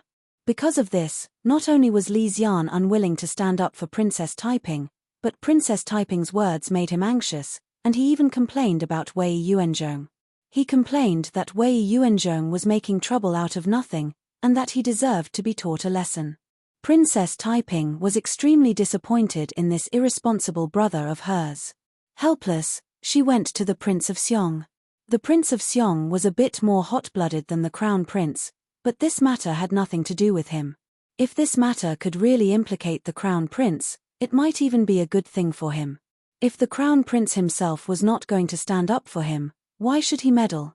Princess Taiping had been rebuffed twice by her two brothers, and she was truly disheartened. But she did not want to give up just like that. She could only continue to mobilize the forces of her faction to rescue Wei Yuanzhong and Jiao Jian. As for uniting all the forces that could be united to resist Second Zhong, that was not even a possibility. The greatest forces that could be united were the Crown Prince and the Prince of Xiong. If the Crown Prince and the Prince of Xiong were unwilling to stand up, the Crown Prince's faction and the Prince of Xiong's faction could not work together. Besides Princess Taiping's people, only those ministers who belonged to the Crown Prince's faction and had a personal relationship with Wei Yuanzhong could stand up. The only force that Princess Taiping could contact was King Liang, but would King Liang stand up for them? The answer to this question was obvious, so Princess Taiping did not even try to contact Wu Sanxi. While she was at her wit's end and mentally exhausted, Princess Taiping came to Yang Fan's house. Taiping had no idea that Yang Fan controlled an extremely powerful political force. Although the main body of this force was made up of noble clans and scholars, it could exert enormous influence over the political arena through countless connections. She was just weak and powerless, so she instinctively wanted to find a shred of comfort from her lover. At this moment, in Fengchen prison, the Zhong brothers were nervously discussing countermeasures. They had not foreseen such an intense backlash from the ministers. If they had known that the ministers would react so fiercely, perhaps they would not have listed Jiao Jian as an accomplice in the rebellion. But now, Wei Yuanzhong and Jiao Jian had completely denied all the charges that had been imposed on them. The three law divisions no longer had ruthless officials like Zhu Xing, Lai Junchen, or Suo Yuanli. The majority of the officials of the three law divisions were loyal to Li Tang. They would not use torture to extort a confession, and they even tacitly allowed the jailers to communicate with Wei Yuanzhong and Jiao Jian. When Wei Yuanzhong and Jiao Jian knew that the ministers were rushing to rescue them, their attitude in prison became even more resolute. Wu Zetian ordered the three law divisions to interrogate them several times, but they did not get a single confession from them. Wei Yuanzhong even turned the tables and invoked the old precedent of when Wu Zetian summoned Di Renjie and the other 6 ministers, who had been framed by Lai Junchen, in front of the emperor, and asked for a confrontation with the second Zhong in front of the emperor. What a coincidence, Song Jing and the other ministers also remonstrated at this time, asking for a confrontation in court to determine the truth. Wu Zetian had no choice but to agree to a confrontation between the accused and the accused in court to determine whether Wei Yuanzhong and Jiao Jian were guilty or not. As her body aged and her energy declined, Wu Zetian's control over the court was indeed getting weaker and weaker. If it were 10 years ago, she would not have been forced into such a difficult situation by the ministers. After leaving the court, Wu Zetian immediately told the second Zhong about this matter. They were the ones who made up the accusation, so they naturally had to provide evidence. As soon as Zhong Yizhi and Zhong Changzong heard this, they panicked. Their accusation of rebellion was fabricated. If they really wanted to fight, they would not have any real evidence. The two of them had a secret discussion. Zhong Yizhi said, "We must find a witness. With a confession and a witness, we can convict them." Zhong Changzong breathed a sigh of relief and said, "This matter is easy to handle. I'll let Ma Han come forward as a witness. Tell him to stick to Wei Yuanzhong and Jiao Jian and say that he heard them say those treacherous words with his own ears." Zhong Yizhi angrily glared at him and said, "Fool, Ma Han is our Fengchen supervisor's man. If we let our man come forward as a witness, do you think the people of the world will be convinced?" Zhong Changzong rubbed his chin and said hesitantly, "How about we bribe him with money? There are a lot of ruffians in the streets. As long as we can afford it, they will definitely." Zhong Yizhi interrupted him again and said, "A ruffian unexpectedly heard what the Prime Minister said. Is that possible?" Zhong Changzong stared at him and said, "This won't do, that won't do. What do you think we should do?" Zhong Yizhi was silent for half a day before he resolutely said, "Zhong Shuo. We'll let Zhong Shuo come forward." Zhong Changzong was startled and asked in surprise, "Zhong Shuo, will he be willing?" Zhong Shuo was currently an official in the Phoenix Pavilion. Zhong Shuo had already passed the imperial examinations at a young age. During the court examinations, his answers were ranked first by Wu Zetian. He was a famous scholar in the world. This person had a friendly relationship with Jiao Jian. Zhong Changzong could not help but feel a little hesitant to ask him to testify against his old friend for rebellion. But Zhong Yizhi said, "It is precisely because Zhong Shuo and Jiao Jian have a good personal relationship, in addition to his outstanding reputation as an official, that if he comes forward to testify, it will be the most powerful evidence." Zhong Changzong forced a smile and said, "I know that. But will Zhong Shuo be willing to be our witness?" Zhong Yizhi said, "Although Zhong Shuo and Jiao Jian have a personal relationship, their political views have always been at odds. I am afraid they do not have a deep friendship." Zhong Changzong's expression changed. "Is there such a thing?" he hastily asked. Zhong Yizhi nodded and said, "Jiao Jian once wanted to introduce Zhong Shuo to join him as Princess Taiping's disciple, but Zhong Shuo was unwilling to agree. Later on, because there were rumors that Taiping kept Jiao Jian and the others as her gigolo, Zhong Shuo used this as an excuse to distance himself from Taiping. When we were compiling the Pearl of the Three Sects, Zhong Shuo put in a lot of effort, so I did not treat him unfairly. Precisely because of the compilation of the Pearl of the Three Sects, he, a talent without any background or backing, was promoted to the Phoenix Pavilion's Ren. This can be considered as my kindness to him, right? Now, as long as we give him a high position and a generous salary, it is not certain that he will not be moved by us." Zhong Yizhi whispered to Zhong Changzong, "You go and find him first. When the time comes, I will tempt him, and you will coerce him. Both of us will work together.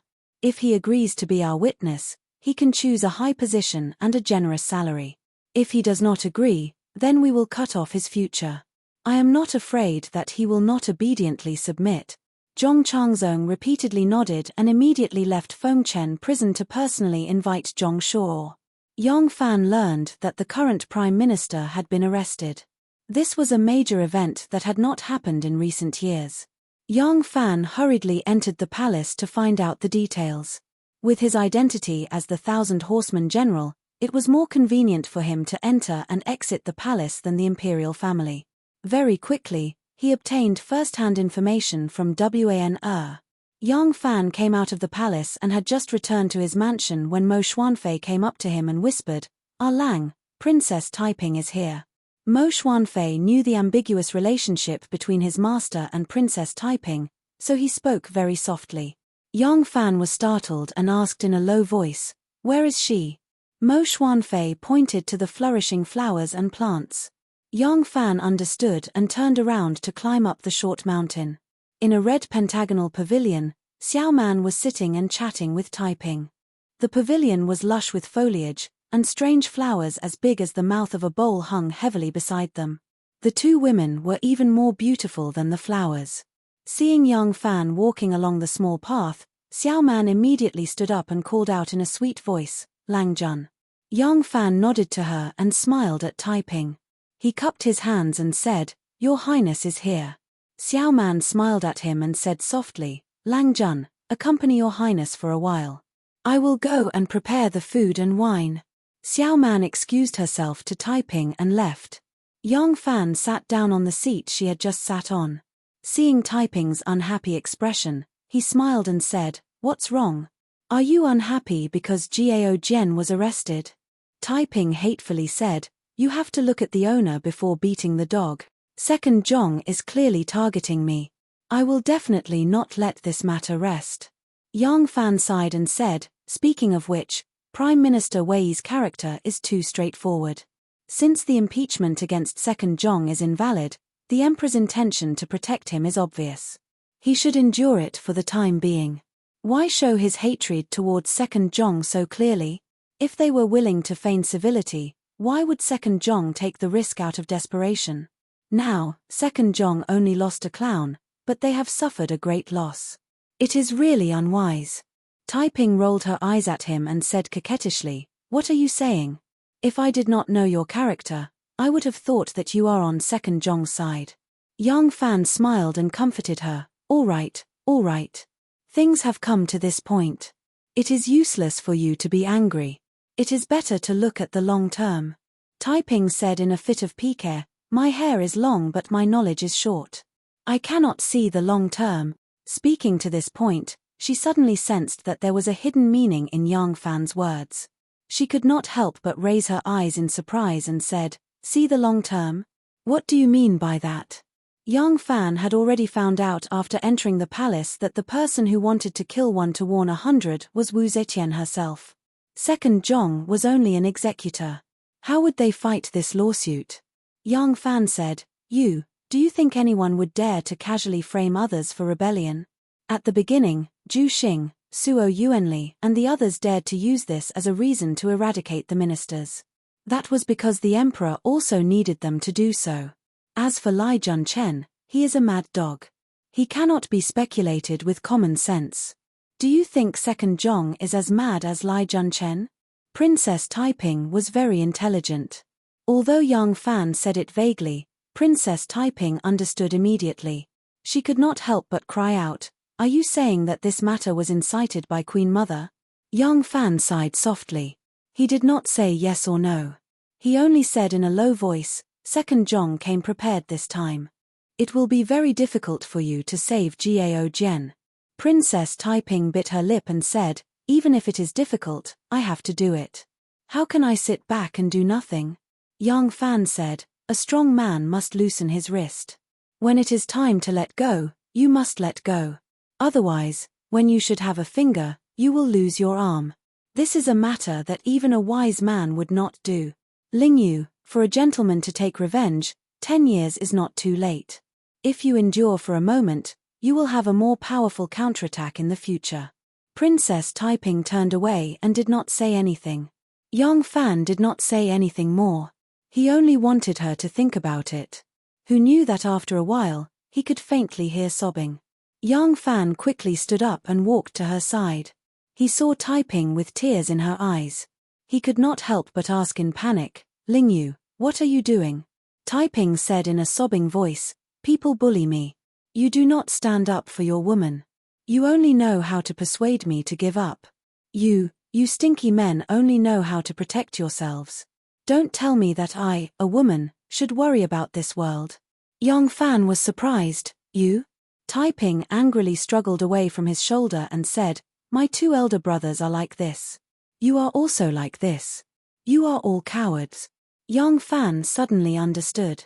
He gently hugged her shoulder and said with sincerity, "If I could help you, do you think I would not do it? This matter has indeed hurt you. But the official career is dangerous. How can it be smooth sailing? If there are those who do not have strong willpower, because of a small setback, they will abandon you and seek a better career elsewhere. Even if you win them over, how can you put them in an important position?" Taiping angrily asked, "Then I will just endure it." Young Fan said, "Endure it. Endure for a moment, only then can you achieve long-term success.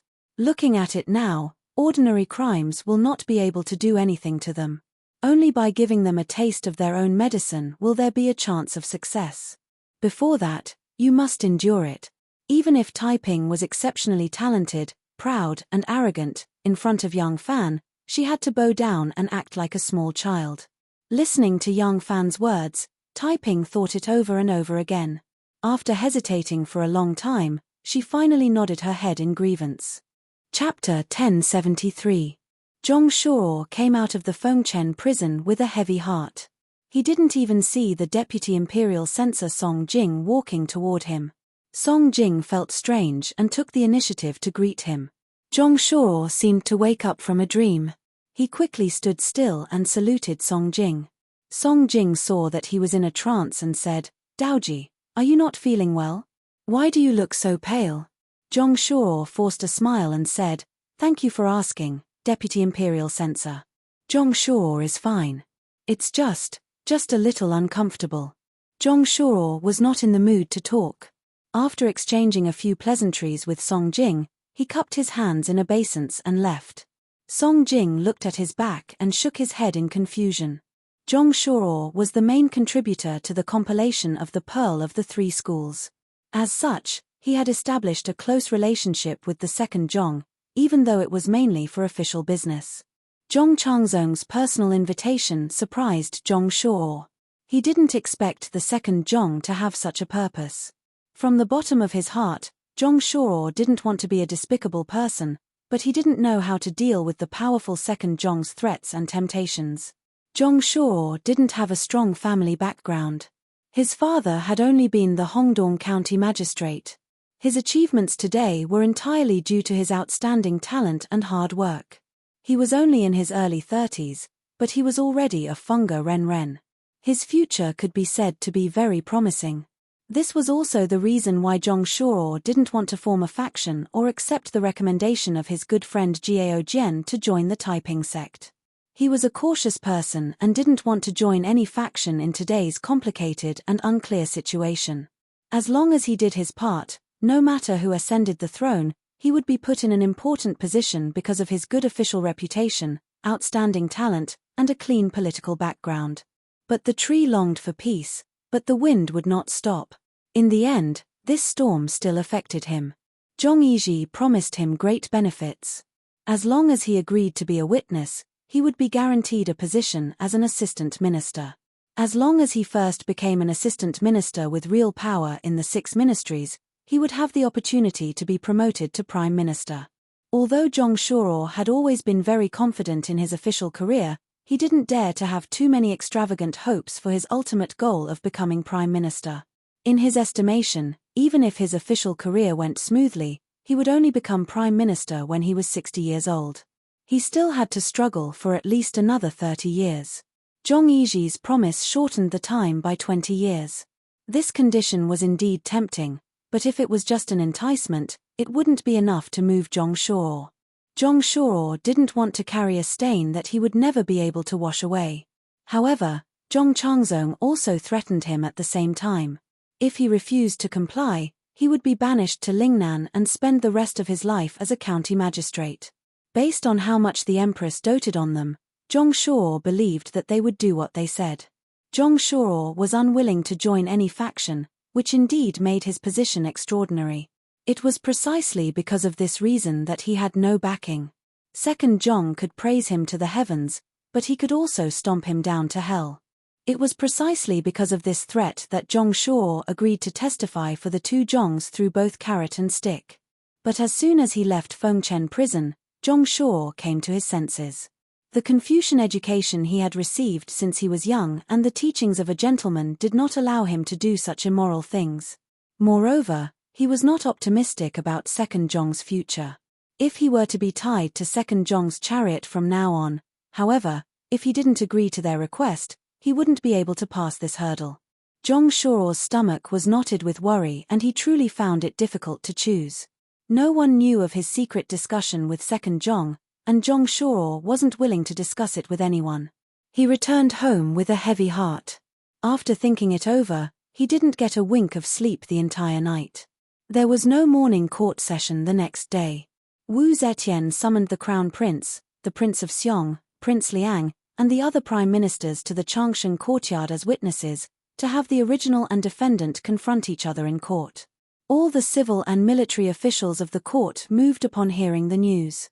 Although they couldn't enter Changshan courtyard without an imperial edict, they all gathered outside and waited with bated breath for the outcome. After entering the palace, Wei Yuanzhong and Jiao Jian naturally flatly denied Second Zhong's accusations, but Second Zhong spoke with certainty. As the two sides continued to argue, Yarou Chong stepped forward and said to Wu Zetian, "Your Majesty, there are no witnesses or material evidence for what Second Young Master has said. It is not enough to convict the Prime Minister." These words should have been said by the Crown Prince, but as soon as Li Xian entered the palace, he stood there like a sick quail, his eyebrows drooping, not saying a single word. Wu Zetian indifferently said, "But we have heard that there is a crucial witness in this case, enough to prove that Yuanzhong and Jiao Jian are guilty." At these words, all the officials in the palace, as well as Wei Yuanzhong and Jiao Jian, were shocked.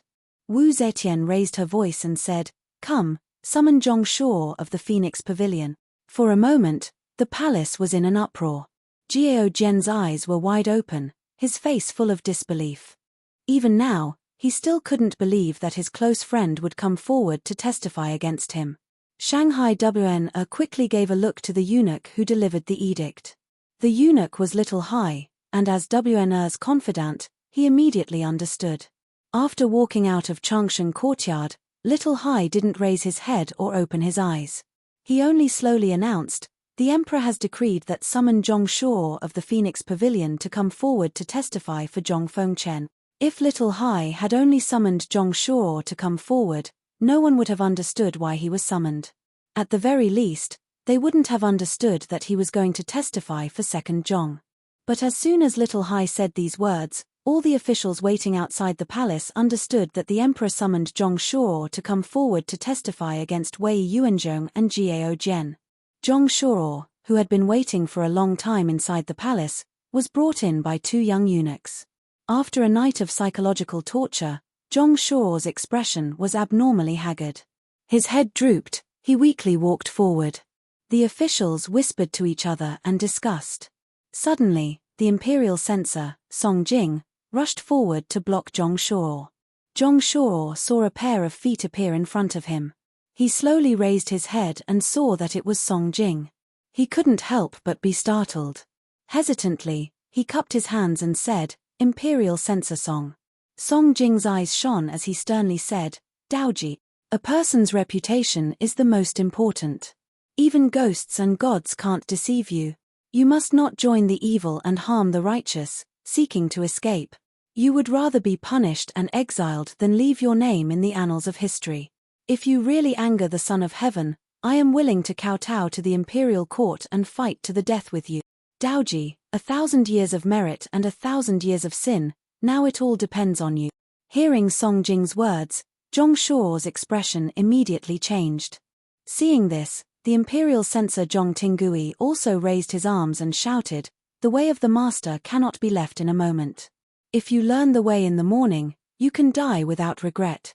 Brother Daoji, a single slip may cause everlasting sorrow. You must think carefully." Secretary of the left Liu Zhiji also shouted, "Daoji, what have you learned from the books of the sages? Now is the time to sacrifice one's life for righteousness. You must not tarnish the annals of history and implicate your descendant." All the civil and military officials passionately tried to persuade Zhong Shuo. It was difficult for Zhong Shuo to take a single step, as if his legs were tied with 1,000 jin burden. Little Hai saw that everyone had persuaded enough and didn't dare to be too obvious. Putting on an impatient expression, he raised his voice to stop them. Zhong Shiren, please hurry up and go to the palace. Don't let the Son of Heaven wait too long.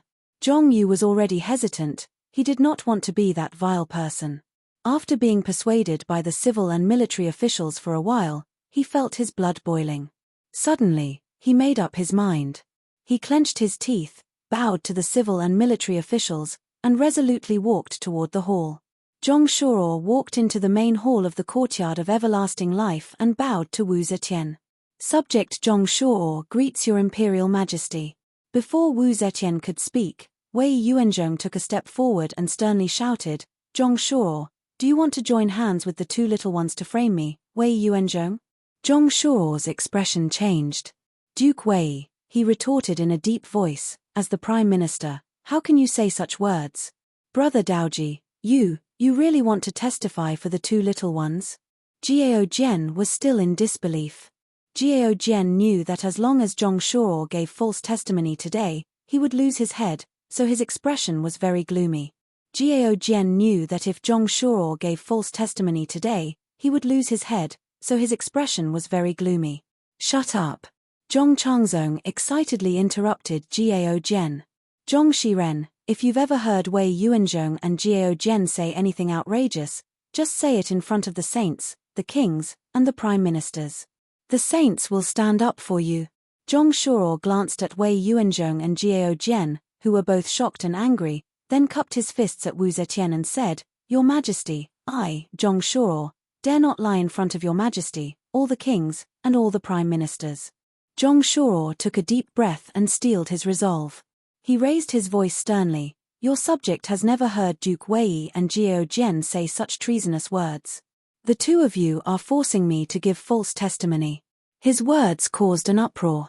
Wei Yuanzhong and Jiao Jian were overjoyed, but Zhong Yizhi and Zhong Changzong were both shocked and angry. In a panic, Zhong Changzong blurted out, Saints, this Zhong Shuo is Wei Yuanzhong's accomplice. The two of them conspired to rebel, so I dare not report it. Wu Zetian was furious in her heart. She secretly blamed her two little lovers for not being reliable enough. They could even find a witness to retract their testimony. It wasn't just Zhong Changzong, even she was in a difficult position. Hearing Zhong Changzong's words, she quickly found a way out of this embarrassing situation. She asked in a low voice, Do you have any evidence? Zhong Changzong was just speaking without thinking. When the emperor asked, he immediately thought of something and said excitedly, Zhong Shuo advised Wei Yuanzhong to be Yi Yin and Duke of Zhu. As everyone knows, Yi Yin once exiled his emperor Taijia and Duke of Zhu replaced his emperor as regent. Isn't Zhong Shuo encouraging Wei Yuanzhong to rebel? Wu Zetian's face darkened. Zhong Shuo, have you ever said such a thing? Zhong Shuo quickly calmed down after making his choice. He glanced at Zhong Shuo disdainfully and said to Wu Zetian, The Yizhi brothers are uneducated people. They only know the story of Yi and Zhu, but they don't know the truth. When Duke Wei was promoted to the third rank, officials of the third rank and above wear purple robes and are qualified to pay respects to the Prime Minister. I went to congratulate him as a minister. Duke Wei told the guests, I am ashamed to be favored without any merit. So I said, Duke Wei is not ashamed to be promoted to the third rank after taking the post of Yi and Zhu. As everyone knows, Yi Yin and Duke of Zhu were virtuous ministers of ancient times, loyal to their subjects and respected by the world. Your Majesty appointed prime ministers and did not let them imitate Yi and Zhu, so who should they imitate? Chapter 1074. Wu Zetian was speechless at Zhong Shuo's words. The Duke of Zhu did act as regent for Prince of Zhu, but that was because Prince of Zhu was young. Yin also exiled her monarch, but that was because monarchs were tyrannical. When Prince Cheng turned over a new leaf, Yin returned the power to him. Of course, even if monarchs were tyrannical, it was still a treacherous act for an official to do so. But that was thousands of years ago. For thousands of years, Yin and the Duke of Ju had long been regarded as the role models of officials by later generations, becoming virtuous ministers who left their names in history. How could Zhong Shuo be convicted based on this? Since Zhong Shuo had shed all pretense of cordiality with Zhong Shuo, he might as well say everything and said, "Your Majesty, Zhong Yiji once promised me that as long as I testify for them, he will guarantee me the position of assistant minister and then the position of prime minister. I also understand that if I agree with Duke Wei today, once his crime is established, Zhong Shuo will not be punished. But I really dare not falsely accuse you." Nonsense. You. Sage, I am wronged. Zhong Shuo deliberately framed me in order to exonerate Wei Yuanzhong. Please uphold justice for me. Zhong Yiji and Zhong Changzong panicked and quickly knelt in front of Wu Zetian. At this point, they could only deny everything and did not admit to having contact with Zhong Shuo in private. Yang Zixi, Su Weiwei, and the others looked at each other and chose to continue pretending to be deaf and mute. However, Yarrow Chong stepped forward and said loudly, "Your Majesty, a Zhong has framed the Prime Minister. This is no small matter. I ask Your Majesty to investigate this case thoroughly." Seeing that Zhong Shuo not only failed to prove Wei Yuanzhong's crime but also made Zhong Shuo the suspect of framing Zhongliang, Wu Zetian was furious. She had received Zhong Shuo's testimony in advance and knew that Zhong Shuo had promised to testify for them. But now he had done the opposite, which made Wu Zetian extremely disgusted. Wu Zetian slammed the table and stood up, saying in a deep voice, "Take Wei Yuanzhong and Jiao Qi back to the prison and try them later." Yarrow Chong said anxiously, "Your Majesty." Wu Zetian ignored him and flicked her sleeves. "Zhong Shuo is an important witness of this case. Take him back to the prison and wait for trial." Yarrow Chong said angrily, "Your Majesty, since we cannot prove Wei Yuanzhong is guilty, he should be released." Wu Zetian's face sank. Without saying a word, she turned around and left. Yarrow Chong's face turned ashen as he walked out of the courtyard. Standing on the stone steps, he recounted the events that transpired in the hall to the ministers. This matter immediately caused a huge uproar among the civil and military officials. The next day, during the court session, Zhu Jing, the Minister of Remonstrance and the Minister of Peace and Order, protested, "Your Majesty, Wei Yuanzhong has always been known for his loyalty. Today, Zhong Shuo used Zhong Shuo as a witness, but Zhong Shuo disproved Wei Yuanzhong's innocence. In such a situation, Your Majesty should release a loyal official. Your Majesty is still detaining Prime Minister Wei and High Temple Deputy, and even detaining Zhong Shiren, the witness." There were even people who spoke fiercely, pointing directly at Wu Zetian. At the beginning of the revolution, Her Majesty was the one who accepted admonitions. But now that she is old, she has become the one who receives flattery. Ever since Yuanzhong was imprisoned, everyone thought that His Majesty trusted the traitor and chased away the good and virtuous. Loyal officials and martyrs are grieved and kept their mouths shut. They fear the power of the brothers and it is useless for them to die. Now the taxes are heavy, the common people are suffering. In addition, the villain is tyrannical, punishment and reward are reversed. I am afraid the people will be uneasy and change will occur. They are fighting within the Vermilion Bird Gate and in front of the Daming Palace. How will His Majesty thank them? How will he defend them? Wu Zetian was enraged. She called for the palace guards and shouted angrily, "Drag them out, drag them all out." The court meeting ended on bad terms. Princess Taiping was delighted and invited young Fan to her residence. She said to him, "Erlang, this time you have made a mistake. Zhong Wei wanted to use Zhong Shuo as Wei Yuanzhong's evidence but now they are confused. The civil and military officials are angry and can be used by me. I plan to go to the palace tomorrow to remonstrate with the Empress and rescue Prime Minister Wei and Minister Gao from prison." Yang Fan had Wn as his eyes and ears in front of the Emperor. No one understood Wu Zetian's current state of mind better than him. After Wu Zetian reported to the court, she angrily returned to the inner palace. The first thing she said was, "Zhong Shuo is really a villain. Despicable and hateful. Jin is disgusted." What was a villain? Zhong Shuo did not say anything bad about Wei Yuanzhong and Jiao Jian before the court. How could he be a villain? Wu Zetian's unintentional words not only showed that she knew that Zhong Shuo had bribed Zhong Shuo to falsify his testimony, but she was also angry that Zhong Shuo was telling the truth. Yang Fan saw Taiping's naivety and could not help but shake his head. Ling Yu, don't get carried away. Now is not the time for you to go into battle. Princess Taiping complained. If I did not listen to you, they would have come forward earlier and perhaps they would have rescued them. Now you still want to stop them. Don't you understand the situation in the court? My two brothers have always been timid in front of the Empress. If I do not come forward, won't the loyal officials be bitterly disappointed? Yang Fan said seriously, of course I understand the situation in the court. But what can I do even if I understand? The one who decides this matter is the Emperor. Don't you understand the Emperor's intention? Zhong Shuo testified in front of everyone and the truth has been revealed. Why didn't the Emperor pardon Prime Minister Wei Yi and Minister Gao and instead put Zhong Shuo in prison? If you rashly come forward and anger the Emperor, won't you lose more than you gain if the Emperor deprives you of your right to open a government office?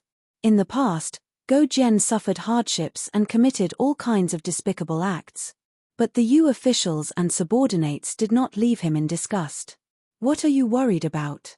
Or are you too passionate about power and don't want to give up this opportunity to win the hearts of the people? Princess Taiping's expression suddenly changed. Yang Fan sighed and gently embraced her body. He stroked her hair and said softly, as the commander-in-chief of the three armies, how can I easily take risks and charge and break through enemy lines? How about this? Wait for 3 more days. If the Emperor still hasn't made a decision in 3 days, you will come forward and plead for Prime Minister Wei Yi, Minister Gao, and Zhong Shiren. If the Emperor makes a decision that is disadvantageous to Prime Minister Wei Yi, I promise you that I will conspire with you. Princess Taiping thought for a long time before lightly nodding her head. Wu Zetian flew into a rage in the imperial court, throwing several officials who had remonstrated out of the hall. But the officials did not stop there. As soon as she returned to the rear palace, memorials from the officials arrived, each one more intense than the last. Wu Zetian's disregard for the law had thoroughly infuriated these officials. Many of the officials from the Crown Prince's faction and the Prince of Xiong's faction had no personal relationship with Wei Yuanzhong, Zhong Shuo, or Gao Jian, nor had they received any orders from the Crown Prince or the Prince of Xiong. Thus, they had always remained uninvolved, but now they angrily joined the ranks of remonstrators. This was not only because of their obsession with justice, but also because of the sorrow of a fox mourning the death of a rabbit. The elderly Wu Zetian had an abnormally stubborn personality. She turned a deaf ear to the avalanche of petitions from the officials, only issuing an edict ordering the Prince of Hanoi, Wu Yizong, and the Prime Ministers to investigate this case together. Wu Yizong was one of the most ruthless officials after Zhu Xing, Lai Junchen, Suo Yuanli, and Qiu Shenji. Wu Zetian hoped that he could make a breakthrough and obtain testimony favorable to Zhong. However, Zhong Changzong's slander had caused the deaths of the Crown Prince's son and daughter, as well as Wu Chengxi's eldest son, and had even caused the seriously ill Wu Chengxi to vomit blood and die. This matter caused the other members of the Wu and Li clans to empathize with it, and they all felt a common hatred for Zhong. Although Wu Yizong understood his aunt's intentions, he was also unwilling to assist Zhong in his abuse. Even the chief judge was a bystander, so the hearing naturally yielded no results. The remonstrations of the officials only grew more and more intense. Seeing that the situation was about to spiral out of control, Wu Zetian brazenly bypassed the 3 departments of justice, ignoring the lack of witnesses or material evidence, and directly issued an edict to interfere in the administration of justice. Wu Zetian accused Wei Yuanzhong of speaking insolently and deceiving the sovereign and offending his superiors and demoted him to Gaoyao Commandant, in modern Gaoyao County, Guangdong. As for Gao Jian and Zhong Shuo, they were exiled to the south as Wei Yuanzhong's accomplices. Shanghai Wanna had served at Wu Zetian's side since she was 14. The most glorious 20 years of Wu Zetian's life were her last 10 years as Empress Dowager and her first 10 years as Emperor. In these 20 years, Wanna had always been by her side and understood her best. Now that Wu Zetian had issued such an edict, even Shanghai Wanna, who knew her well, was shocked. After finding a chance to tell young Fan of this edict that had not yet been officially announced, Wanna sighed softly. She said to young Fan emotionally, "Her Majesty has changed." Young Fan looked at her. Wanna faintly said, "In the past, no matter what Her Majesty wanted to do, even if she knew that she had wronged you, or even wanted to wrong you, in terms of the law, she would always act flawlessly. But this time, Her Majesty made a decision that went completely against the law. This is the first time in Her Majesty's life that she has publicly broken the law." Young Fan was silent for a while and then sighed. When a person is too old, not only will their body age and their energy be depleted, but their intelligence and thinking will also be affected. What is even worse is that many old people's temperaments will change greatly. They will become irritable and stubborn. If this person is only the head of a family, or if it is just a son being scolded a few more times, if this person is the ruler of a country. A smile slowly appeared on young Fan's face as he softly said, "But this is not necessarily a bad thing for us." This time, Her Majesty was unable to use the three-law division to convict Wei Yuanzhong. She could only bypass the three-law division and use the imperial power to suppress him. This means, her control over the court is becoming smaller and smaller. Young Fan raised his eyes to look at the dusky sky and leisurely said, "The sun rises, but there will be a time when it sets. This sun is about to set." As soon as young Fan came out of the Black Tortoise Gate, Ren Wei pursed his lips at him. Young Fan raised his head and saw a jadeite oil-cleansing carriage parked quietly on the opposite side of the wide street. It was bathed in the setting sun. Young Fan saw the 4 tall and round female sumo wrestlers standing on the left and right sides of the carriage. He knew whose carriage it was and slowly walked over. Young Fan slowly walked to the front of the carriage. The door silently opened. Young Fan very naturally stepped onto the carriage. The door closed behind him and the carriage began to move out. Princess Taiping's bodyguards surrounded the carriage while Ren Wei and the other young residents' bodyguards stayed far behind. Princess Taiping looked at young Fan and said with a gloomy face, "Erlang, you are right." Young Fan silently sighed. Princess Taiping was silent for a while. She slowly raised her head and looked at him with hopeful eyes. She said in a low voice, "You said, you will help me." Young Fan nodded and softly said, "I will help you." Receiving young Fan's promise, Princess Taiping's eyes suddenly overflowed with crystal-clear tears. She suddenly threw herself into young Fan's arms and hugged him tightly. Young Fan gently stroked her smooth neck. Princess Taiping leaned on his broad and strong shoulder, feeling his love. Tears gently rolled down from the corner of her eyes. Since her mother acquiesced in her involvement in politics, her authority was heavier than before. Naturally, the pressure was also heavier than before. On one hand, she couldn't steal the limelight from her brother. On the other hand, she had to work hard to bear the responsibility that should have been borne by the Crown Prince. It was really difficult, like walking on thin ice. There was no one to share her burden. Her 2 brothers' timid actions had disappointed her again and again, but she had to do her utmost to assist her brother. This bound her hands and feet, and she often felt powerless. Anyone with a discerning eye could see that this political crisis was Second Zhong's counterattack against Li Tang's forces. His true target was the Crown Prince, but the Crown Prince was so short-sighted that he was not willing to make the slightest effort for his loyal and devoted subordinates. Moreover, the Prince of Xiong was wise to his own safety and stayed out of the matter.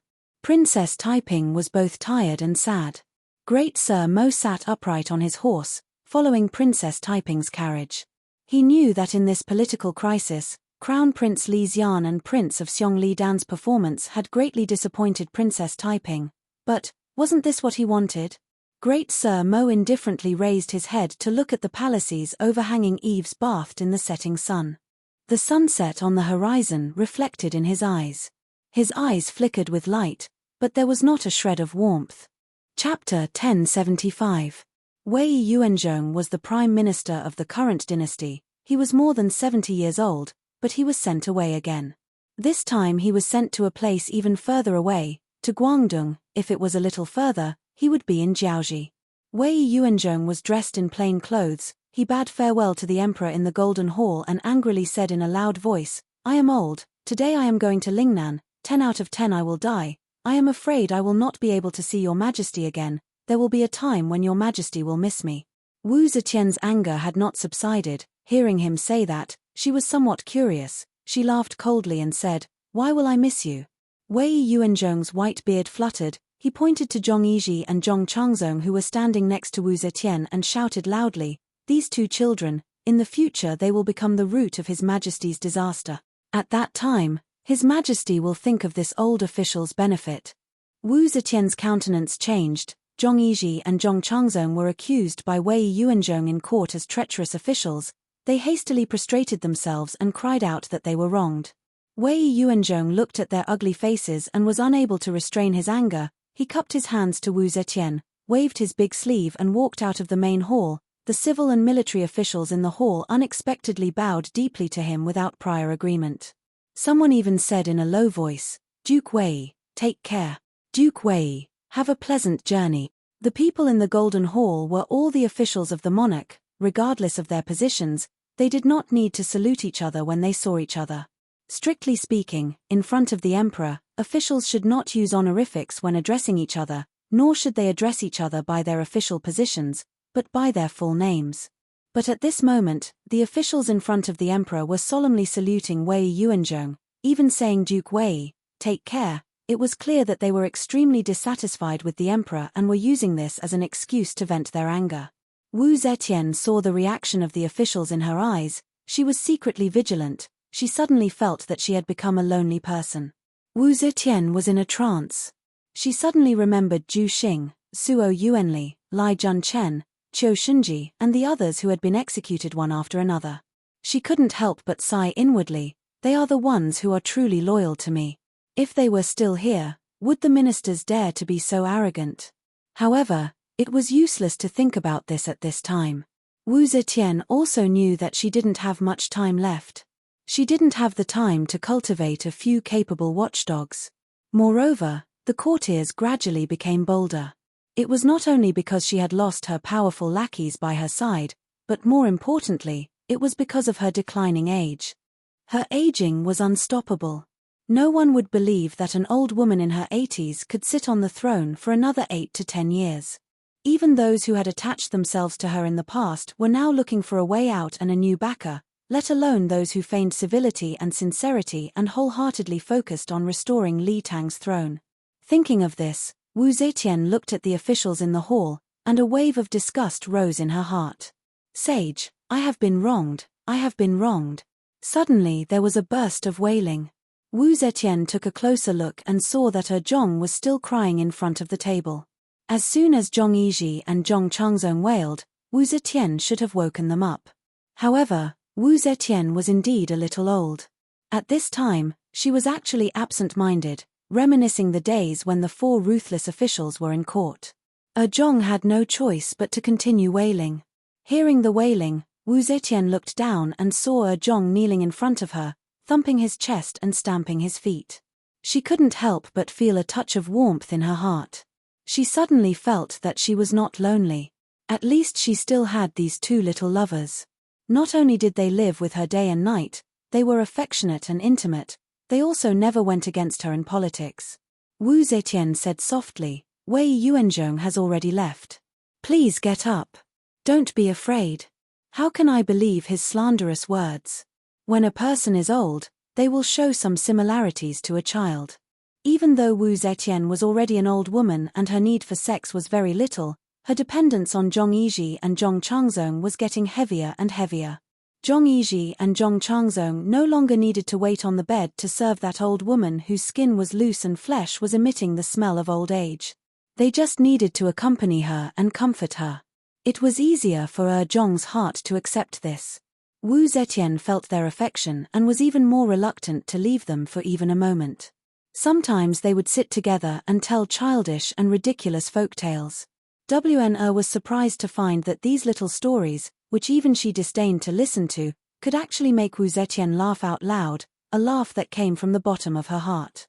Sometimes, Zhong Yizhi and Zhong Changzong would tell her some interesting stories that happened among the people. Wu Zetian listened with great interest. She often told Zhong about some of her childhood. Even though she often forgot some things now, The memories of her childhood were inexplicably clear. She talked about it over and over again. Even Wn was familiar with every story of her childhood, not to mention Jong, who stayed by her side every day. But Jong still pretended to be interested. Every time, he listened very carefully, as if it was the first time he heard these stories from her. For Wu Zetian, it was indeed the first time she told these stories. She could not remember if she had told it to Jong yesterday or even just now. As she talked, she would nestle in Zhong Yiji's or Zhong Changzong's arms and fall asleep. She looked very peaceful in her sleep, just like a child. Wan had a stronger and stronger feeling that what Lang Jun said was right. The sun was about to set. Wei Yuanzhong, Gao Jian, and Zhong Shuo were banished to Lingnan, but the anger of the officials did not stop. The Du family of Fanchuan had always regarded Zhong as the murderer who killed Du Wentian. They spared no effort to contact him. Through the huge connections and financial resources of the aristocratic families, they united all forces and persistently found trouble for Zhong. Impeachment memorials were constantly sent to the emperor. Wu Zetian showed an attitude that she had never shown before, ignoring them. She completely ignored Zhong's various crimes mentioned in the memorial, but she also did not punish those who impeached Zhong and challenged her authority. It was not that she did not want to, but because she had already lost her exuberant energy. The aging of her body made her naturally choose this kind of reaction that should not have appeared in someone as strong as her. In the beginning, Zhong Yiji was a little nervous when faced with all kinds of impeachment. But seeing that Wu Zetian was calm, Zhong Yiji gradually developed the habit of ignoring it. He just quietly remembered the names of each impeachment, endured it, and waited for the opportunity to fight back. Wu Zetian admired Zhong Yiji's indifference. One day, she smiled and said to Zhong Yiji, "A gentleman is magnanimous." Facing the provocation and impeachment of the officials, Wu Long can be indifferent. "You are worthy of the name of a gentleman." Zhong Yiji humbly and ingratiatingly said, "I do not dare to be called a gentleman. It is only because I know that the sage will protect us, so I feel at ease." Zhong Changzong said, "The officials are not willing to forgive us. I am very depressed. My brother and I have never done evil to anyone. Why can't they tolerate us?" Because in the eyes of the officials, an emperor can only be a good emperor if he becomes a high and lonely person. Wu Zetian replied with a smile, "They are not targeting you. Anyone who is favored by me will become their enemy. But they can't tolerate you. I can tolerate you. What can they do?" Wu Zetian said childish words and did something childish at the same time. She took a memorial to impeach Zhong Yiji and tore it into pieces. She scattered it on the ground like a fairy scattering flowers. As an emperor, he could not tear up the memorial of the officials because it was a symbol of a fatuous ruler. Even if the emperor was impatient to see a memorial, he had to file it and store it to show that he was accepting the admonishment. She had already grasped the power of the world's supreme ruler. Wu Zetian, who only cared about the reputation behind her, seemed to have abandoned her reputation like a pair of worn-out shoes. The house attendant faithfully recorded this incident. Wu Zetian looked at him and smiled faintly. Her smile was full of mockery and disdain. Her expression was not directed at the house attendant, but at the entire court. She used this almost childish action to vent her dissatisfaction. Wan gave Little Hai a look. Little Hai waved his horsetail whisk, and a few eunuchs tiptoed over. They knelt on the ground and picked up the scattered pieces, hoping to piece them back together. Wu Zetian did not stop them. She only smiled disdainfully. She snuggled into Zhong Yiji's arms and fell asleep. Not every official had a far-sighted vision, and not every official could uphold the path of a sage. The emperor's unusual trust in Zhong still made some officials wag their tails to express their goodwill and submit to Zhong like flies chasing after Smelly, like they wanted to serve under him. Among them, there were a few who held real power. For example, Assistant Minister of the Summer Palace, Wei Chengqing, Assistant Minister of the Phoenix Pavilion, Kui Shenqing. They were only one step away from becoming prime ministers. They hoped to smoothly enter the political affairs hall with the help of Zhong Yiji's power. Among the prime ministers of the political affairs hall, Yang Zixi, Su Weiwei, and others always flirted with Zhong Yiji. Since Wei Yuanzhong was demoted, Yarou Chong had been alone. In order to keep his position as prime minister and prevent the anti-Zhong forces from losing the last seat in the political affairs hall, Yarou Chong had to change his way of doing things. At least on the surface, he began to get close to Zhong Yizhi. This made Zhong Yizhi's reputation even more arrogant. Wu Zetian was also constantly strengthening the power of the second Zhong.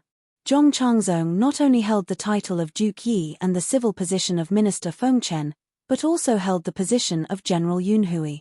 He held the position of Lieutenant General of the Left Thousand Ox Guards and controlled an army. Zhong Yizhi, in addition to the power of Duke and Commander of Fengchen, also held the position of Vice Minister of Defense. He was in charge of the arsenal, weapons, and the 3 departments guarding the palace. The two of them not only held a certain amount of military power, but more importantly, they had begun to handle a large number of government affairs on behalf of Wu Zetian. 70 to 80% of the replies to the memorials actually came from the two of them.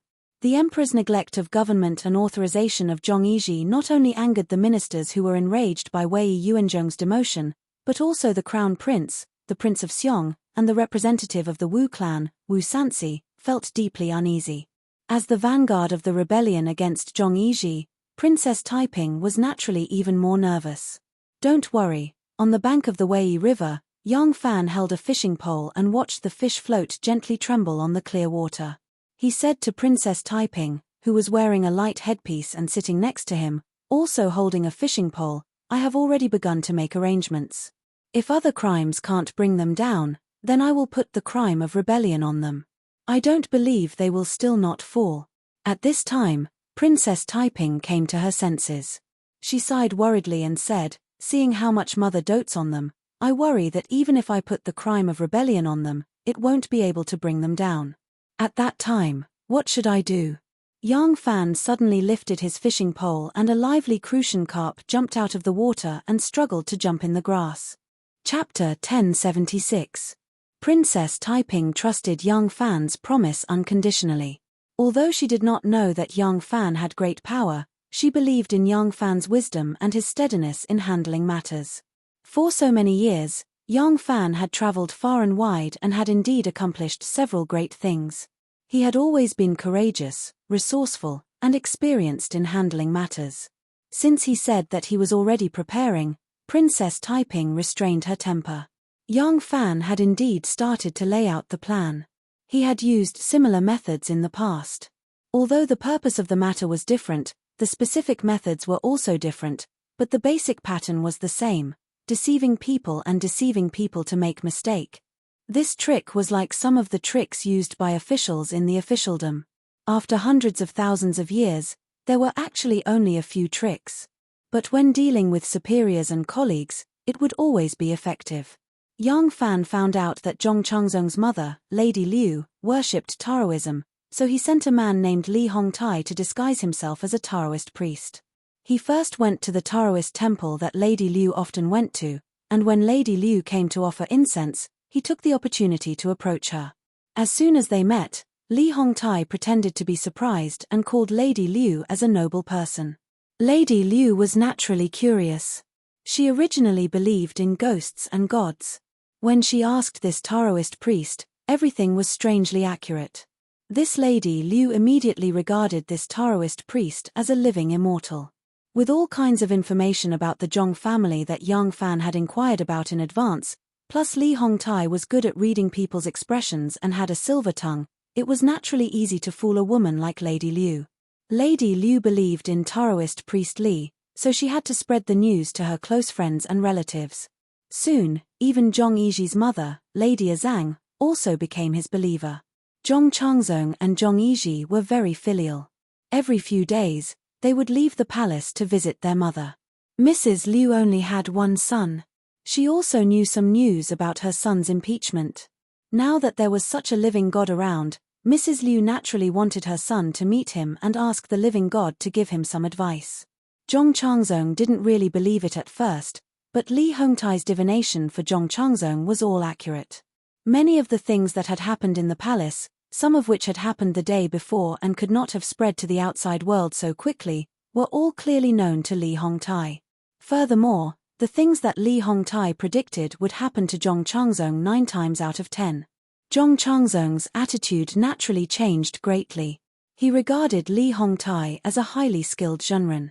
Li Hongtai skillfully used some tricks to create a camouflage spell to fool the mother and son. As for physiognomy, there was Wanna in the palace, and outside the palace, there was Yan Zong's people spying and cooperating. Naturally, Taoist Li's physiognomy was not unreliable. Gradually, Zhong Changzong revered this Taoist Li like a god. Once he left the palace, he would definitely bring him with him. In the autumn of that year, Moshe released Wu Yanxiu. Moshe had detained Wu Yanxiu in the hopes that she would be a rare commodity, but in the end, Wu Yanxiu had not been of any use. Especially after Wu Chengxi died, no one cared about his son, who had been detained on the grasslands. Moshe fed and drank well to raise such a piece of trash, but he had no effect on the Zhou dynasty. After Wu Zetian moved the capital to Chang'an, he successfully defeated the combined attack of the Tubo and Turks. At present, the Tubo king was young, the princes had not given up on their evil intentions, and the Tubo was in constant internal strife. They had no time to pay attention to the outside. After Wuzhile became the Turkic cavalry Shahan, he continued to cause trouble behind Moshe's back. Moshe could no longer rely on his mobile troops to deal with Wuzhile's harassment. Under these circumstances, he was powerless to expand into the Central Plains. Moshe adjusted his strategy in time and decided to use the power of the entire country to expand westward. As a result, even though the marriage did not succeed, Moshe still took the initiative to form an alliance with the Zhou dynasty. Both sides stopped fighting and mobilized a large number of troops from the southern borders to march westward. And under this background, Wu Yanxiu was released back to the country. Since ancient times, whenever there was a marriage between the Zhou dynasty and the Turks, it was the groom, Wu Yanxiu, who personally escorted the bride to the court of the Turkic Khaganate. This was a first in the history of marriage. In the end, this grandnephew of Wu Zetian was detained by Moshe. Wu Zetian bowed and smiled, but was still slapped. It was truly a loss of face. Now that Wu Yanxiu had returned, it was equivalent to reminding others of the humiliation the empress had once suffered. Naturally, Wu Zetian was not happy with the appearance of this grandnephew. As a result, in the name of betraying the emperor's grace, he demoted this grandnephew who had been wandering in a foreign land for 6 years. Before Wu Yanxiu went to the Turks to escort the bride, he was the commandery prince of Huayang. After returning, he was demoted to the title of Duke Huan. This incited the indignation of the Wu clan. In truth, Wu Chengxi and Wu Sanxi had always been fiercely at odds with each other in the Wu clan. Moreover, before Wu Chengxi's illness, Wu Chengxi's faction had always suppressed Wu Sanxi's influence in the imperial court. The two sides had no friendship to speak of. But after Wu Chengxi's death, this kind of internal strife no longer existed.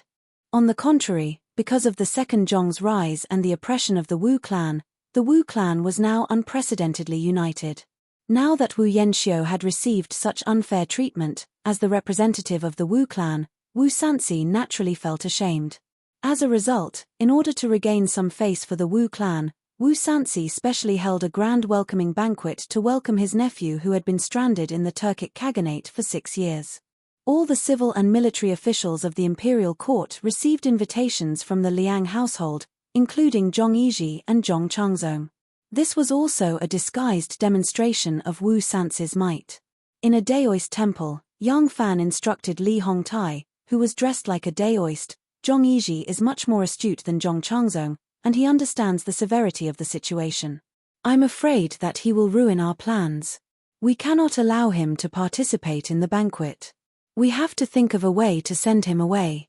Li Hongtai thought for a moment, then suggested, Zhong Yizhi is a very filial person. This subordinate can use Madame Azong to restrain Zhong Yizhi. If he hears that Madame Azong is in trouble, Zhong Yizhi will definitely not attend King Liang's banquet. Yang Fan nodded and said, that would be best. After you make a public appearance at the banquet, immediately find an excuse and disappear. Remember, do not let the second Zhong become suspicious. Li Hongtai smiled and replied with a bow, this subordinate understand. After this subordinate attends the banquet, I will say that I will go to Kunlun to look for my fellow Taoists. It will take me 3 to 5 years to return. Madame Liu has always treated this subordinate like a deity, so she will not suspect anything. Yang Fan nodded and smiled lightly. The welcoming banquet that the Wu clan was holding for Wu Yanxiu was held at the Liang household. King Liang's actions were like those of the head of the Wu clan who cared deeply for his nephew. For this reason, he won the gratitude and approval of many of Wu Chengxi's former subordinates. Other than entering the palace on the first day of the new year to see the Son of Heaven, there was probably no banquet as grand as the one being held at the Liang household. The Wu clan and the officials attached to the Wu clan naturally had to come. The Crown Prince, the Prince of Xiong, and Princess Taiping, the 3 factions of Li Tang's faction, had also arrived. There was no other reason than that their common enemy was the second Zhong. At this time, they naturally had to stand and cheer for the Wu clan. However, the Crown Prince, the Prince of Xiong, and Princess Taiping did not personally come. Given their status, they had only sent a generous gift and had the juniors of their clans attend the banquet in their stead. Not a single person from the second Zhong's faction came. This was a stance, but the second Zhong himself had to come. Their presence at the banquet did not mean that they were lowering their heads to the Wu clan. On the contrary, it was a demonstration of their might to the Wu clan. Yang Fan rode his horse to the gate of the Liang household. Pulling on the reins, he raised his head to look at the 3 impressive words Liang household on the lintel. This was his first time visiting this place. There was an endless stream of horses and carriages in front of the Liang manor's gates. High officials and dignitaries flowed in and out without end. Yang Fan dismounted from his horse and walked towards the gates. 2 stewards of the Liang manor stood at the entrance, continuously calling out the guests' names. Guests of different statuses were welcomed by their respective masters. Yang Fan walked up to the gate and ascended the steps. One of the stewards of the Liang household was just about to ask for his name and official rank when his eyes suddenly brightened. He walked around him and hurried to welcome him, at the same time loudly calling out, "The Prince of Hanoi has arrived." Wu Yizong roared with laughter and proudly said, Go welcome your guest. This prince is one of our own. There is no need for Brother Wang to come out and welcome me." As Wu Yizong spoke, he walked over to the gate. The high officials and nobles who had just arrived all cupped their hands in greeting. Wu Yizong nodded in a reserved manner. Yang Fan turned around and looked at Wu Yizong with a smile. As soon as Wu Yizong saw Yang Fan, his expression immediately changed, and his smile disappeared. Yang Fan cupped his hands in greeting towards Wu Yizong. He was originally a head taller than Wu Yizong, and now that he was a rank higher, Wu Yizong could only raise his head to look at him. This made Wu Yizong even more displeased. With a cold snort, he swung his sleeves forcefully and walked past Yang Fan into the Liang household without looking sideways. Yang Fan was neither annoyed nor annoyed. He turned around and said to the butler, "1,000 Cavalry Loyal General Yang Fan is here to welcome you to the banquet." As he spoke, he handed the invitation to the butler. The butler had never seen Yang Fan before, but when he saw Wu Yizong's unfriendly expression towards Yang Fan, he couldn't help but feel curious about his identity. Yang Fan's self-introduction gave the butler a fright. He thought to himself, so this is the person who slept with my Wu clan's daughter-in-law, beat up my Wu clan's king, and is still alive and kicking. The king of Hanoi, Wu Yuji, had slept with someone else, yet he had remained unperturbed. The king of Hanoi, Wu Yuji, had been so frightened by this person's assault on the camp that he had scurried up a tree. When he saw this person's face, he only snorted coldly. Now that this person had become a guest of King Liang, the butler naturally didn't dare show him any ill will. The butler examined the invitation and called out loudly, "1,000 Cavalry Loyal General Yang Fan has arrived." Wu Sance's eldest and second sons were already married and had their own manors. His third son, Chong Lai, fourth son, and fifth son, Chong Kao, were still living in the Liang manor because they were still underage. As soon as he heard that the 1,000 Cavalry Loyal General had arrived, the youngest, Wu Chong Kao, tidied up his clothes and walked out to welcome him. When Yang Fan saw the young prince of the Liang manor come out to welcome him, he was just about to cup his hands in thanks when a strange cry of surprise came from behind him. Yang Fan turned his head in surprise and saw a gorgeous carriage parked in front of the Liang manor.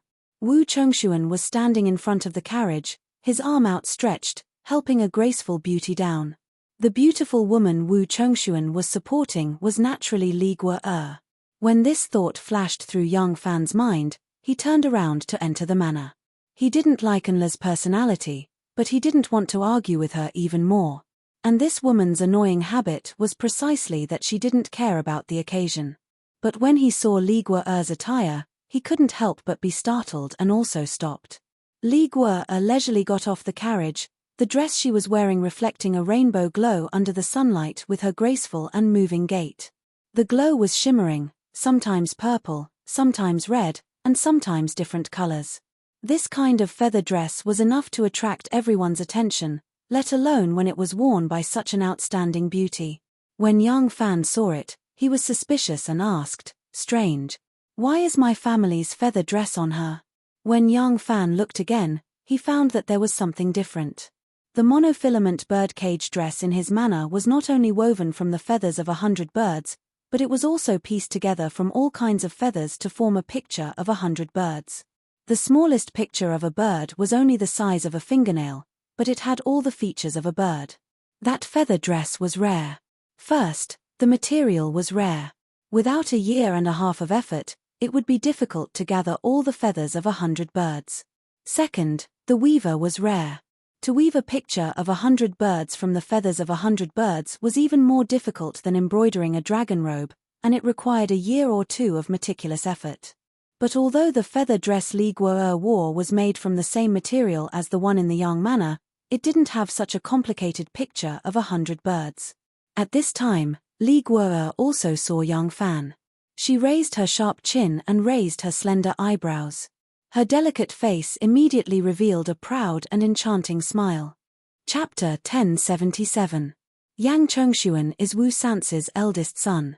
Logically speaking, he should have arrived earlier than the other guests, but because Enla took a long time to dress up, he arrived late.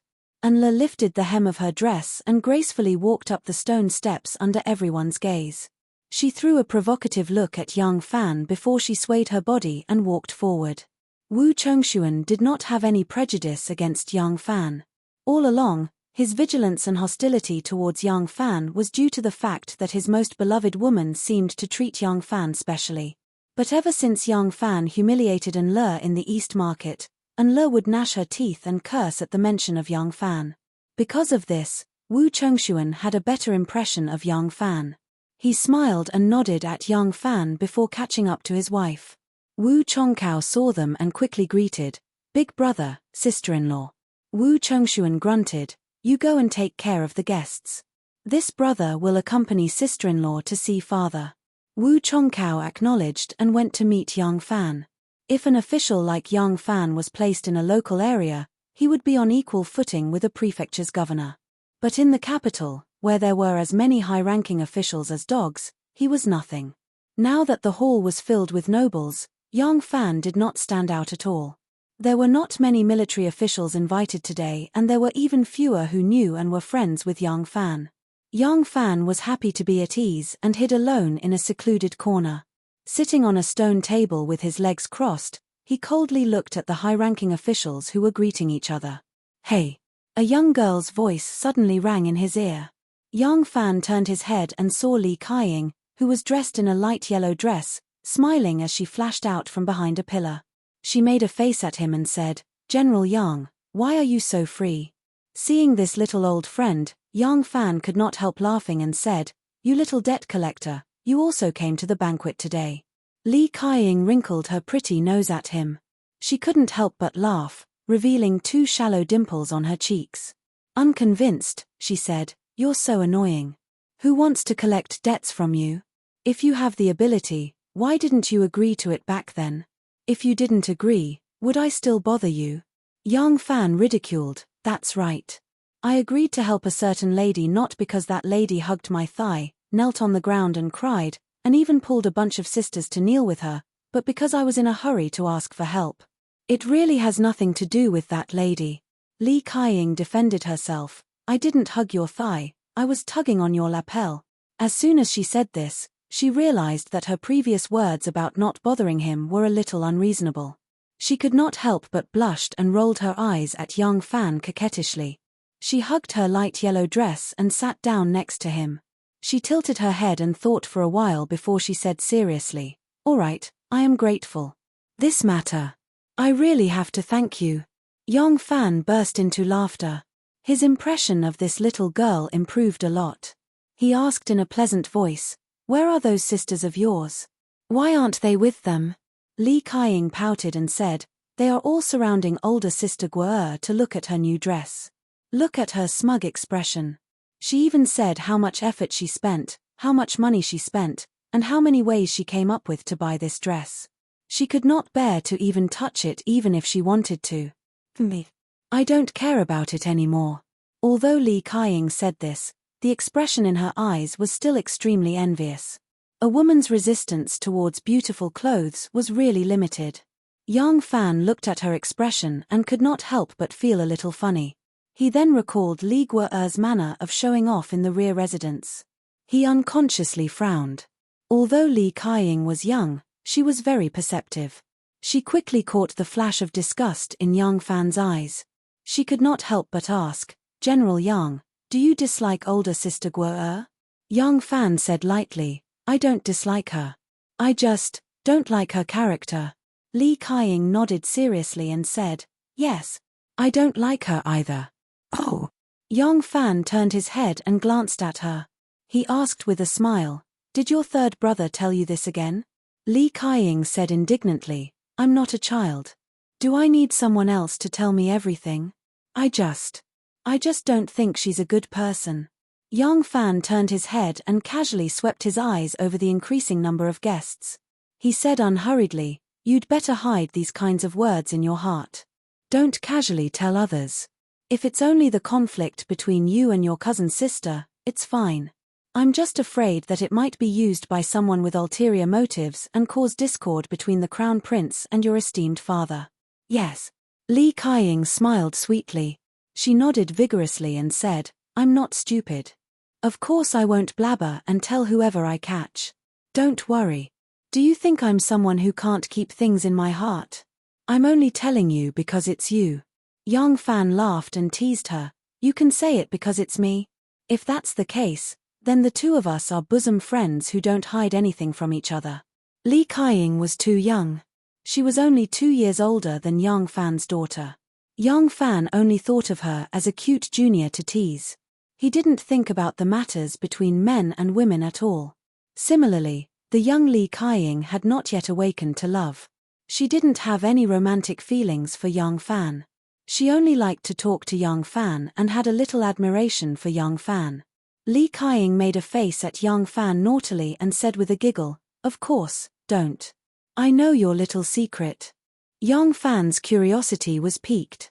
He wanted to ask her what secret she had when the head steward responsible for welcoming guests in the Liang mansion suddenly used a loud voice to announce, "Juki has graced us with his presence." There were 20 to 30 Wangye in the Wu mansion today, but in terms of reputation and status, they couldn't compare to this Juki. The guests in the courtyard instantly quieted. A moment later, they saw Wu Sansi, Wu Izong, and the other senior members of the Wu family hurriedly come out of the hall to greet them. The guests naturally followed behind them to greet them. Seeing this, Li Kaiying pouted and said angrily, "Really a group of flatterers." Then she narrowed her eyes and looked at Young Fan. "Hey, do you want to go flatter that Juki?" Young Fan puffed out his chest and said proudly, "A real man lives in this world. How can I bend my back for 5 buckets of rice? I'm not going." Li Kaiying immediately smiled like a flower. She gave him a thumbs up and praised, "Good one. A man that this lady has a whole new level of respect for should be different." Young Fan rubbed his nose and said with embarrassment, "However, the tallest tree in the forest will be destroyed by the wind. If the dam is taller than the shore, the waves will destroy it. It's fine if we don't greet them, but if we sit here like this, we will definitely attract attention. Do you think we should find a place to hide first?" Li Kaiying burst out laughing and said angrily, "You, so hypocritical." As she spoke, she quickly jumped up as if she was playing a game. She said with great interest, "Let's go." In today's welcoming banquet, the ones sitting at the very top were naturally the master of the mansion, Wu Sanxi, and the most honorable guest, Zhong Changzong. However, the one that attracted the most attention was Wu Yanxiu, who had just returned from the Tuju. Wu Yanxiu was chosen by Wu Zetian to be her relative out of all the Wu clan's sons and nephews. He naturally had his outstanding points. Among the Wu clan's sons, Wu Yanxiu was the most handsome. He was tall and had a graceful demeanor. 6 years of living in the grasslands had tempered his body and made him strong and healthy. In the hall, many of the officials and nobles asked Wu Yanxiu about his life in the grasslands. The noble women in particular were the most curious. Wu Yanxiu slowly told them about his experiences in the grasslands. These nobles who were not familiar with the Tuju situation would occasionally exclaim in admiration. Although Wu Yanxiu was held as a hostage by Mozi did not mistreat him. Moreover, there was no need to worry that he could escape on the grasslands. Therefore, he usually followed the Khan tribe to nominate and migrate. His life and activities were not too restricted. In these 6 years, Wu Yanxiu learned the Turkic language, learned many local folk songs, and learned a set of Turkic dances, including the popular Hushuan dance in the court and among the people of the Central Plains. This kind of experience was more like an adventure than a prisoner. Naturally, it satisfied the curiosity of the nobles and nobles. A grey-robed Taoist sat next to Zhong Changzong. The table in front of the Taoist was covered with vegetarian dishes. This Taoist quietly enjoyed his food. Whether it was Wu Yanxiu talking about his experiences in the grasslands or the interjections of others, he turned a deaf ear to them. He did not fit in with the noisy and lively atmosphere in the hall. This Taoist was brought here by Zhong Changzong. When he was introduced to Wu Sanxi, Zhong Changzong boasted about this Taoist's abilities. It was obvious that he thought highly of him. However, Wu Sanxi only laughed it off. He did not believe it at all and kept a respectful distance from him. Wu Chengxi had once set up a daoist to bewitch Liu Sili and Liu Lianyao to rebel, thus enticing Wu Zetian to use Lai Junchen again, causing this ruthless official to go crazy for the cruel politics of the Wuju dynasty. Although Wu Sanxi didn't know that this incident was Wu Chengxi's plan, ever since that incident, Wu Sanxi kept a respectful distance from these Jianghu warlocks. When the 3 charlatans, the old nun of Hanoi, Taoist Shifang, and the barbarian Molei, fell from power, a large number of officials were implicated. Wu Sanxi was even more wary of them. Zhong Changzong was drinking when he heard Wu Yanxiu say that he was proficient in Hushuan dance. He suddenly interrupted him and said with a smile, "Duke Huan, have you learned Hushuan from the Turks? I have also practiced Hushuan, but unfortunately, I did not have a good teacher to guide me. Since Duke Huan learned Hushuan dance from the Turks, it must be authentic. Can you dance it in court and let me see it?" Wu Yanxiu was stunned and did not answer.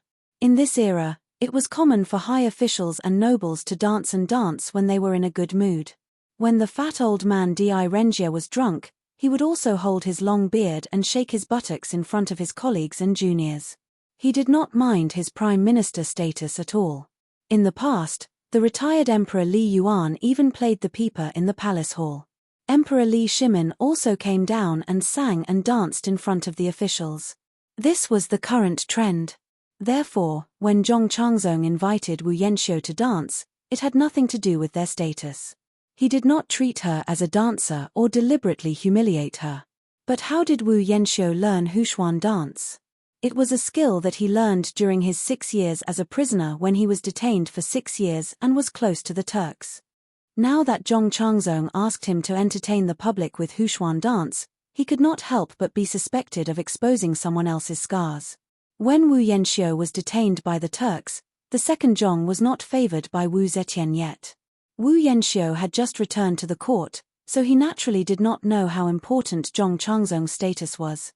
However, from the attitude of the guests towards Zhong Changzong, and from the fact that this handsome young man was the only one sitting next to King Liang, he knew that this person was of high status. Therefore, he could not reject him rashly.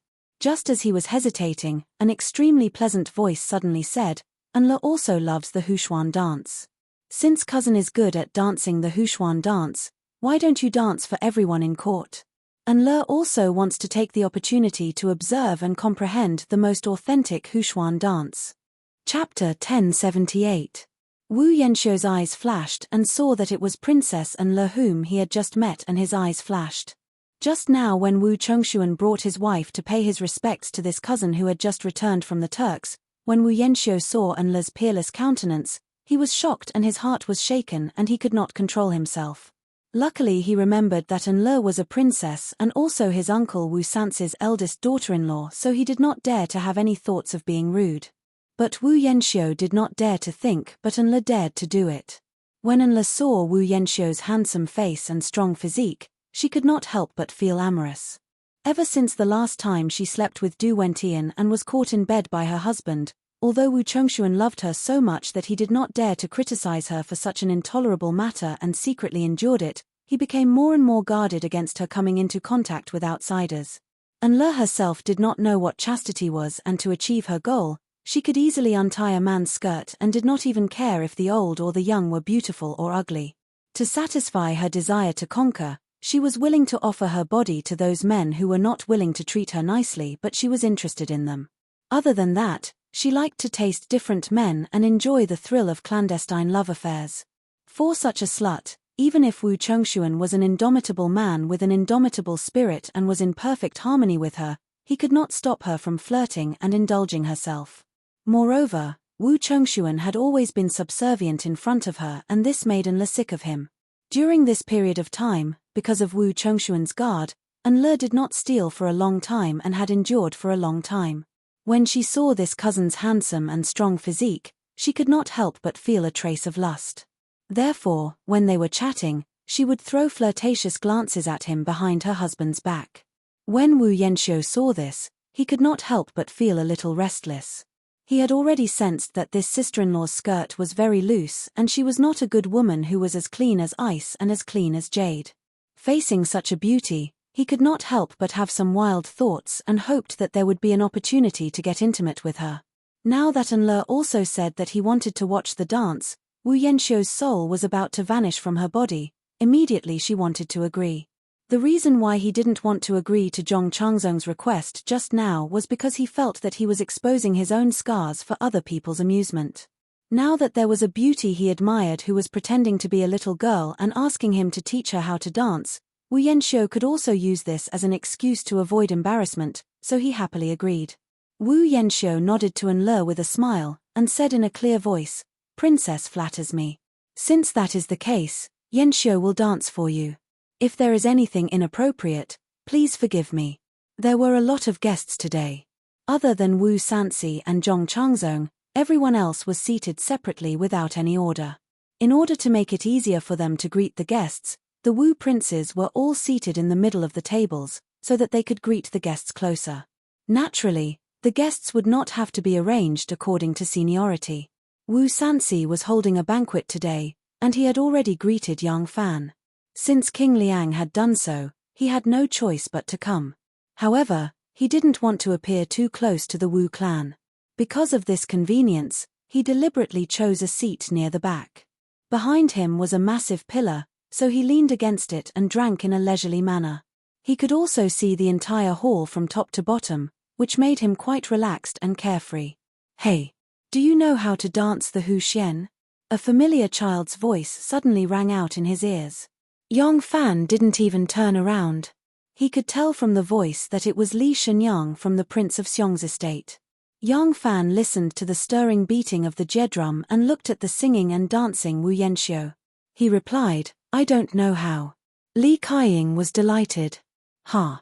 So there are things you don't know. Even I know how to dance the Hu Xian." Yang Fan turned his head to look at her. To his surprise, he discovered that Li Kaiying had already changed into a man's clothes. She was squatting at his side like a delicate and pretty attendant. Yang Fan was surprised. "Why aren't you sitting with your sisters in the rear residence? Why are you dressed like this? Why do you care? Even my father hasn't scolded me." Li Kaiying wrinkled her nose at him. Then she pouted and said, "Look, isn't Enle also sitting in the front hall? This little girl is quite stubborn." Yang Fan laughed and said, "Enle is already married. You're a young lady waiting to be married." Li Kaiying giggled and said, "Wrong, wrong. I'm a little girl who hasn't grown up yet. I don't care so much." At this moment, thunderous cheers suddenly came from the hall. It was Wu Yanxiu who had finished her dance. With an extremely difficult spinning movement, she stood steadily on one leg. Princess and Le took the lead in applauding and cheering. Beside her, Wu Chongshuan's face darkened, but he did not dare to say anything. Zhong Changzong's face was full of disdain. He clapped with a faint smile and said to Daoist Li lazily, "What do you think of Duke Huan's Huxian dance?" Daoist Li didn't even raise his head and said slowly, "I only know how to read physiognomy. I don't know how to dance." Wu Yanxiu saw Princess and Le applauding enthusiastically and couldn't help but smile at her. Suddenly hearing the Daoist's words, she felt that she had lost face in front of a beauty. She was extremely unhappy and said, "I didn't expect Daoist Li to have such skills. What do you think of my physiognomy?" Daoist Li finally raised his eyes and looked her up and down. He said slowly, "Both ears have no wheels, eyebrows are low, and eyes are low. Just as one tribulation is over, another tribulation is coming." Wu Yanxiu was startled and anger appeared on her face. She forced herself to restrain and said, "This Daoist, please speak clearly. Just as one tribulation is over, another tribulation is coming." Li Hongtai was obviously here on Yang Fan's orders to set up a trap for Zhong Changzong. He didn't mind helping Zhong Changzong offend a few more people. On the contrary, he was going to leave after today's banquet. No matter how many bad debts he had, he would eventually be blamed on Zhong Changzong. Li Hongtai laughed and said loudly, "Benefactor, you've already met the previous tribulation. It's the bodybind realm. The next tribulation will naturally be the lifebind realm." Wu Yanxiu was furious. She took 2 steps forward and shouted, "You ox nose. Speak clearly. What tribulation is this duke facing and when will he die?" Li Hongtai smiled faintly and said, "The mysteries of heaven cannot be revealed." Wu Yanxiu was furious and was about to pounce on Zhong Changzong. However, Zhong Changzong straightened his body and narrowed his eyes threateningly. Seeing this, Princess and Le suddenly giggled and clapped her hands lightly. She said in a sweet voice, "Daoist is really good-looking and his physiognomy is really vivid. Everyone who lives for 100 years will eventually die.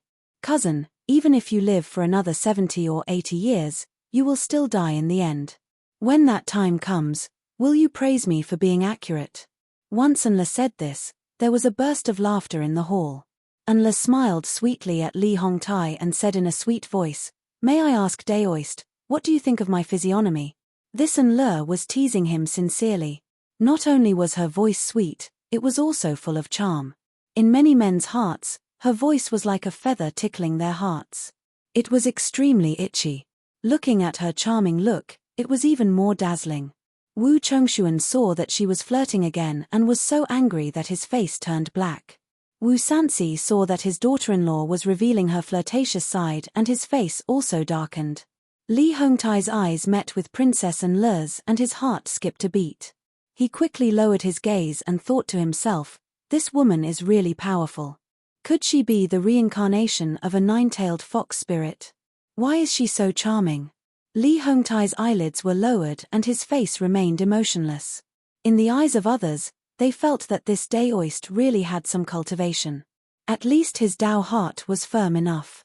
Li Hongtai lowered his eyes and said, "This female benefactor's eyes are like limpid autumn waters, the color of peach blossoms, the waist of a snake and the eyes of a bee." Anla did not understand. She only understood the meaning of these words. It seemed that he was praising her unparalleled beauty. She could not help but asked happily, "What does that mean?" The corner of Li Hongtai's mouth twitched slightly but he still replied indifferently, "The secrets of heaven cannot be revealed." Suddenly, a low gugu laughter came from beside Yang Fan's ears. Yang Fan turned his head and saw Li Kaiying covering her mouth and laughing so hard that her body was trembling like a happy little hen. He could not help but asked in surprise, "What are you laughing at?" Li Kaiying's shoulders shook and she laughed secretly for a while. Then she leaned over to Yang Fan's ear and whispered, "That Daoist is not a good person. He is secretly saying that Anle does not follow the ways of a woman and is dissolute and evil. He is bullying me because I do not understand. Yang Fan did not know anything about physiognomy. When he heard Li Kaying say this, he couldn't help but ask in surprise, "How do you understand?" Li Kaying puffed out her small chest and said proudly, "I have followed the Tao since I was young and have seriously read some Daoist classics." Wu Sansi heard this Daoist praise his daughter-in-law's unparalleled beauty in public and felt it was even more improper. He coughed and shifted everyone's gaze, saying, "This Daoist must have some cultivation to be so highly regarded by Duke Yi. I wonder, what does Daoist think of our Duke Yi's physiognomy?" Li Hongtai bowed and said, "Duke Yi has the physiognomy of the Son of Heaven and is indescribably noble." These words immediately made everyone gape. This Daoist was Zhong Changzong's customer and did not need to ask to know that he would praise his master's physiognomy. However, Zhong Changzong had become a duke at a young age. Everyone knew that he was rich and indescribably noble. Why would he need his physiognomy? It would not be easy for him to say something new. Who knew that he would not stop until his words shocked everyone to death? Zhong Changzong had the physiognomy of an emperor. Just thinking about it made people shudder. Wu Sansi was first shocked and then overjoyed. He had once worked together with Wu Chengxi to deal with the officials loyal to Li Tang who had obstructed his aunt's ascension to the throne. He had also fought with Wu Chengxi for most of his life for the position of crown prince. How could he not have this bit of scheming? Wu Sansi immediately laughed as though this was an insignificant joke at the banquet. He teased Zhong Changzong, "Duke Yi, this customer of yours has spared no effort to gain your favor, ha ha ha." Many of the officials attending the banquet quickly reacted and put away their shock. They laughed and laughed as though they did not take these words to heart. If everyone had been shocked for a while longer, maybe Zhong Changzong would have raised his guard. But when everyone laughed and laughed, he felt that it did not matter. Zhong Changzong continued Li Hongtai's words and laughed, saying, "Daoist, you are exaggerating. If this duke is the Son of Heaven, then Daoist, aren't you my imperial preceptor? Ha ha ha." Li Hongtai smiled faintly and didn't speak. Behind the crowd, Yang Fan also smiled faintly. He raised his cup, looked into the air, and drank. Chapter 1079. At the welcoming banquet held by Wu Sansi for Wu Yanxiu, Li Hongtai openly claimed that Zhong Changzong had the Son of Heaven appearance. Faced with the nonchalant laughter of Wu Sansi and the others, Zhong Changzong, who had never had any political awareness, did not raise his guard at all. After he returned to the palace, he did not mention this matter to anyone. Furthermore, on the day of Wu Sansi's banquet, there were no followers of a Zhong's faction. As a result, no one mentioned this matter for a full 10 days. On the third day after Zhong Changzong's banquet, Li Daozhong left Chang'an and packed his luggage to visit a few fellow cultivators at Kunlun Mountain. Yang Fan had created an opportunity, but he would not let his men charge into the fray. He knew that since he had already provided an opportunity, there would definitely be people who could not help but jump out. Prime Minister Yarou Chong's residence. Ever since Wei Yuanzhong was banished to Lingnan, Yarou Chong had become the leader of these loyal officials. Yarou Chong, who had repeatedly shown goodwill in front of Zhong Ezhang, sat at the head of the table with a cold expression. Following him were the Prime Minister of the Imperial Censor Song Jing, Assistant Minister of the Phoenix Pavilion Kui Shenhui, Junior Minister of Punishment Huan Yangfan, Prime Minister of Dalifeng Chuanzhen, Supervising Censor Ma Huaisu and other officials. Yarou Chong looked around at his officials with a cold expression. His sonorous voice echoed in everyone's ears. Since the crown prince has been chosen, the Wu clan is no longer a concern. The only concern now is that Zhong Ezhang has used his favoritism and has formed many henchmen. If this continues, he will become a great threat to the court. That is why we are focusing on Zhong Ezhang. Last time, we were well prepared. Unfortunately, the Son of Heaven is still covering up for the crime of selling official positions and bribery. Now, Zhong Changzong is arrogant and openly accepts the Son of Heaven appearance's compliment. This is undoubtedly treason. This time, we must not hesitate to take advantage of this loophole and punish him. Junior Minister of Punishment Huan Yangfan said angrily, "Zhong Changzong accepted the compliment and has the Son of Heaven's appearance. This is unfilial." Liang Wangwu Sansi was at the banquet and heard it with his own ears and saw it with his own eyes. It has been half a month, but he has not reacted. Assistant Minister of the Phoenix Pavilion, Kui Shenhui, said in a carefree manner, Wu Sanzi has no fate with the throne. Although he is hostile to the second Zhong, he knows that our loyal subjects will definitely make a move. Naturally, he won't stick his neck out. Song Jing clenched his fists tightly and said sternly, if he won't do it, I will. There's no retreat this time, only death awaits. On the second day of the meeting, the scholar of Zuzhu, Yang Yuanxi, put up notices on the main streets and bustling areas, accusing Zhong Changzong of treason.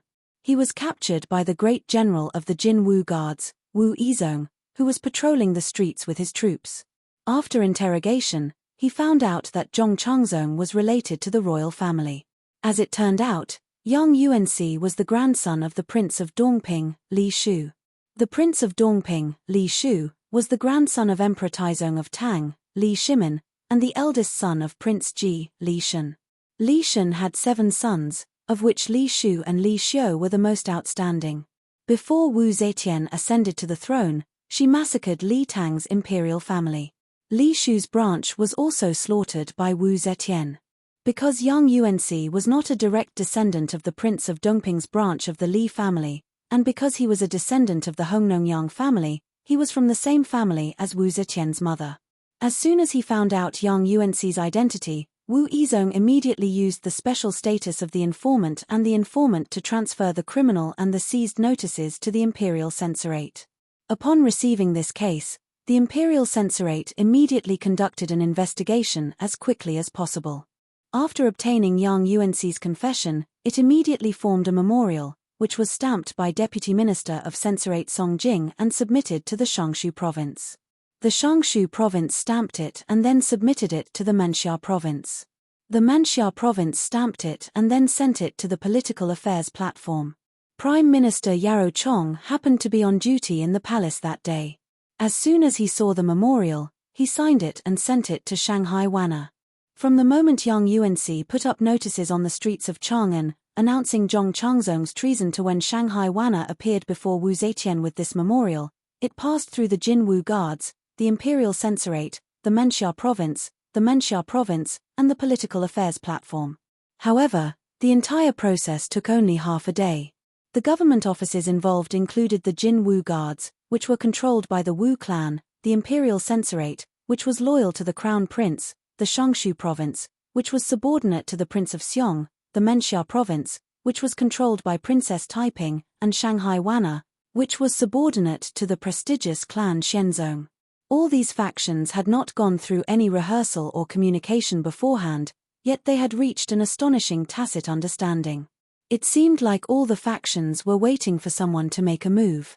They were like a group of hunters, their hands gripping sharp blades as they stared at a fierce tiger ready to pounce on them at any moment. No one dared to make the first move, nor did they dare to whisper to each other. However, they were even more aware that they could not turn their backs on the tiger, so they could only maintain this stalemate. This stalemate continued until one of the hunters could not help but roar and rush forward. All the other hunters moved at the same time. Some stabbed at its heart, some chopped off its limbs, and some fiercely hacked at its head. Their cooperation was incomparably tacit, because they all wanted to kill this fierce tiger. Wu Zetian listened to Shanghai Wana read halfway through before she took the memorial. She narrowed her presbyopic eyes and began to read it with difficulty. After she finished reading the memorial, she quietly sat there, not saying a single word, and her expression did not change in the slightest. Even Shanghai Wana, who had followed her for many years, could not guess what she was thinking. Wu Zetian was silent for a long time. She lightly shook the memorial in her hand and said in a low voice, "The public's emotions are boiling." Wana's heart suddenly tightened. Only now did Wu Zetian's mouth reveal a sliver of unconcealable mockery. "Wana, this case, the entire court already knows about it, right?" Wana did not speak. She knew that Wu Zetian was asking a question that she already knew the answer to. This memorial was publicly presented to the emperor. How could it not be known by everyone? The large red seals at the bottom of the memorial had already explained this. Wu Zetian closed her eyes and tiredly said, "Go and summon Liu Lang to see me." Zhong Changzong was in Fengchen prison when he heard that the emperor wanted to see him. He was very surprised. All along, it was him who took the initiative to see the emperor because he went to see the emperor every day to greet him. Even if Wu Zetian wanted to keep him by her side one day, she would tell him in advance. Suddenly taking the initiative to summon him was something that had never happened before. Zhong Changzong followed Shanghai Wanna out of Fengchen prison. As they were walking, he quietly asked, "Wait, the saint wants to see me. Is there something urgent?" Wanna quickly glanced at the attendants in front and behind her. She lowered her voice and said, "There is a troublesome matter. It is not good for Liu Lang. Liu Lang must prepare early." Wanna knew that once Zhong Changzong arrived in front of the emperor, he would immediately understand what had happened. There was no use in hiding it now. Right now, she could not be sure that the evidence this time would be able to bring down the second Zhong. She could not let the second Zhong discover her true position, so she still had to sell this good deal to Zhong Changzong. Hearing this, Zhong Changzong felt anxious. He hurriedly asked, "What trouble?" Wanna quietly said, "Someone is accusing Liu Lang of rebellion." Hearing this, Zhong Changzong couldn't help but be shocked. Zhong Changzong was brought to Changsheng Hall. After his name was called and he entered, Wu Zetian was sitting in the familiar seat. Behind her were the same 8 palace maids, 4 men and 4 women, standing on both sides of the curtain. Everything was exactly the same as when he usually saw the emperor, but Zhong Changzong always had a sinister feeling. Zhong Changzong walked in front of Wu Zetian and fearfully bowed his head. "Saint." Wu Zetian stared at him and slowly asked, "The matter of you being impeached, is it true?" Zhong Changzong naturally did not dare to show that he already knew. He blankly raised his head and looked at Wu Zetian with confusion. He asked, "What is the saint talking about?" Wu Zetian said in a low voice, "The imperial censor has submitted a memorial. The Minister of State and the Palace Master have added a seal. The Prime Minister has supported by. They say that young Yuanci of Zuzhu has rebelled. Liu Lang, I accuse you of rebellion. The saint is wise. How could I dare to rebel? How could I rebel against His Majesty?" Zhong Changzong's legs turned to jelly. He knelt in front of Wu Zetian. His forehead was dripping with sweat. He angrily said, "I am loyal and devoted to the saint and have never had the slightest intention of betrayal. The officials hate me out of jealousy, so they keep slandering me. The saint, please investigate." Wu Zetian sighed softly and said helplessly, "Young Yuanci's betrayal is backed up by concrete evidence. We have seen the memorials, and I believe that the censorate would not be so absurd as to lie to us with something that can be easily seen through with a simple investigation." Zhong Changzong was at a loss. "Impossible. I have never had the intention of rebelling. How could I have done such a thing? Evidence. What evidence could the imperial censor have?" Wu Zetian asked slowly, "Do you claim to be the son of heaven?" Zhong Changzong was dumbfounded. Wu Zetian said, "The imperial censor, Song Jing, said in the memorial that there are many nobles in the court as witnesses. There was once a magician, Li Hongtai, who declared in public that you have the appearance of the son of heaven. You accepted it calmly and even gave him the position of the state preceptor. I am here to ask you, is this true?" Zhong Changzong blinked his eyes. His fair face was flushed. He suddenly realized, "I understand. They are framing me. Your Majesty, they are colluding to frame me." Wu Zetian stared at him and said, "Did you not say such words, huh?" I said, "No. I did not say it. It's not like that, Zhong Changzong was so anxious that he could not speak coherently. He tried to calm himself down and said, "Sage, this Li Hongtai is indeed a person. He is proficient in physiognomy and knows some spells.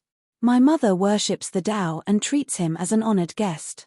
Because he is known to know fortune and misfortune, and to seek fortune and avoid calamity, I am very courteous to him. A few days ago, King Liang held a banquet to celebrate Wu Yanxiu's return.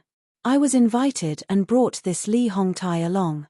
At the banquet, someone asked Taoist Li to look at his face and occasionally mentioned my physiognomy. Li Hongtai said that I have the appearance of the Son of Heaven. At that time, everyone laughed. Everyone thought it was a joke. I also thought it was absurd, So I joked that if I were the son of heaven, he would be the state preceptor. Sage, that is what happened. What about that Li Hongtai? Li Hongtai? He went to Kunlun to visit the Tao. Ah. Zhong Changzong suddenly slapped his forehead and said anxiously, what a coincidence. Could it be that Li Hongtai is also one of them? Wu Zetian stared at him. She did not know why, but she believed what Zhong Changzong said.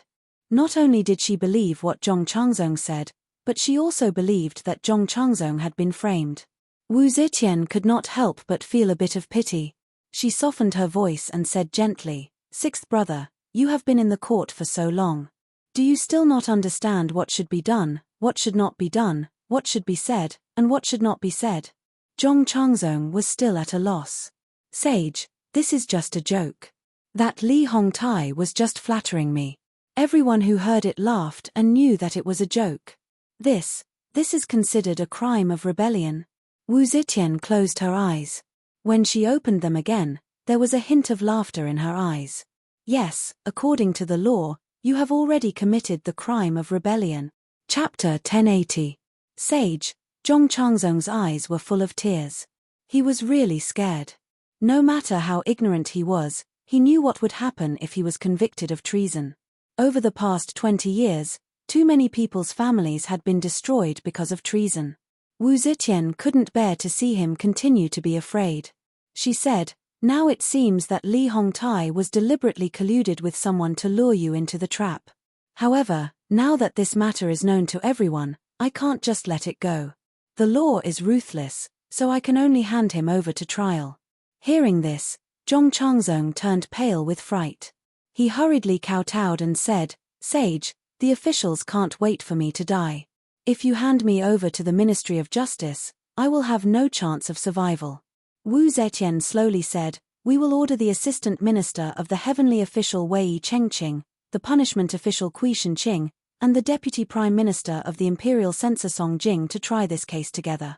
Wei and Kui are both officials that you recommended, so they won't make things difficult for you. When you arrive at the court, just do what you said just now." Hearing this, Shanghai WN's eyes flashed.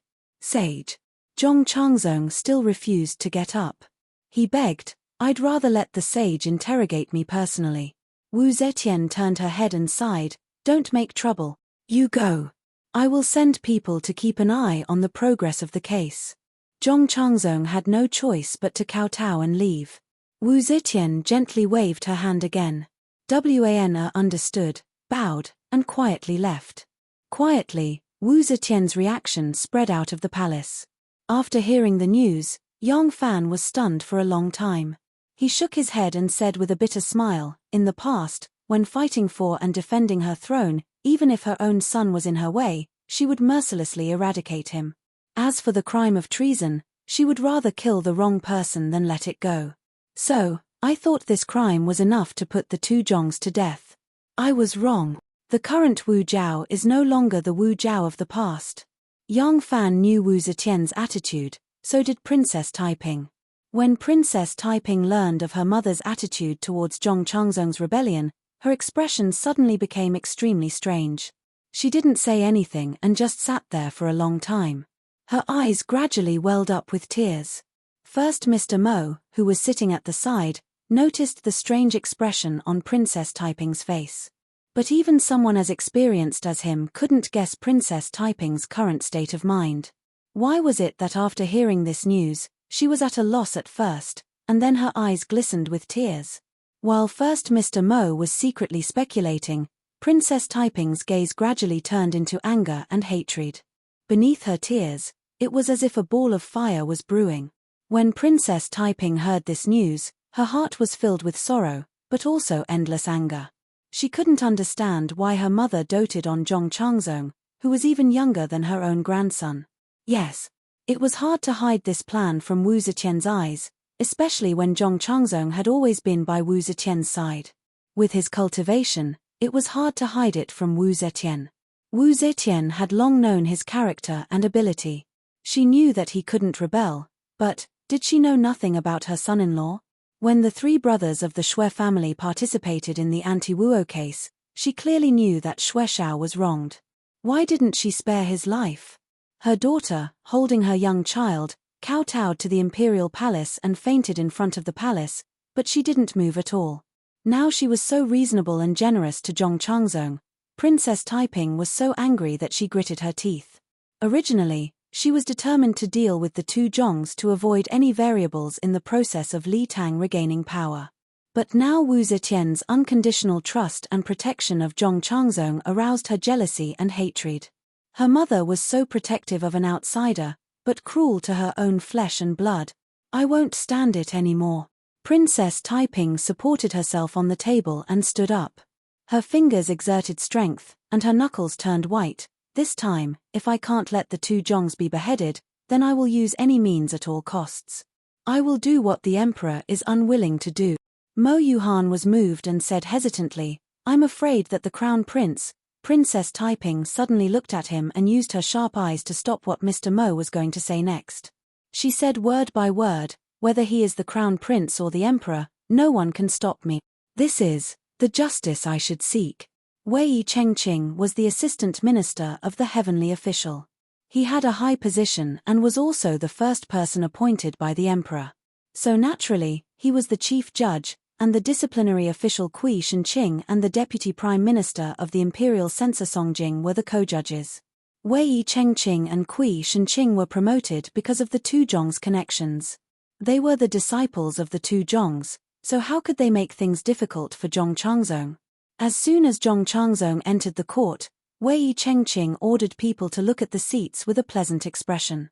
Although the crime of rebellion had not yet been decided, there was no reason to look at the seats. But he was the chief judge, and Song Jing did not want to be entangled in these minor details, so he pinched his nose and endured. But the so-called trial that followed was simply a farce. Wei Chengqing smilingly asked Zhong Changzong about daily life and roughly understood the process of him becoming the emperor. He said, Li Hongtai's words are really rebellious. Although the duke only took it as a joke, he must have reported it to the emperor afterward. Song Jing heard this and felt that something was wrong. Wasn't this baiting a confession? Moreover, it was baiting a confession from an angle that was advantageous to the suspect. Song Jing immediately stopped him and said sternly, Assistant Minister Wei, these words are very inappropriate. In reality, Wei Chengqing had overestimated Zhong Changzong's political intelligence. Zhong Changzong could not understand such an obvious hint. He was naturally skilled in music, chess, calligraphy, and painting, but he knew nothing about politics and law. He didn't know if he had told the emperor what this meant. If it was just Wei Chengqing's hint, he would most likely say in confusion, no. This duke often tells jokes in front of the emperor, but while Li Hongtai's words were a joke, they were used to flatter the emperor. This duke does not find it funny. But how could Zhong Changzong not see that Song Jing was so nervous? He knew that Song Jing wanted to kill him, and Wei Chengqing was his helper. Since Song Jing opposed it, then it was right for him to do so. Relying on this simple method of analysis, Zhong Changzong responded with good fortune, yes, Changzong did say this to the emperor. Song Jing was furious and said sternly, who is the witness? Punishment official Qi Shenqing immediately said, since Duke said that he knew to the emperor, then the witness is naturally the current emperor. Wei Chengqing nodded and said, then this matter only needs to be confirmed by the emperor. Since Duke once treated these words as a joke to the emperor, then even if he is guilty, it is considered surrendering, and the punishment should be reduced. Song Jing said loudly, how can the great crime of rebellion be pardoned because of one sentence? According to the law, we should at least ask relevant witnesses and search Changzong's residence. Wei Chengqing's expression darkened and he said, those who attended the banquet that day were all nobles, dukes, and officials. You want to capture them all here as witnesses? All he had to do was send someone to inquire about it. As for searching the duke's residence, since we cannot prove his crimes, who would have the guts to search the residence of a duke? Qi Shenqing immediately said, Assistant Minister Wei's words are reasonable. Now that the truth is out, we should first report to the emperor and let him decide. Wei Chengqing and Qi Shenqing echoed each other and controlled the entire trial. Song Jing, as the deputy minister of the imperial censor and the highest leader of the officials, was unable to say anything more. After Wei Chengqing finished speaking with Song Jing, he said politely to Zhong Changzong, "I am sorry, Duke. I will have to detain you for another day. After this lowly official reports to the emperor, I will hold a feast for you to calm down." Zhong Changzong waved his hand and boldly left the interrogation hall, making Song Jing bristle with anger. The next morning, Wei Chengqing met the emperor in the Golden Hall and repeated the memorial to the emperor. Duke Yi, Zhong Changzong, was careless with his words and caused trouble. In this official's view, it was the warlock Li Hongtai who did not know the taboo and flattered the master as a guest. Duke Yi only thought it was a joke. The empress reported it to the emperor and did not commit any major crimes. His Majesty can take away 3 months of his salary as a punishment. As for that Li Hongtai, even though he was flattering, it was all lies. He should be punished and be brought to justice. Wu Zetian was delighted and was about to nod when the deputy minister of the imperial censor, Song Jing, came out with his scepter and said sternly, "Your Majesty, the lies of the warlocks are caused by the people. Zhong Changzong has been favored many times and his power is overwhelming, which is why the warlock flatters him. Think of that Zhong Changzong. He is young and has no contributions to the country, yet he is a duke. But he has a warlock and is inseparable. What is his purpose? He naturally harbors evil intentions and conspires against the law. He should be punished." Wu Zetian flew into a rage and said in a deep voice, "Wei Chengqing and Kui Shenqing are both main judges and have already made their judgment."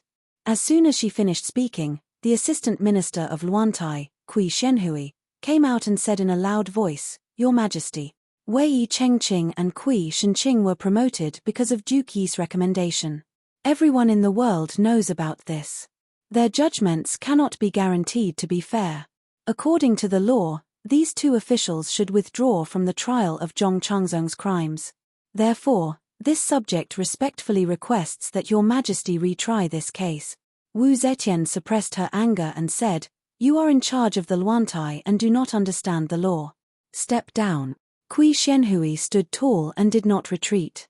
The disciplinary vice minister, Huan Yangfan, walked out and said in a loud voice, "Wei Chengqing and Kui Shenqing were promoted because of Zhong Changzong's recommendation.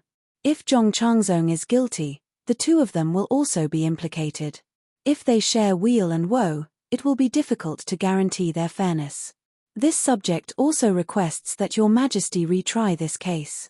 Wu Zetian had just said that Kui Shenhui did not understand the law when someone who understood the law jumped out and immediately shut Wu Zetian up. Wei Chengqing and Kui Shenhui were both assistant ministers of a yamen, while Kui Shenqing was the disciplinary minister. The one who jumped out to challenge him, Huan Yangfan, was the disciplinary vice minister and his assistant. Kui Shenhui and Huan Yangfan had publicly made things difficult for the 2 of them. This was already shedding all pretense of cordiality and no longer asking for coexistence. Wu Zetian took a deep breath and said in a clear voice, "Zhong Changzong has already turned himself into us and should be absolved of his crimes. The words of the Son of Heaven were not always law. Since ancient times, it had been thought that the words of many emperors who had fallen from power had no effect at all. However, Wu Zetian was an extremely powerful emperor.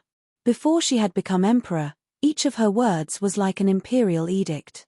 No one dared to disobey. But today, the officials of all the major factions had unanimously turned against the Son of Heaven, and the spearhead was pointed directly at the Son of Heaven. The civil and military officials of the court were filled with anger and moved upon hearing the news. Chapter 1081. Vice Minister of Censor Song Jing strode out and protested, "Your Majesty, even if Zhong Changzong had told you about this, he did not accuse Li Hongtai of lying. As a result, Li Hongtai was still able to escape Chang'an 3 days after the incident. This was obviously Zhong Changzong's way of getting lucky and leaving an excuse. According to the law, he is still guilty. Your Majesty." Prime Minister Feng Chuanzhen also jumped out and shouted, "From this point of view, Zhong Changzong's so-called surrender was forced by the situation and not his original intention. Moreover, he is guilty of treason and will bring disaster to the country. It is not appropriate to use the rule of surrender. Zhong Changzong is so rebellious. If he does not receive the punishment, how can he use the law? Your Majesty." Imperial Censor Zhu stepped out and said loudly, If Zhong Changzong is not punished for his crimes, he will condone the world's evil. Supervising censor Ma Huaisu followed and said loudly, Zhong Changzong has betrayed kindness and conspired to rebel. He should be sentenced to death. These people jumped out one by one. Even Wu Zetian's expression changed. The high and mighty emperor was not without fear. She lived high up in the imperial palace. She relied on these ministers to exert influence on the world. If all the ministers opposed her, she would naturally feel fear. She could not cut off all her hands and feet at once. Even the emperor's regenerative ability was not so strong and fast. It was impossible to find a group of suitable people to replace her immediately. But she still wanted to protect Zhong Changzong. This was not only because of her love for Zhong Changzong, but also because of her dignity and unshakable authority. However, what saddened her was that even though a Zhong seemed to have grasped great power under her deliberate indulgence and had many prime ministers as his disciples, not a single person jumped out to speak for them. These two little lovers who only knew how to flirt were even worse than Xue Huai. At least when Xue Huai was about to die, he still had two loyal disciples by his side to accompany him to the underworld. Wu Zetian could not forcefully reject the advice of so many ministers. She still wanted to maintain her image as a fair and just ruler, so she looked at Prime Minister Yang Zixi. Yang Zixi understood and could only bite the bullet and step forward. He said solemnly, His Majesty already knows. You can all leave first. If His Majesty has further instructions, I will pass it on to you. Song Jing said coldly, The Emperor is very close to me. I have to listen to the Emperor's orders personally. There is no need for His Majesty to announce it for me. Yang Zixi's face froze. He did not expect Song Jing to not even give him face. He did not expect Song Jing to not even him. The court was completely silent. The officials held their breath and quietly observed the Emperor's reaction. Wu Zetian sat on the high throne. She tried hard to see the expressions of the officials. But there was a blur in front of her. She could not see anything. Wu Zetian felt a heavy pressure on her chest, as if she couldn't breathe. She didn't know if she would faint on the spot if this continued. She only knew that she had to hold on no matter what. If she fainted on the throne today, it would be an irreversible blow to her authority. The unparalleled prestige she had built up over the years would collapse in a single night. Since the officials insist that Changzong is guilty, Wu Zetian pursed her lips and took a few deep breaths without anyone noticing. She was already a little suffocated. Then, Wei Chengqing, hand Zhong Changzong over to the censorate for Zhongqingsong's review. After Wu Zetian said this, she immediately stood up. The eunuch hurriedly waved his horsetail whisk and loudly announced, Court dismiss. Finishing, he rushed forward and supported Wu Zetian. The officials did not shout farewell, Your Majesty, like they did in the past. Everyone stood there and quietly watched the old woman walk with difficulty. She was supported by the eunuchs and slowly moved to the rear palace. Their gazes became extremely complicated. They suddenly realized that there were times when the person who was like a supreme god in their hearts would yield and lower her head. A thought flashed in many people's minds at the same time. The Empress's era is about to end, however, Wu Zetian was, after all, Wu Zetian. She entered the palace at 13. From a small talent, she fought with consort Xiao Shu, with Empress Wang, with Zhongsun Wuji, with Shangguan Yi, with her husband, children, and the countless civil and military officials loyal to Li Tang. She fought until today. From a talent, from a woman, all the way to the highest position in the empire. She would not easily admit defeat. The reason she had lowered her head in court today was because of the sudden change. Her extremely old body could no longer withstand such a powerful mental blow. If the stalemate had continued, she would have fainted on the spot. If the emperor had fainted on the spot under the pressure of the officials, it would have forced the power she still had to immediately find another way out. Then she would truly be alone. Wu Zetian was supported back to the rear palace. She immediately summoned the imperial doctors to treat her. After the court session ended, Vice Minister of the Imperial Censor Song Jing immediately entangled Wei Chengqing. He wanted to immediately escort Zhong Changzong to the Imperial Censor. Wei Chengqing naturally did not want to hand Zhong Changzong over so easily. He delayed it all the way until evening, but he did not receive any further orders from Wu Zetian. Seeing that he was about to be dismissed, he did not have any reason to continue dragging things out. Only then did he reluctantly hand Zhong Changzong over to Song Jing. It was already late, and Song Jing could not hold a night trial. The relevant witnesses were all nobles and officials. He could not invite them to the imperial censor in the middle of the night. So, he threw Zhong Changzong into prison to await a trial the next day. Early the next morning, Song Jing escorted Zhong Changzong to the main hall and personally tried him. Zhong Changzong was filled with despair and fear. He thought that Wu Zetian had abandoned him. When he was escorted to the main hall, his face was pale and his legs were trembling. He had completely lost his original arrogance. Song Jing sat down with a solemn expression and ordered the trial to begin. However, just as he verified Zhong Changzong's identity according to legal procedures and before he could summon all the witnesses, Wu Zetian's counterattack began. The actions of hundreds of officials to force her to abdicate was a heavy blow to Wu Zetian. Her old body could not endure such a heavy blow. She fell ill, but after a night of treatment and using an old ginseng over 500 years old to nourish her energy had recovered greatly by the next morning. Thus, she weakly and calmly gave her first order. Following her order, a vice minister suddenly appeared in front of the imperial censor with 8 internal attendants. Behind them stood 16 internal guards. The vice minister slowly unfurled the imperial edict and loudly announced in a reserved and arrogant tone, "Special pardon. The emperor has decided to pardon all of Zhong Changzong's crimes. Vice Minister Song, please immediately hand over Duke Yi." Finishing, he didn't wait for Song Jing to react before waving his hand. 2 tall and strong internal attendants rushed up, picked up Zhong Changzong, and turned to leave. Song Jing stood up from behind the table, dumbstruck. Special pardon had existed since the Xia dynasty. This was the privilege of the monarch. Even in the modern era, the power of special pardon still existed. Even though no monarch had ever used this power in the last several thousand years, it had always been preserved in the law. It was completely in accordance with the law. Didn't Song Jing and the officials of the court say it was based on the law? Good. If you want to fight, then I, Wu Mai, will fight with you. As the emperor, I have the power of special pardon.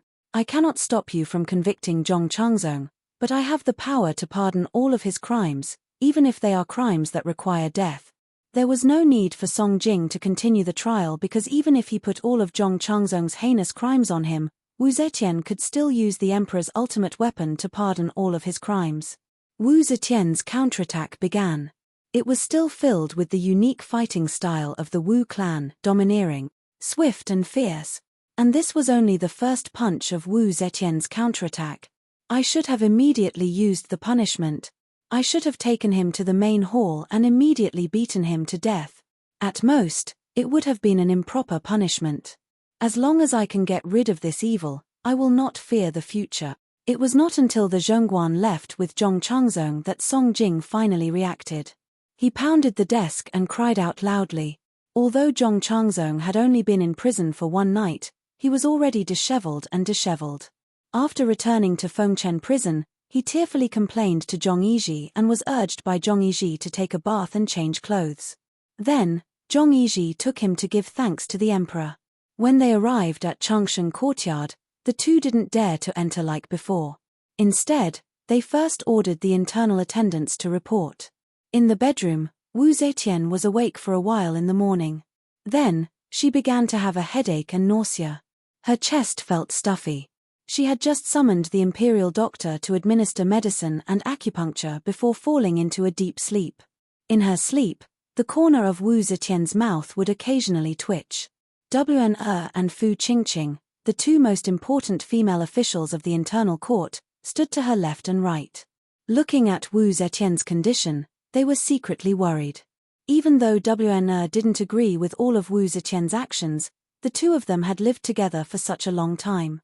Even though Wu Zetian was the murderer of her grandfather and father, at that time, Wn was still a baby in swaddling clothes. She didn't have any feelings for her father and grandfather. Seeing Wu Zetian grow old like this, she still felt a faint sadness in her heart. An internal attendant tiptoed in and whispered a few words into WN's ear. WN nodded and turned to walk out of Wu Zetian's bedroom. As soon as Zhong Yizhi and Zhong Changzong saw WN, they quickly came to greet her. WN said, "The saint is not feeling well and has just fallen asleep. We can't wake her now. Wulang, Liu Lang, you don't have to worry. The saint has absolute trust in you and will protect you." WN paused and then said to Zhong Changzong, before His Majesty went to sleep, he said that if Liu Lang comes back, please go to Prime Minister Song's manor and thank him for being merciful. Zhong Changzong suddenly said, "It was the saint who saved me. Song Jing was afraid that I wouldn't die. How could he be merciful?" Zhong Yizhi pulled his sleeve and nodded to WN. "Yes. Yizhi will go with Liu Lang now." After a moment of silence, he sadly sighed and said, "We two brothers have never had any ambition. Why do the officials have to see us as a thorn in their side? I hope this time Song Zhongcheng can accept our sincerity. We don't want to fight with anyone. We just want to live well." At the end, his voice was choking. In the evening, Zhong Yizhi and Zhong Changzong came back. After the two returned to the palace, they immediately went to Wu Zetian's bedroom. Wu Zetian had already woken up. Hearing that they were back, she let them in. Wu Zetian smiled and said, "You're back. Did Song Jing see you?" Zhong Yizhi and Zhong Changzong stood in front of Wu Zetian with their hands down. Zhong Yizhi sadly said, "We two brothers are under Song Zhongcheng's tutelage. We begged for 4 hours, but he refused to see us. It was getting late. If we were late, we wouldn't be able to return to the palace. So, we came back." The corner of Wu Zetian's eyes twitched, but she still had a smile on her face. She weakly waved to them. The two immediately rushed to her side and knelt down.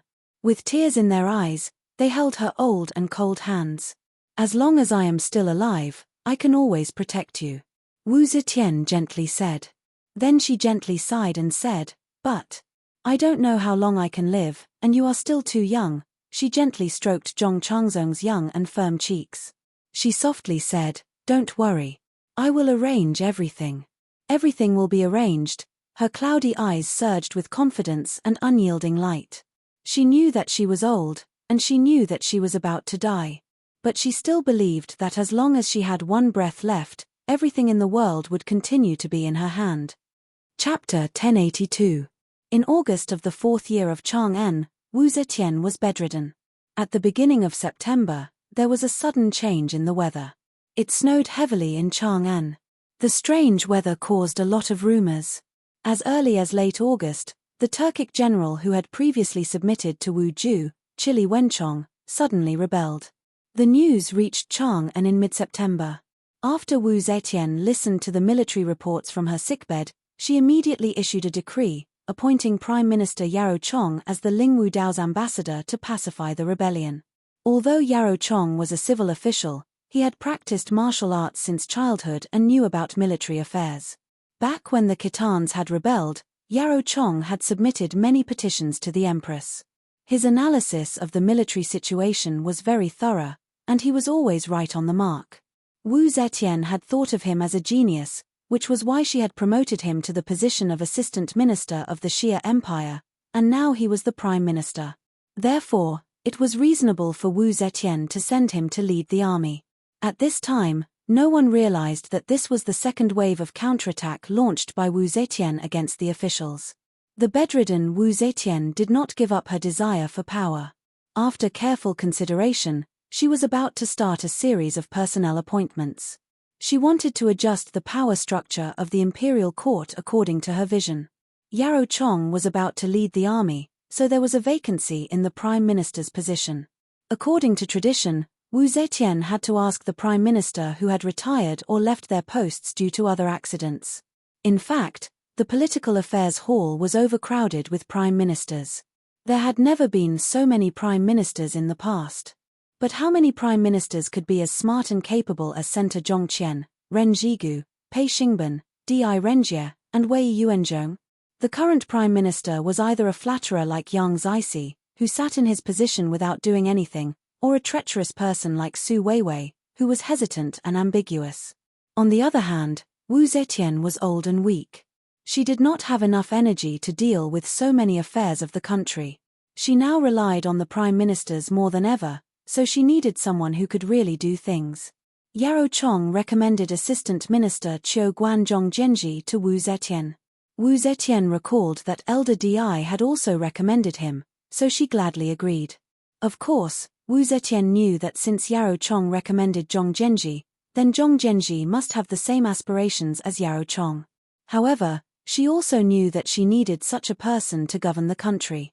No matter what, Zhong Genji had just become the prime minister and was ranked last among the prime ministers.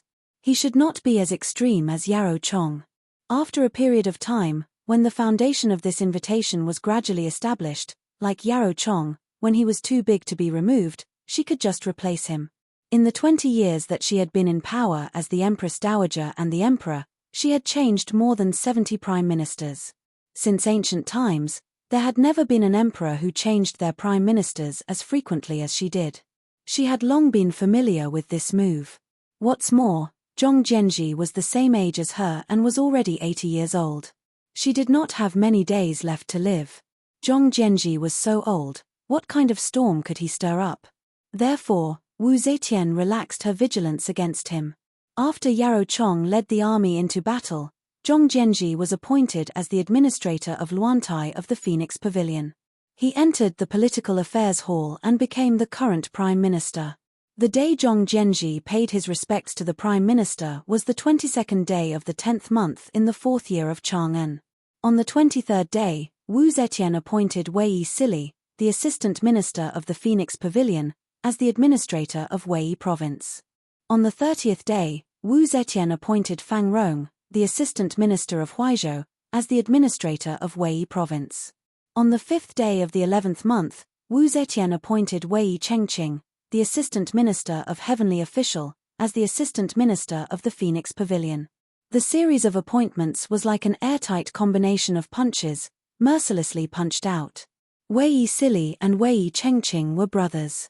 When the two brothers entered the cabinet at the same time to pay their respects to the prime minister, it caused a sensation. What made people wary was that these two brothers were close to the second Zhong. As for Fang Rong, the assistant minister of Huaizhou, he had once participated in the compilation of the Pearl of the Three Schools and was now part of the second Zhong faction. While Wu Zetian was making these changes, she had been bedridden the entire time. These edicts had all been issued through the internal court, causing the people to grow increasingly suspicious.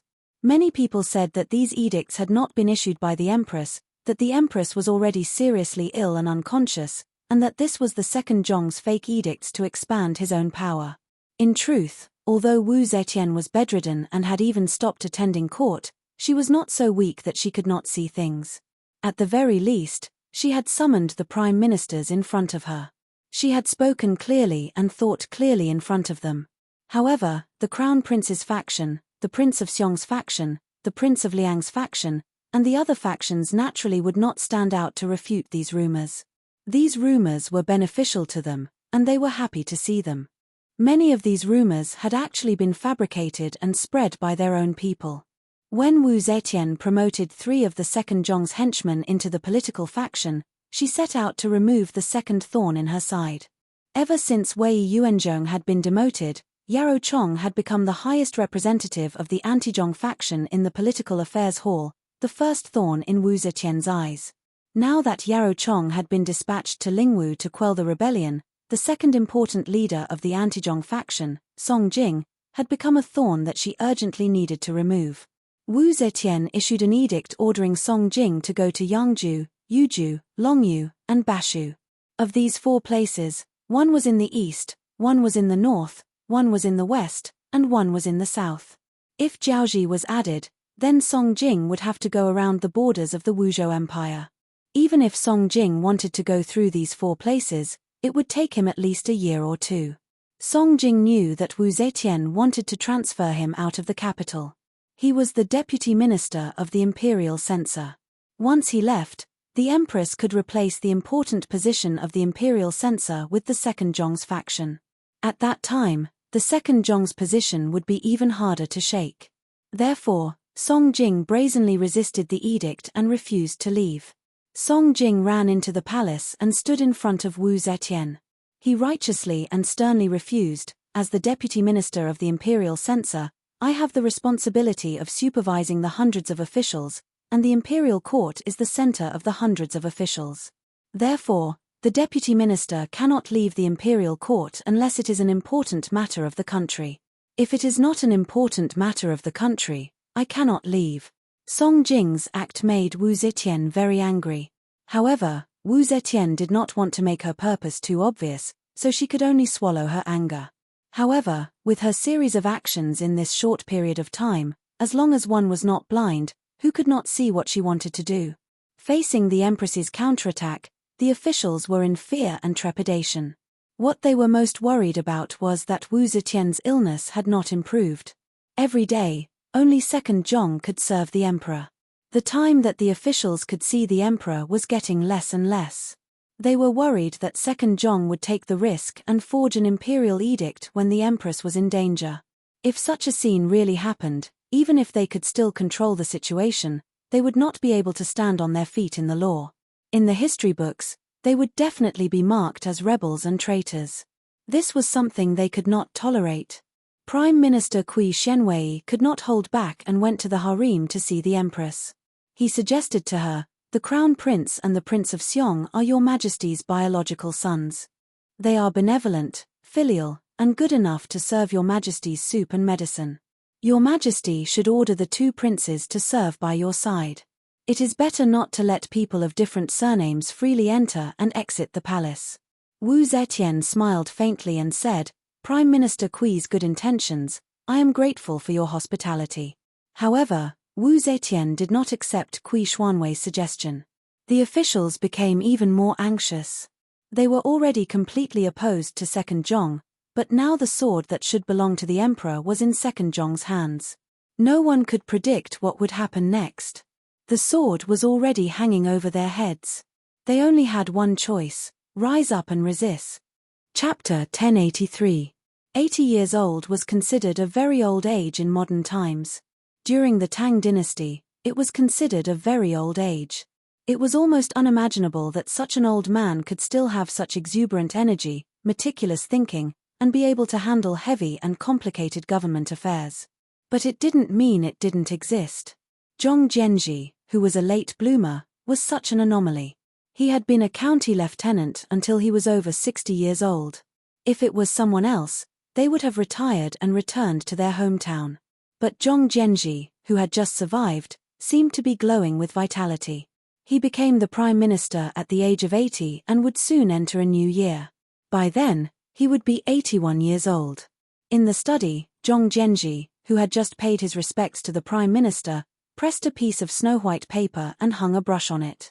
The tip of the brush was drooping, like the sharp tip of a spear. He pondered for a while and waved, Qingtian white crane Danshan phoenix, Wu Nu Hengyi send me off. In front of whose peerless tent, bright powder and fragrant rouge reflect the jewel.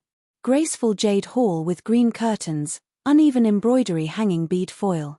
Peerless 3 or 5 love red makeup, long sleeves with the fragrance of orchids. Spring goes and flowers change easily, but the years don't wait for each other. Spring goes and flowers change easily, but the years don't wait for each other. Yes, for him, who was 80 years old, it was already time for no one to wait for him. He became the prime minister, a high-ranking official. It could be said that he had achieved the highest achievement of an official's life. He should be satisfied. However, what could he do as the prime minister? Assist the emperor to govern the world like Fang Du and create a peaceful and prosperous era? That would take at least several decades. It was impossible for him to live for that long. Be like Di Renjie, bring order out of chaos, turn the tide, save the fate of the country, and maintain the vitality of the country. That was not something that could be done in a year or two. Although his body was still very healthy, when he reached the age of 80, what he most often thought of was the date of death. When death became something that he could face at any time, he had a very urgent feeling. When he was nearly 70 years old, he finally jumped out of the small county that he had been squatting in for his entire life and truly embarked on the road to the pinnacle of power. When he was 80 years old, he finally became the head of all the officials. His life's ambition was to make a name for himself and restore the Li Tang Empire. However, he didn't have much time left. Therefore, anyone could wait, but he couldn't. Time passed quickly, especially for him.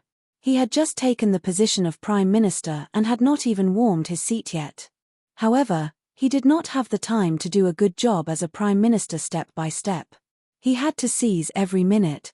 "Ah Lang, they are here." The old man who had served him all his life walked up to him with a hunched back and whispered to him. Zhong Zhenji, who was studying the poem carefully, said in a deep voice, "Invite them in." After a short moment, the sound of rustling footsteps resounded, and Song Jing, Kui Shenhui, Yang Yuan Yang, Huan Yangfan, Yuan Shuji, and Jing Hui walked in successively. Zhong Zhenji had just become the Prime Minister, but in the year he had been the autumn officer, he had not been idle. He had long gathered his strength and contacted his comrades, all for this day. Yarrow Chong had been lured away. Before he left office, he strongly recommended Zhong Zhenji and pushed this old man, who was more radical than him, to be the Prime Minister. The candlelight flickered, and the room was quiet. Everyone who entered the study had a serious look on their faces. They had already guessed what Zhong Zhenji wanted to discuss with them. At this time, Zhong Zhenji was the Assistant Minister of the Autumn Official and the Minister of Justice. The Assistant Minister of the Heavenly Official Kui Shenhui was the Deputy Minister of the Organization Department. The Deputy Minister of the Imperial Censor, Song Jing, was the Chief Prosecutor of the Supreme Procuratorate. The Right Minister of Zhongtai, Jing Hui, was the Deputy Secretary General of the State Council. The Junior Minister of Punishment, Huan Yangfan, was the Deputy President of the Supreme Court. No one knew what they were discussing. The voices in the study were sometimes high and sometimes low.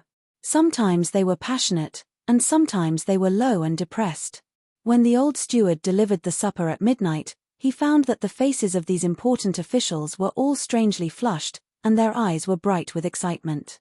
They didn't look tired at all. The next morning, the officials who hadn't slept all night quietly bid farewell. They boarded their unmarked carriages and silently left the Prime Minister's mansion. A secret operation began quietly on this day. Zhong Zhenji had just become the Prime Minister, and the end of the year was approaching. He should pay a formal visit to the important figures who were above the Prime Minister. Taking advantage of this convenience, Zhong Zhenji first visited the Crown Prince. Li Xian didn't know much about Premier Zhong, which was why he didn't know the latter's style of doing things. He had thought that Zhong Zhenji was just greeting him out of courtesy, and that was why he had put on a fake smile on his face. He had planned to stand up and see Zhong Zhenji out after chatting with him for a bit. However, Zhong Zhenji's straightforward words startled him. Li Xian stuttered, "The second Zhong doesn't have great ambitions. I don't think he will cause any harm." Zhong Zhenji said, "Among the second Zhong, Zhong Changzong is really incompetent and not a threat. However, although Zhong Yiji isn't very resourceful, he is also very cunning. Moreover, they have many henchmen, and there are many ambitious people among them. Who knows if they will instigate the second Zhong to do anything in desperation?" Li Xian said hurriedly, "The second Zhong's identity is awkward. He is neither a member of the royal family nor a relative of the emperor. Even if he wants to rebel, he won't succeed."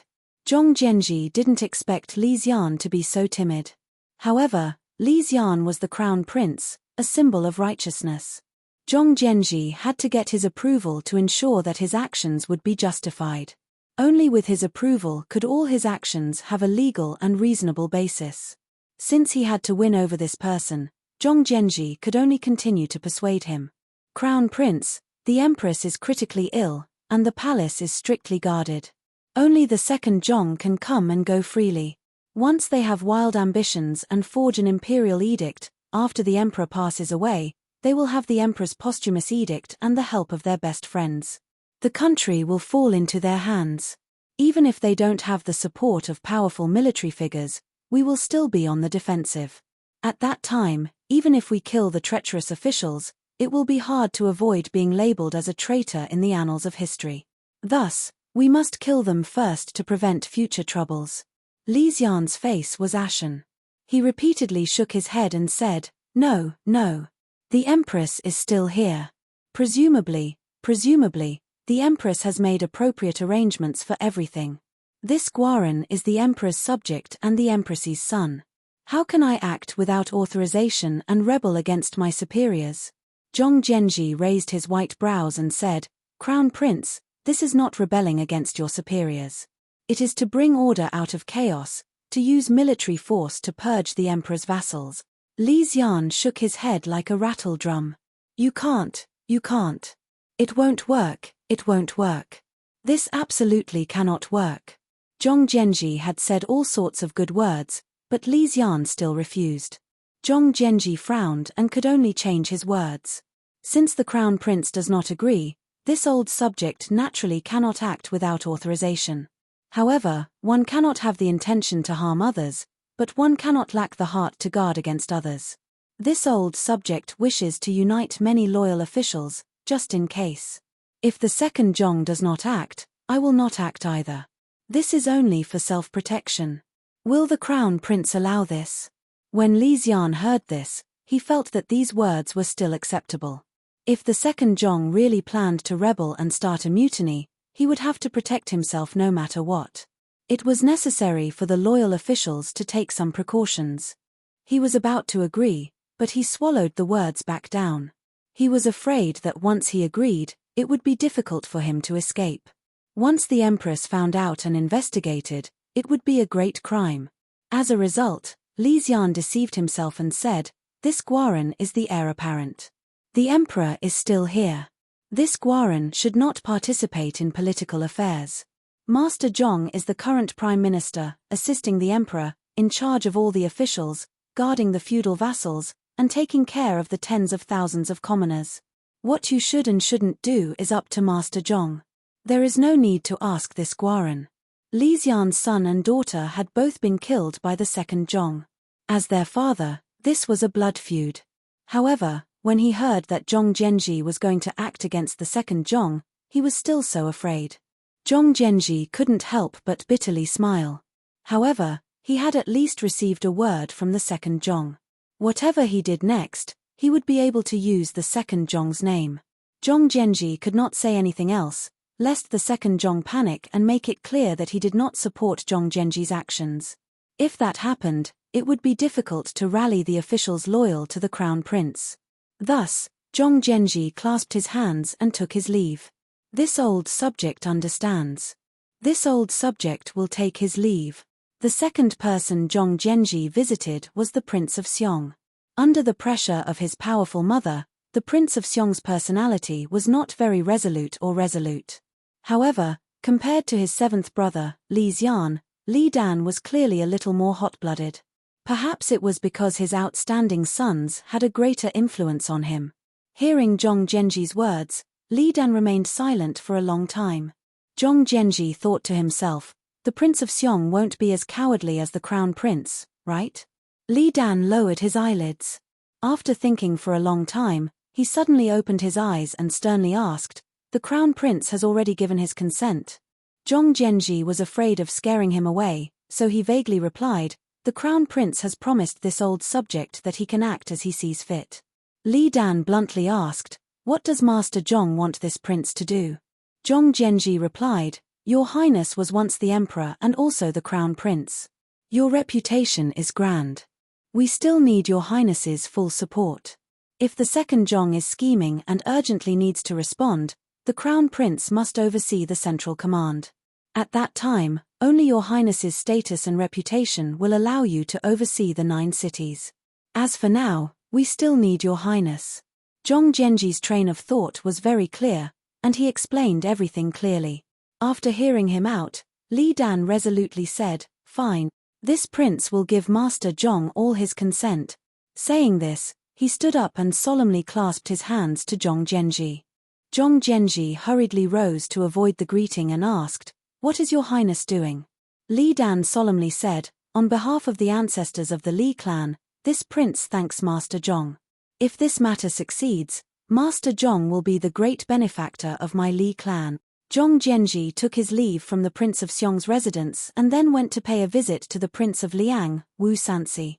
However, he would not be frank with Wu Sanxi. If he wanted to be frank, he would have to depend on the person. He knew that no matter how straightforward he was with the Crown Prince and the Prince of Xiong, he did not need to worry that they would run off to the emperor to inform him. However, the Wu clan depended on Wu Zetian. The Wu clan controlled the largest armed force of the Wu state. If he wanted to carry out a military remonstrance, he could not do so without the Wu clan's support or acquiescence. However, he did not intend to personally discuss this matter with Wu Sanxi. Not long after Zhong Zhenji left the Prince of Xiong's residence, the Prince of Xiong prepared a carriage and went straight to Princess Taiping's residence to find his little sister, Li Lingyu. An invisible net was quietly being woven in Chang'an. As the spider with the most sensitive sense of touch, Yang Fan was quietly lying in a corner, as if he had already sensed something. Chapter 1084. This time, the Prince of Xiong truly did not want to watch with folded arms. Last time, he had stayed out of the affair because the Crown Prince was the main cause, but the Crown Prince himself was cowering and cowering. The main cause himself had not taken the initiative, but now he was being asked to take the risk to speak up for Wei Yuanzhong. The Prince of Xiong was angry, but he was no saint and did not want to bring disaster upon himself. But at the time, he had not realized that his mother was so protective of Second Zhong that she would even blindly shield a heinous crime. The ministers had joined forces to wage war against Second Zhong, and even though they had the legal foundation, they had still been defeated by his mother's partiality.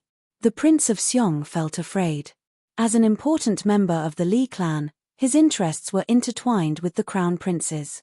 If Second Zhong really was allowed to control the emperor and seize power, the consequences would be unthinkable. Now that the Crown Prince had decided to take the initiative, the Prince of Xiong naturally would not pass on this responsibility. In order to carry out such a major undertaking, the Prince of Xiong immediately thought of Princess Taiping. He knew that this sister controlled an enormous political force, and he was even more aware that in terms of courage and intelligence, this sister was superior to both him and his seventh brother.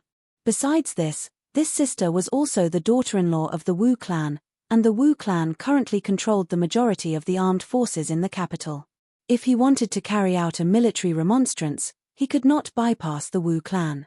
He had to communicate with the Wu clan, and this sister was the most suitable candidate, so he had to pull her into this matter. Princess Taiping met with her brother in the study. Li Dan did not conceal anything in front of his sister. As soon as he sat down, he bluntly stated the purpose of his visit. Li Dan first recounted the events of Zhong Zhenji's visit to him today. He then said to Princess Taiping, "Second Zhong is so favored, it is really beyond your brother's expectations. With mother's serious illness and Second Zhong in control of the palace, it is even more worrisome. I feel that it is time to take special measures." Princess Taiping's delicate brows perked up as she asked, "How confident does Brother Wang think they are?" Li Dan shook his head. "Not them, but us. They have already remonstrated with Mother, but what was the result? It is impossible to rely on just a group of civil officials. This time, we must carry out a military remonstrance. Only if the Crown Prince, you, me, and the Wu clan are of the same mind and work together will there be a chance of success." Princess Taiping asked. The Crown Prince agreed. Li Dan nodded. "Yes. Zhong Zhenji said it himself."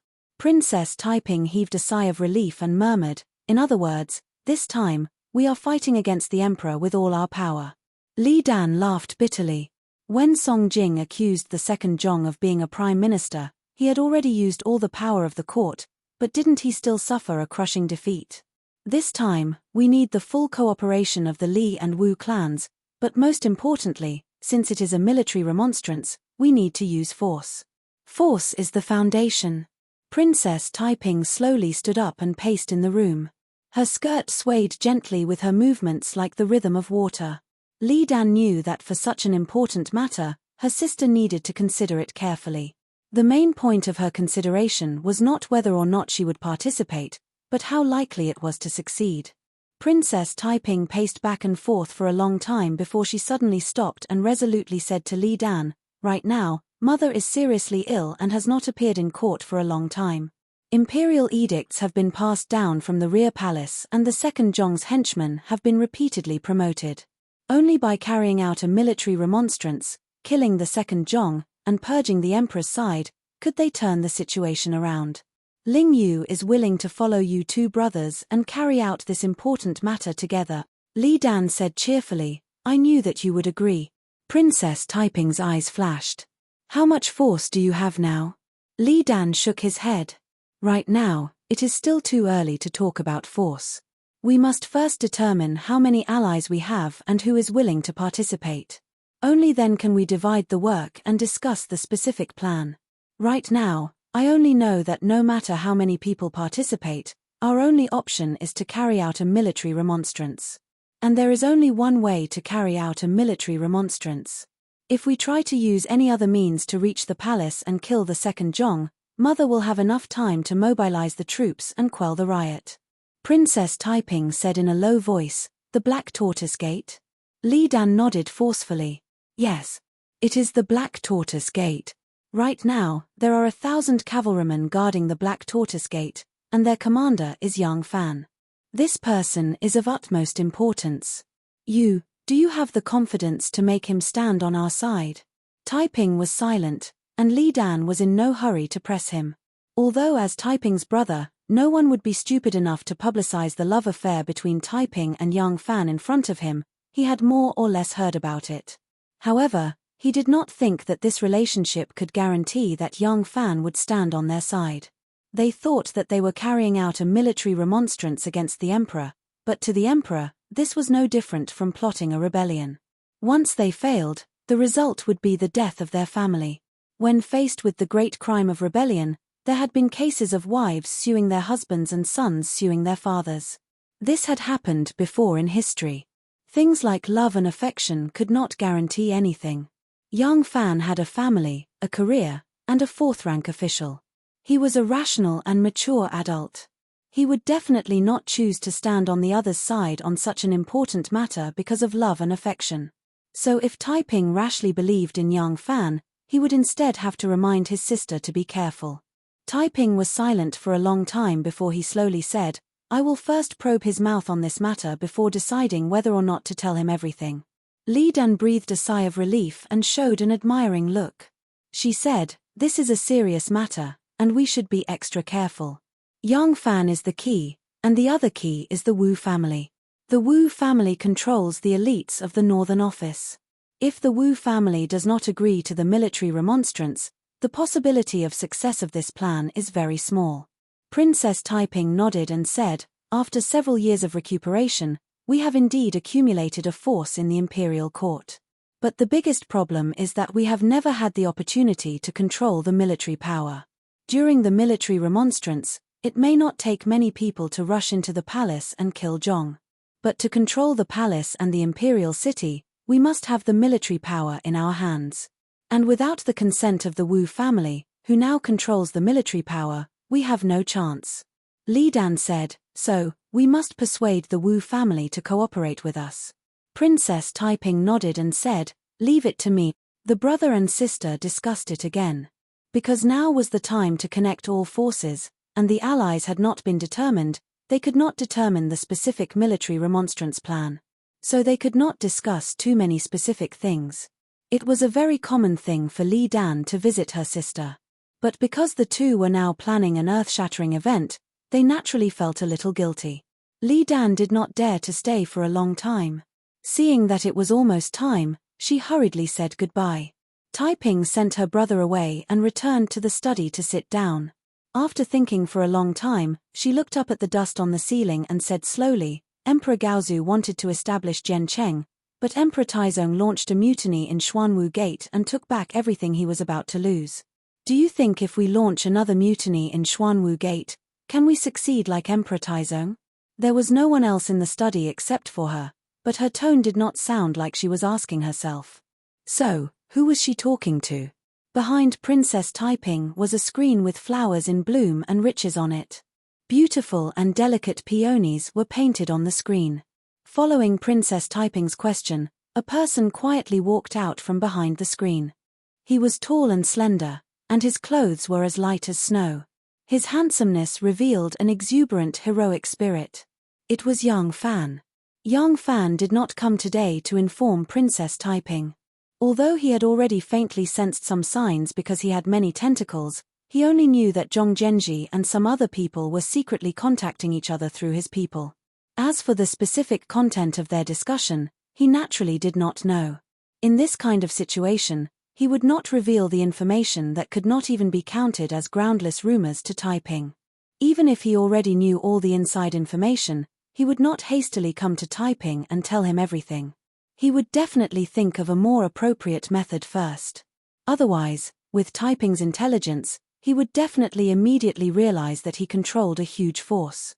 In fact, Yang Fan came today because he sensed that Zhong Zhenji and a group of his henchmen seemed to have a plot.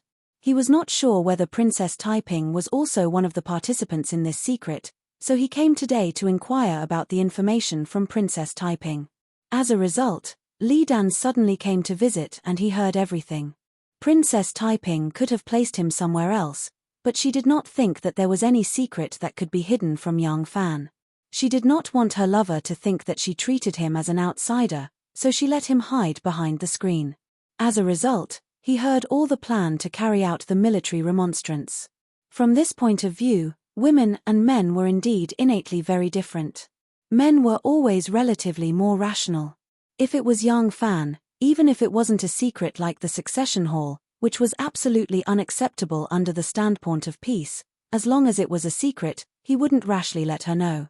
Even if Yang Fan did not have the sensitive identity of the succession hall master of the obvious sect and had no secrets that he could hide from her, he would rather think carefully before revealing it to her. Most women were not so rational when it came to feelings. Even the Heaven's Pride Wu Zetian could not avoid this. Naturally, she could not demand Taiping. The Black Tortoise Gate was the only choice to carry out the military remonstrance. Sooner or later, Yang Fan would be pulled in. Now that Yang Fan had heard everything, Princess Taiping simply bypassed the normal process of probing, contacting, and joining hands, and directly discussed the important matter with him. Man proposes, God disposes. Yang Fan said the words that he had said when he was looking at the ancient battlefield of the Three Kingdoms in the Five Zhong Plains. Even the most perfect and meticulous plan can fall short of success because of a small mistake or accident. But even a plan full of loopholes, if luck is good enough, it may not necessarily be impossible to succeed. What you need to consider now is not the final success of the matter, but whether or not you want to participate. Yang Fan sat down opposite Taiping. He sat on the seat that Li Dan had just sat on. The cushion under his buttocks seemed to still be warm. Princess Taiping said word by word, "I have already decided to participate. What I have decided will not be changed." Chapter 1085. Yang Fan smiled and said, "Then, we only need to seriously consider how to handle this matter. Why should we care about the final result? There is nothing in this world that is absolutely safe." Although his smile was serene, the lines at the corners of his eyes were somewhat stiff. He was very clear about the consequences of carrying out a military remonstrance. He understood what failure would mean. Although he also knew that at this point in time, he could only resort to force, and since a long time ago, when he controlled the 1,000 horsemen, he had been prepared for such a day, he still could not help but be nervous. Princess Taiping's clear eyes were like pools of spring water. She deeply gazed at him and said in a low voice, "Will you help me?" Yang Fan said, "From the very beginning, haven't we been standing together? When have we ever been opponents?" The corners of Princess Taiping's lips slowly curled into a seductive and foxy smile, her eyes overflowing with a gentle and sweet smile. But her eyes only flashed, as if she had thought of something. She could not help but roll her eyes at Yang Fan and faintly said, "From the very beginning, have you really been standing together with him?" Yang Fan said, "Of course I have." Yang Fan paused and suddenly understood. He could not help but laugh and said, "Miss Lingyu, you must clearly distinguish between public and private affairs. Back then on the banks of the Luo River, I did not accept the embroidered ball you threw at me, but that does not mean that I am not willing to stand on Li Tang's side." Me. Thinking of the grievances she had suffered in front of him, the tears she had shed, Taiping still felt that it was unfair. But she could not deny that regardless of whether or not Yang Fan accepted her personal feelings, in terms of politics, Yang Fan had always stood on Li Tang's side. But how many women could so clearly distinguish between public and private affairs? The atmosphere between the two unwittingly became warm. Their gazes lingered for a long time as they sat facing each other. Finally, young Fan said in a low voice, carrying out a military remonstrance and killing Zhong Ezhang. If it fails, the consequences need not be said. If it succeeds, will the country be able to settle down? Have you ever thought about it? Princess Taiping slightly raised her eyebrows. She did not quite understand his words, but she only needed to think about it for a moment before she understood Yang Fan's meaning. Yang Fan's words were actually rather vague because what he really wanted to ask was how to deal with Wu Zetian. But Wu Zetian was Taiping's mother, so he naturally could not ask too clearly. But he had to ask. If these princes, princesses, and nephews carried out a military remonstrance and killed Zhong Ezhang and still allowed Zetian to hold the great power, Yang Fan would stupidly wait for the emperor's death before he handed over the reins to the throne. Yang Fan. And would not participate in this. He would not to let them. No one would be able to break into the imperial palace through his black tortoise gate. Yang Fan's concerns were not baseless. No matter which faction Zhong Zhenji connected to, in the end, was connected to Wu Zetian. The crown prince, the Prince of Xiong, and Taiping were Wu Zetian's own children, while the Wu clan was Wu Zetian's paternal family. Out of filial piety, the crown prince, the Prince of Xiong, and Princess Taiping could not do anything too excessive to Wu Zetian, even if the military remonstrance was successful. Although Wu Zetian had not shown the slightest mercy to the Li Tang clan, the great mountain of filial piety was not something that Wu Zetian's children and juniors dared to touch. The Wu clan's current status was entirely dependent on Wu Zetian. Although they wanted to kill the second Zhong, they were even less willing to exterminate Wu Zetian. Yang Fan did not dare to show the slightest contempt for this old woman, Wu Zetian. Even though she was already too old, like a fierce tiger on the verge of death, as long as she was given the slightest chance to catch her breath, she could still bite to death prey much smaller than her. And in the territory of the Great Jew, where could there be a colossus that could stand shoulder to shoulder with her?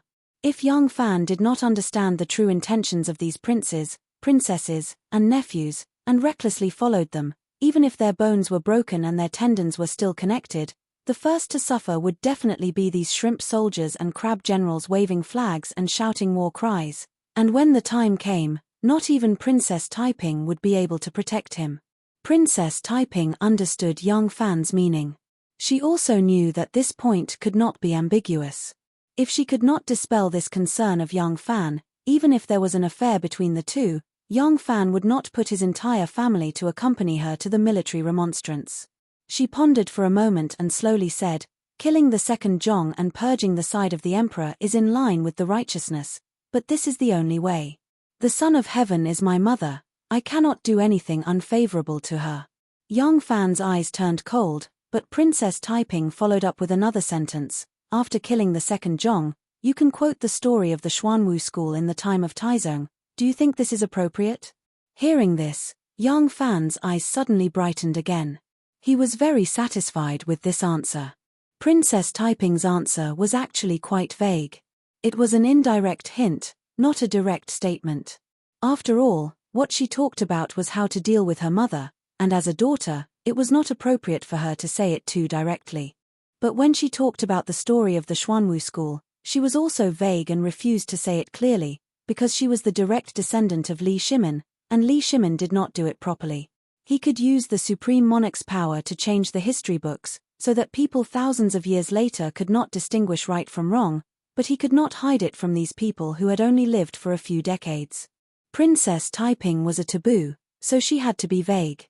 At that time, the whole world knew that Li Shimin coveted the position of crown prince, but Li Yuan was determined to choose the eldest son, and his attitude had never changed. Li Shimin refused to give up. Seeing that he had achieved great power, Prince of Qi Li Yuanji wanted to kill Li Shimin when Li Shimin went to his mansion to save the position of the eldest brother, but was strongly stopped by Li Jiancheng. Later, Wei Zheng, a subordinate of the Eastern Palace, also tried to persuade Li Jiancheng to kill Li Shimin, and offered him many plans, but was rejected by Li Jiancheng. Perhaps Li Jiancheng did this because he was kind, or because he was already the crown prince and did not want to be the bad guy. Anyway, he was not willing to make a decision, and the result was that he was harmed by Li Shimin. After Li Shimin killed Li Jiancheng and Li Yuanji at the Xuanwu school, he immediately led his troops to the palace. He did not show up, but sent Yu Qigong to see the emperor. He played the bad guy, and used both carrot and stick to force Li Yuan to admit the reality and hand over the power. After Li Yuan reluctantly agreed, Yu Qigong personally appeared, knelt on the ground, and cried, begging his father for forgiveness. Speaking of Yu Qigong, he was not the uncouth man in the historical novel. He was brave and resourceful. He was the one who persuaded Li Shimin to start the rebellion at Xuanwu School. He was also the one who killed Prince of Qi Li Yuanji, and threatened Li Yuan to hand over the power. He was the real planner and executor of the rebellion at Xuanwu School. As for Qin Qiong and Cheng Yaojin, they were only one of the participants. After Li Shimin killed the crown prince and Prince of Qi, he put his father, Li Yuan, under house arrest. However, Li Yuan was still the ruler of the country in name. After some time, he finally abdicated the throne. He did this to avoid the bad reputation of usurping the throne, and to create an image of a father and son, which was justifiable. Princess Taiping's reply to young Fan clearly meant that after the military remonstrance, she would imitate her grandfather Li Shimin's methods and exercise de facto control over her mother. After a period of time, she would abdicate the throne. This would ensure that the military remonstrance would be effective, and it would not be accused of usurping the throne. Young Fan knew how much influence Taiping had over her two brothers. Since she had said this, she would definitely be able to convince the Crown Prince and Prince of Xiong. In this way, they could avoid the possibility of Wu Zetian counterattacking after the military remonstrance.